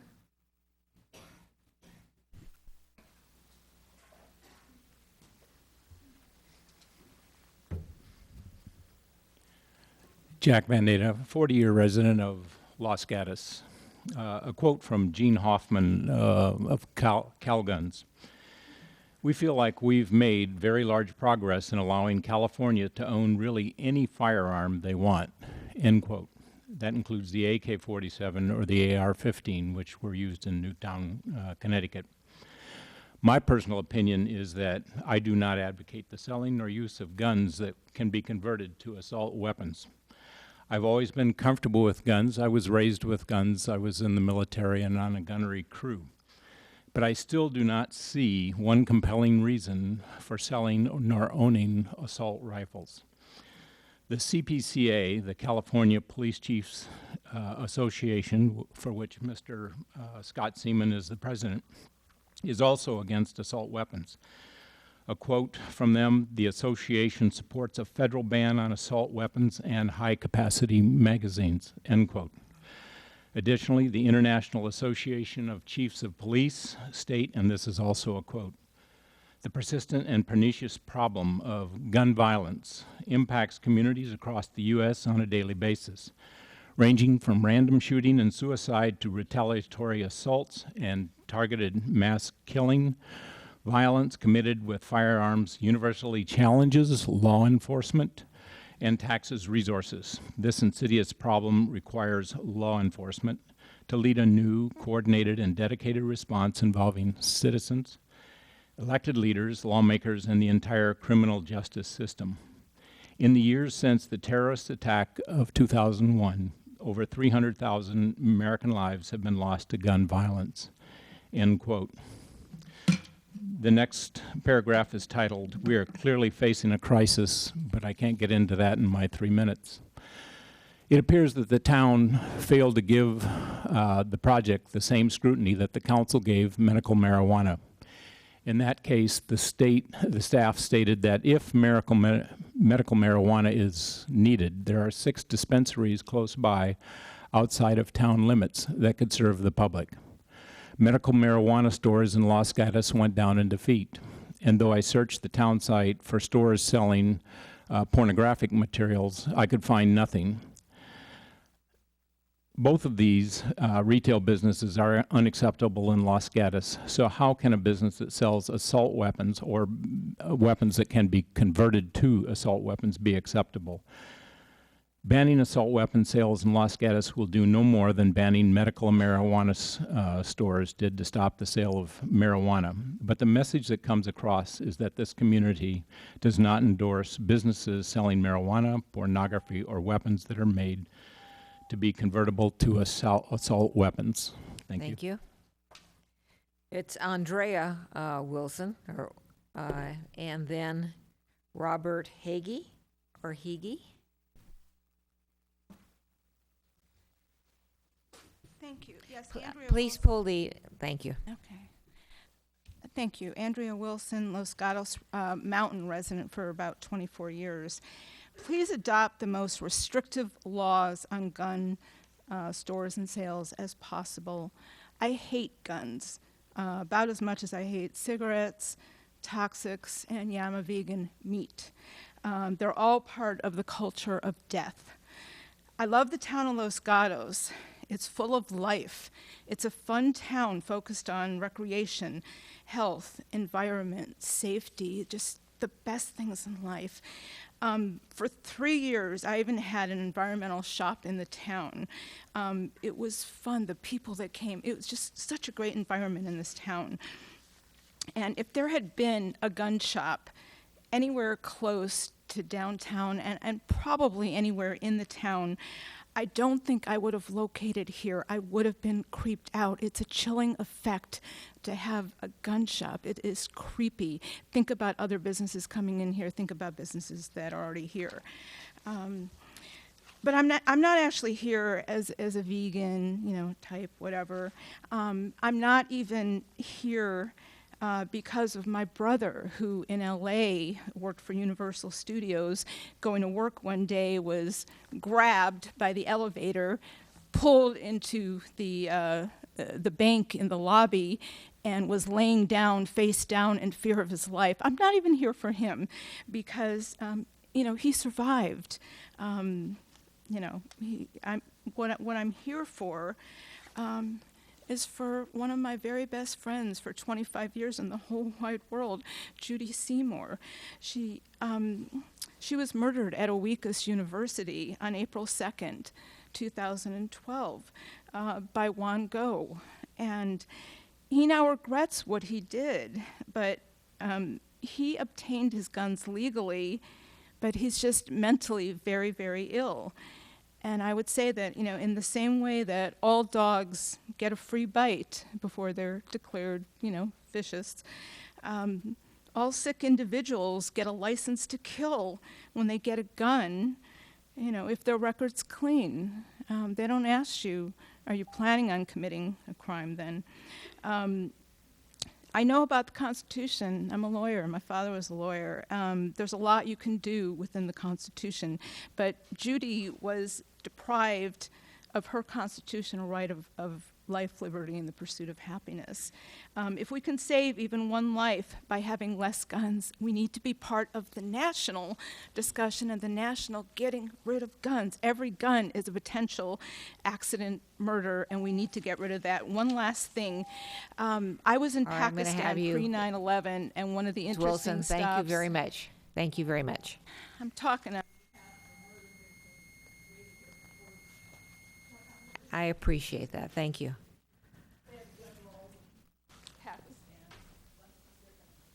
Robert Hagee. Mayor, we are at 11:30.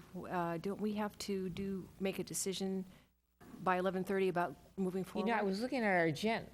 Our agenda, and it said midnight. Mr. Larson? Yes, I asked that question as well, and the agenda does say that by midnight the council has to vote on whether or not to adjourn before midnight. Okay. I noticed that also. All right, Robert Hagee and then Jack Ferroni. Robert Hagee, H-E-A-G-Y. All right, then Jack Ferroni, F-A-R-A-O-N-E. No one coming forward. John Bowen.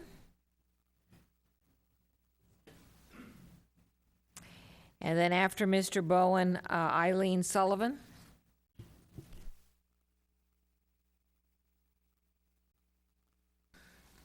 Good evening, members of the Town Council and the Greater Los Gatos community. My name is John Bowen. I'm a real estate broker and small business owner who's been a member of the Los Gatos community for most of my life. I'm speaking out tonight in support of local business and particularly in support of Templar Sports. I'm very excited to see how well run this local business is and excited to see such responsible business owners who have been so diligent to comply with all of the many local, state, and federal regulations that are involved in their business. It is precisely this type of business owner who we need in our community and who we should be supporting. As most of you probably already know, California leads the nation in its stringent regulation of the sale and transfer of firearms. And in much of the talk of the past couple of months, many of the regulations being proposed across the country have already been instituted here in California. I was at Templar Sports this past weekend with my two daughters and their grandfather. I was impressed when my father, who apparently is not very savvy about California firearms regulations, asked if they sold a particular type of gun. And the store clerk quickly and politely replied, "No, sir. I'm sorry, that type of gun is not legal in California." Friends, this is the knowledgeable type of business owner who we should be grateful for. And we should be doing everything within our power to support them. They know the rules, and they're working diligently to build a good and healthy business in our community. I urge the council and the community at large to do everything they can to support small business owners and to support Templar Sports. Thank you for your consideration. Thank you. Eileen Sullivan. Noting that no one is coming forward. Mark Tober, T-O-W-B-E-R. No one here. Ryan Reed. And after Mr. Reed, Hans Jonsens, or Jonesens. Hello, my name is Ryan Reed, and I'm an Eagle Scout of Los Gatos. And everyone's talking about for or against guns. And I'm not going to pick a side because that just splits everyone, and we're not going to get anything done. Now, I'm talking to you. I'm not talking to these people. They're grateful that they're here. But the main objective of this is, how do we get the guns out of the hands of the people who want to commit harmful crimes? Now, Wimbledon Road, there was a home invasion. And then before that, on Lafayette Street, there was a home invasion. They shut down the whole streets. Policemen out there. The family was home. Okay? People are not just looking to break in and take what they want. They want to cause harm. Now, stricter gun laws are not going to move anything, and putting more guns in the hands of people could do something. I don't know. We need to enforce the laws. At a high school, if you bring a weapon to school, 0 tolerance, you're out. You're expelled, or an illegal substance. Okay? In that sense, we need to be focusing on bringing this to a state level, where if you commit a crime with a firearm or a knife or any sort of thing that's going to cause harm to kill someone, that should be reciprocated to that person, meaning 0 tolerance. If you commit a crime with a firearm, either a death penalty or permanent incarceration.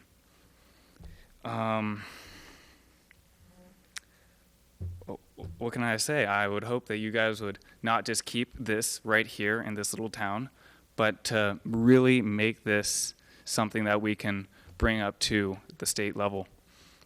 I'm holding you guys accountable, not just to try to restrict firearms in this business or to eliminate them or expand them all the way through town.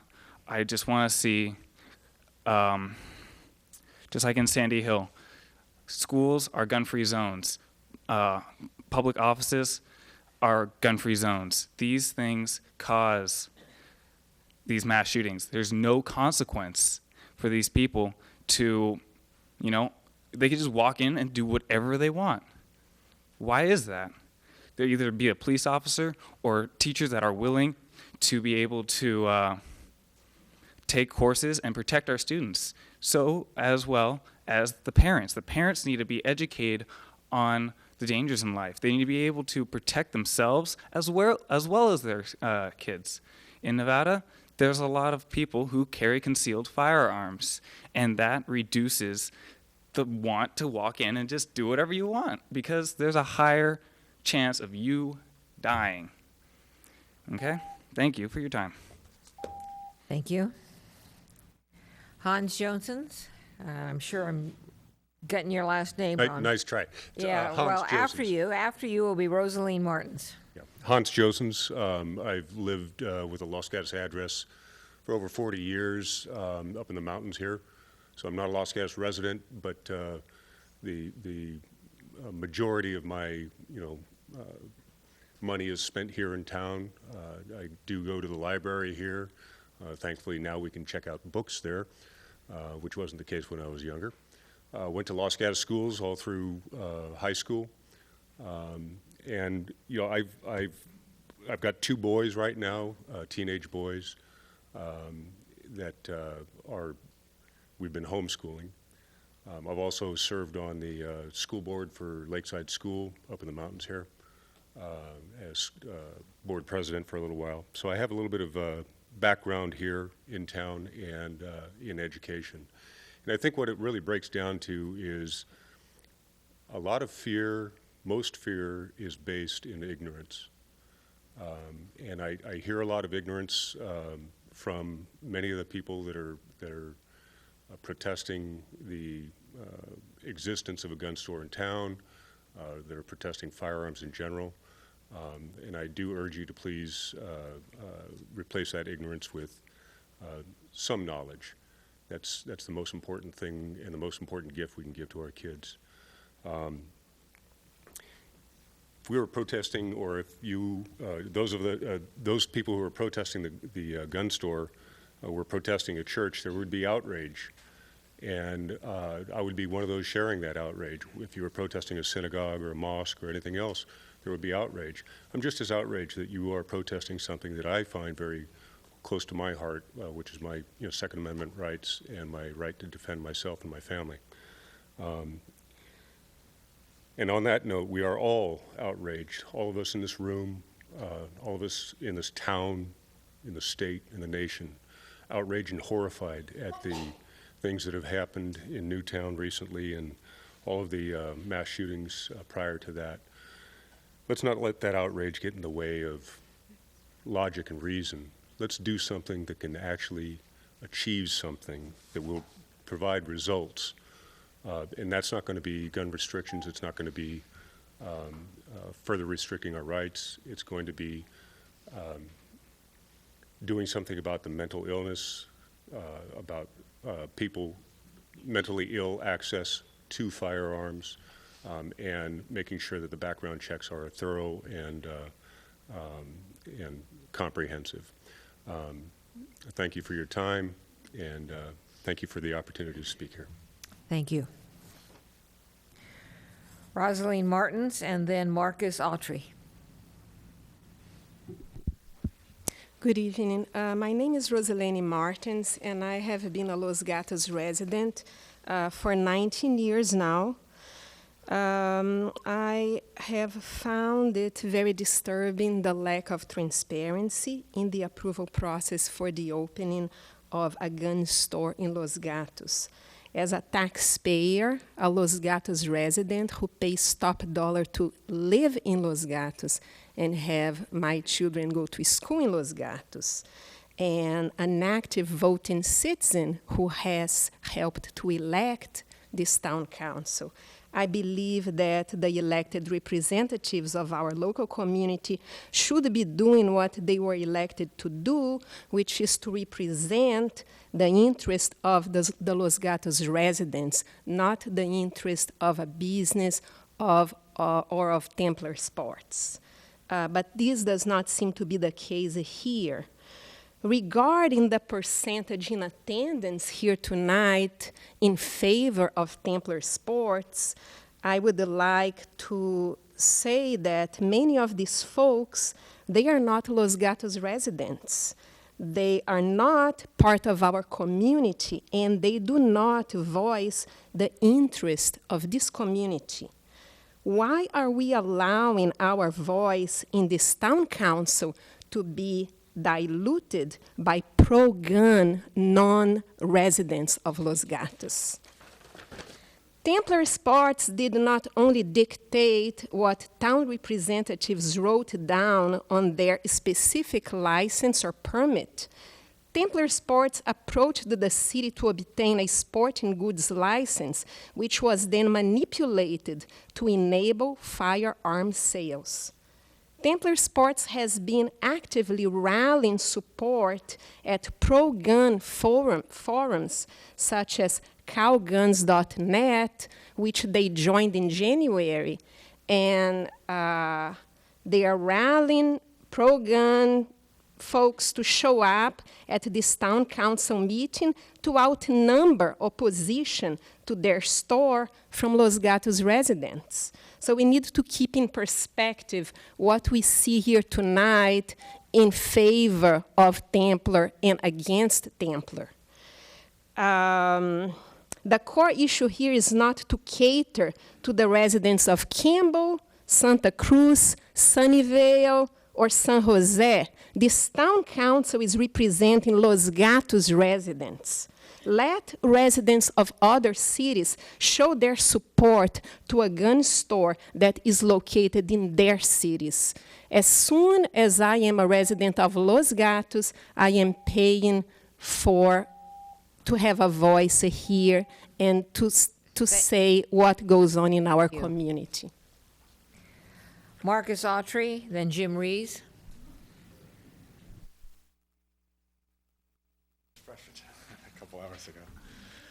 Good evening, everyone hanging in there. I'm Marcus Autry. I'm the principal over at Los Gatos High School, and just am here tonight to say a few things. First, my job at the high school is certainly on a micro level as to what you all are doing in the town. But first, we're there at the high school to educate the young people, and two, to provide a safe and nurturing environment that allows them that education. I will say on the record that the police chief and the school and the police department, we have a great working relationship, and they're very supportive of those efforts with safety.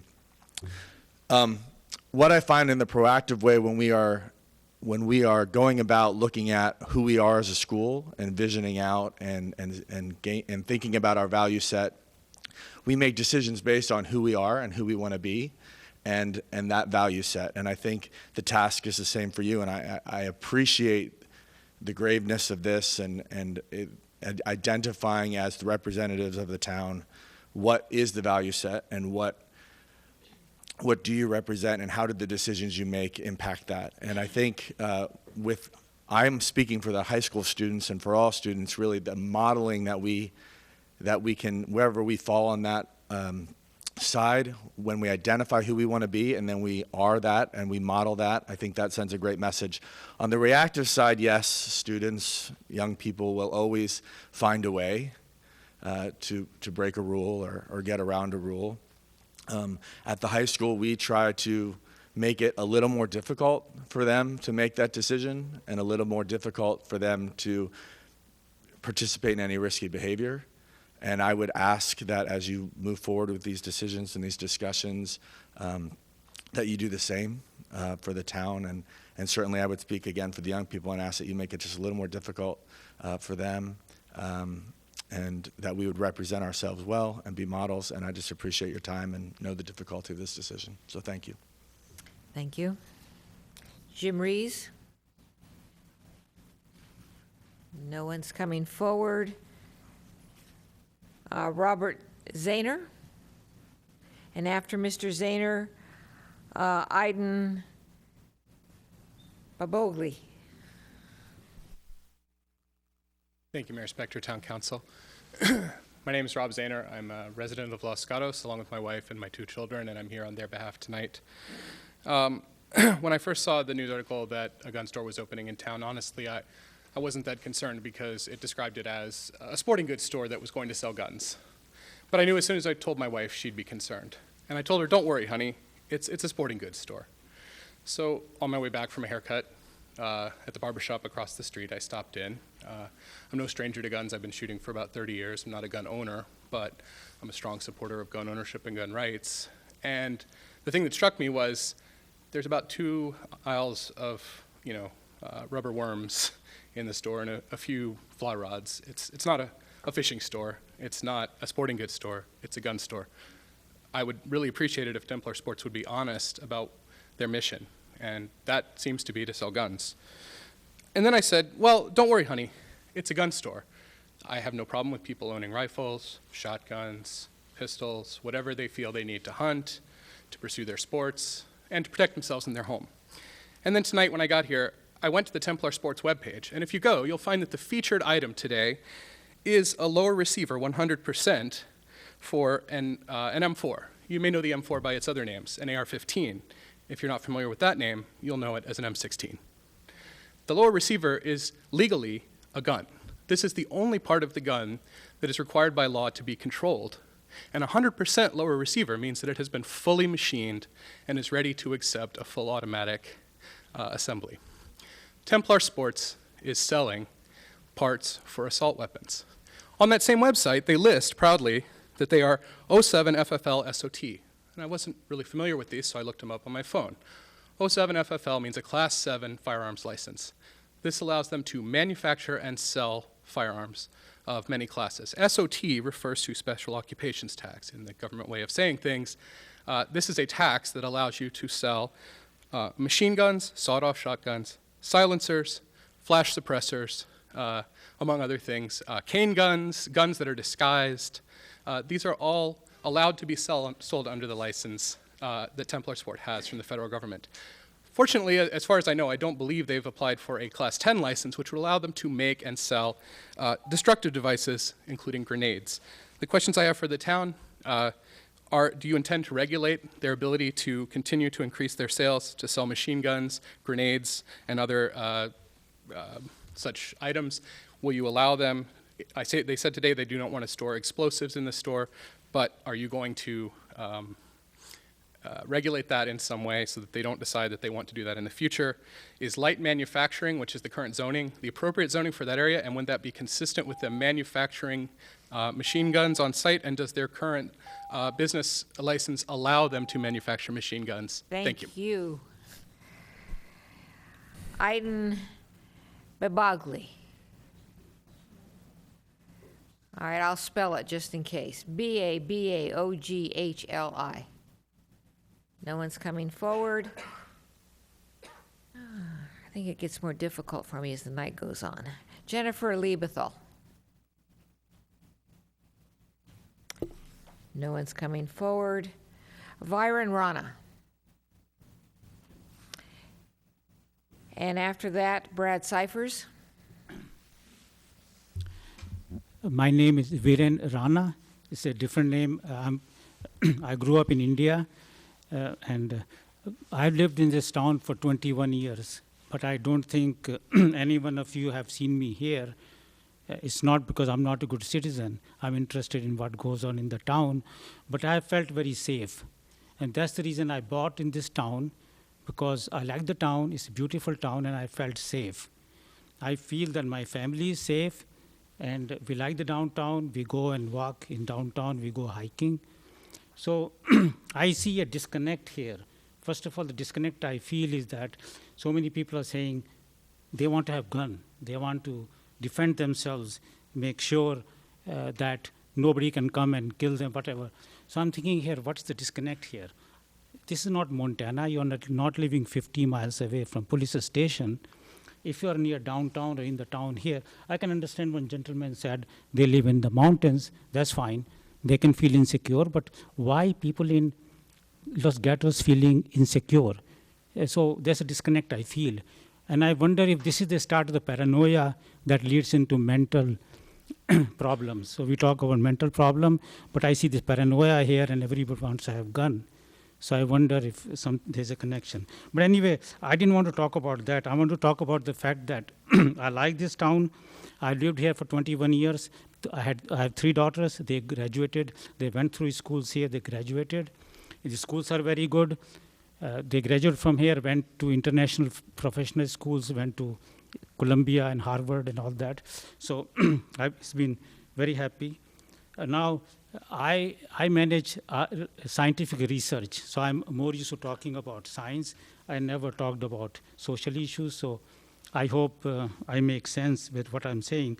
But when I look at the situation, I feel that, first of all, I want to say what it is not. We are not here to decide on Second Amendment because you do not have that power, right? And we are not here to talk about gun control because just denying one shop not to open will not control the guns in the country. But what we can do is we can make sure we do not encourage that. So what I'm worried about is the encouragement by opening the shop. So certainly we want to do that. Now, it's talked about how legitimate the business is. So it's not the issue of the business is legitimate, but the issue is it the right business for Los Gatos to have? And as a citizen, I want to say I do not want this business in my town. If, when I bought a house in this town, if this town had a gun shop, I would not have bought a house here. And I know my friends whom I'm telling them to move to Los Gatos. If they hear that the gun shop is opening, they will not buy a house in this town. So people who talk about the money coming to town, at least let's talk about money. There'll be real estate Thank you, sir. depression here. Thank you. Bye. Brad Cyphers? No one's coming forward. Lois Garcia? No one coming forward. Lois Garcia. That one I know I'm saying right. Sherilyn Owen, O-W-R-E-N. No one coming forward. Glenn Kowalczyk. No one. Christine Cerdo, C-E-R-T-O. No one coming forward. Kevin Stoddard. And after Mr. Stoddard, Matt Strickland. Thank you, Madam Mayor. I'm here tonight to support Templar Arms, not because I'm a gun nut, because it appears that they are abiding by the law and they are law-abiding citizens. What I find is amazing is the attacks on the city manager, thinly veiled threats against the council, suggestions that the law should be used as a weapon against an individual citizen.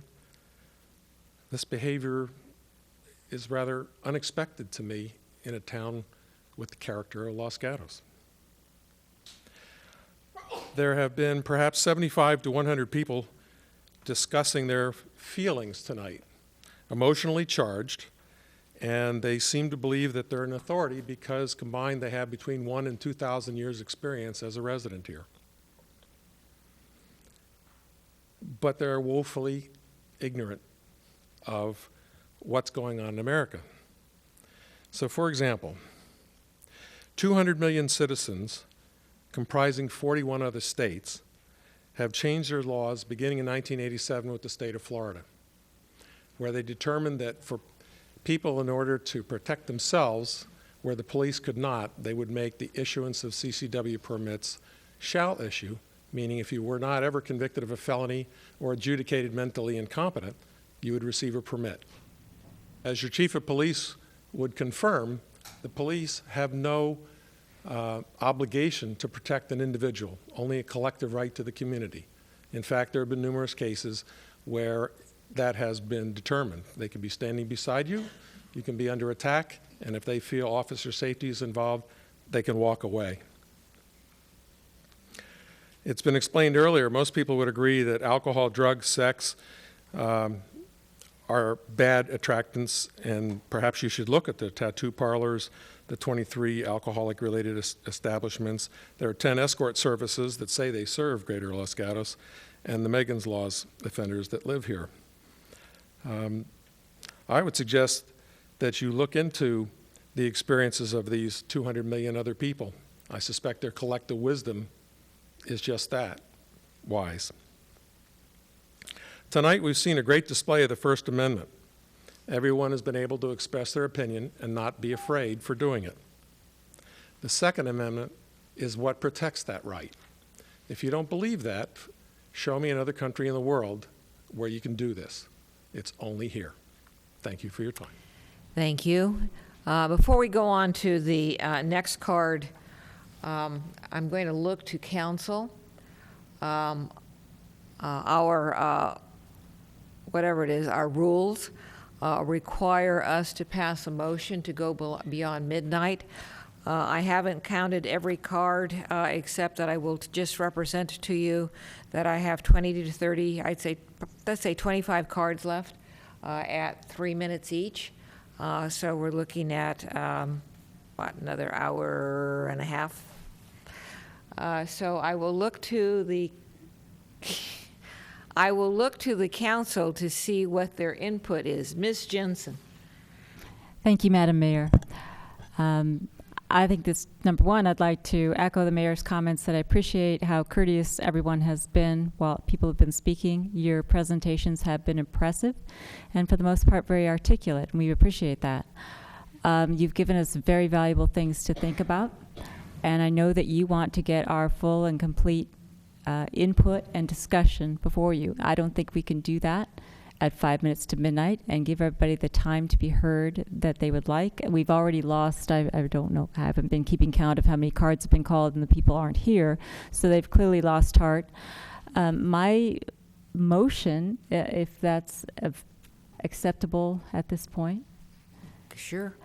Would be to actually continue this matter till next week, Monday the 11th. I know that's not a regularly scheduled meeting. Mr. Larson is looking at me like death. However, our next regularly scheduled meeting is Tuesday, February 19th. It's an unusual day. It follows a holiday weekend. It's difficult for people to get here. They may be out of town. This is a very important issue to the town. So I think it's worthy of a special meeting, and I'd like to continue it to February. My motion would be to continue it to February 11th. Mr. Brzezinski? I hear Councilwoman Jensen's motion, and I do agree with her. I think it would be appropriate for us to continue to next Monday, since we have no other business on that day. But the number of people who have left the room indicates that this is not a good time for the council to be making a significant decision if we're looking at 1 o'clock. There are some councils in the valley that will go to 2, 3, or 4 in the morning. This is not one that has had a tendency to do that. And my sense at this point is that we probably have exhausted our resources at this point in time, and we want to make good decisions, not decisions based on sleep deprivation. And therefore, I'm going to second the motion. All right, this council person, who also happens to be mayor, is going to support the motion. I think continuing this to a date when we don't have other business is good. I will represent to you who have turned in cards who I have not called yet. I will ask staff to hold on to these cards, and so I will call these names next Monday. If you're here, fine. If you're not, that's the way it goes. Further discussion. Mr. Vice Mayor. Thank you, Mayor Spector. Just a question on process. So if we schedule a meeting for next Monday, and I'm assuming you'll be starting with those cards, they'll have first priority, I hope, because there could be a great many more speaker cards, and a lot of those folks have already waited 5 hours this evening, so I would like those folks to be potentially first. Also, I'm hoping that you never know how government is, but I'm hoping that if you had a chance to speak this evening, that if you want to speak again, of course you'll be allowed to speak again, but if you don't have to speak again, no. Never mind. That's why he's vice mayor and I'm mayor. I'll just leave it that I'll support the motion. Thank you. For further discussion? Mr. Larson? If you could also include in the motion calling for a time certain, I'm assuming 7 p.m., given the library reception at 6. You're going to call me out for not paying careful attention to our what's new. I've forgotten it. I was just assuming 7 because it's the normal time of our council meeting, and people will be looking for meetings at 7, and that makes sense. So yes. Mr. Brzezinski? I agree. Further discussion? All right, then we're going to be continuing this to next Monday, and the date is the 11th at 7 p.m. And the cards that I have not called, I will call next time, and I will call them first. And I will not be calling the people who I've already called. All right, further discussion? All in favor? Aye. Aye. Opposed? Passes unanimously. What about the people who left? Because they had to leave. I don't know. Yeah. Meeting's adjourned.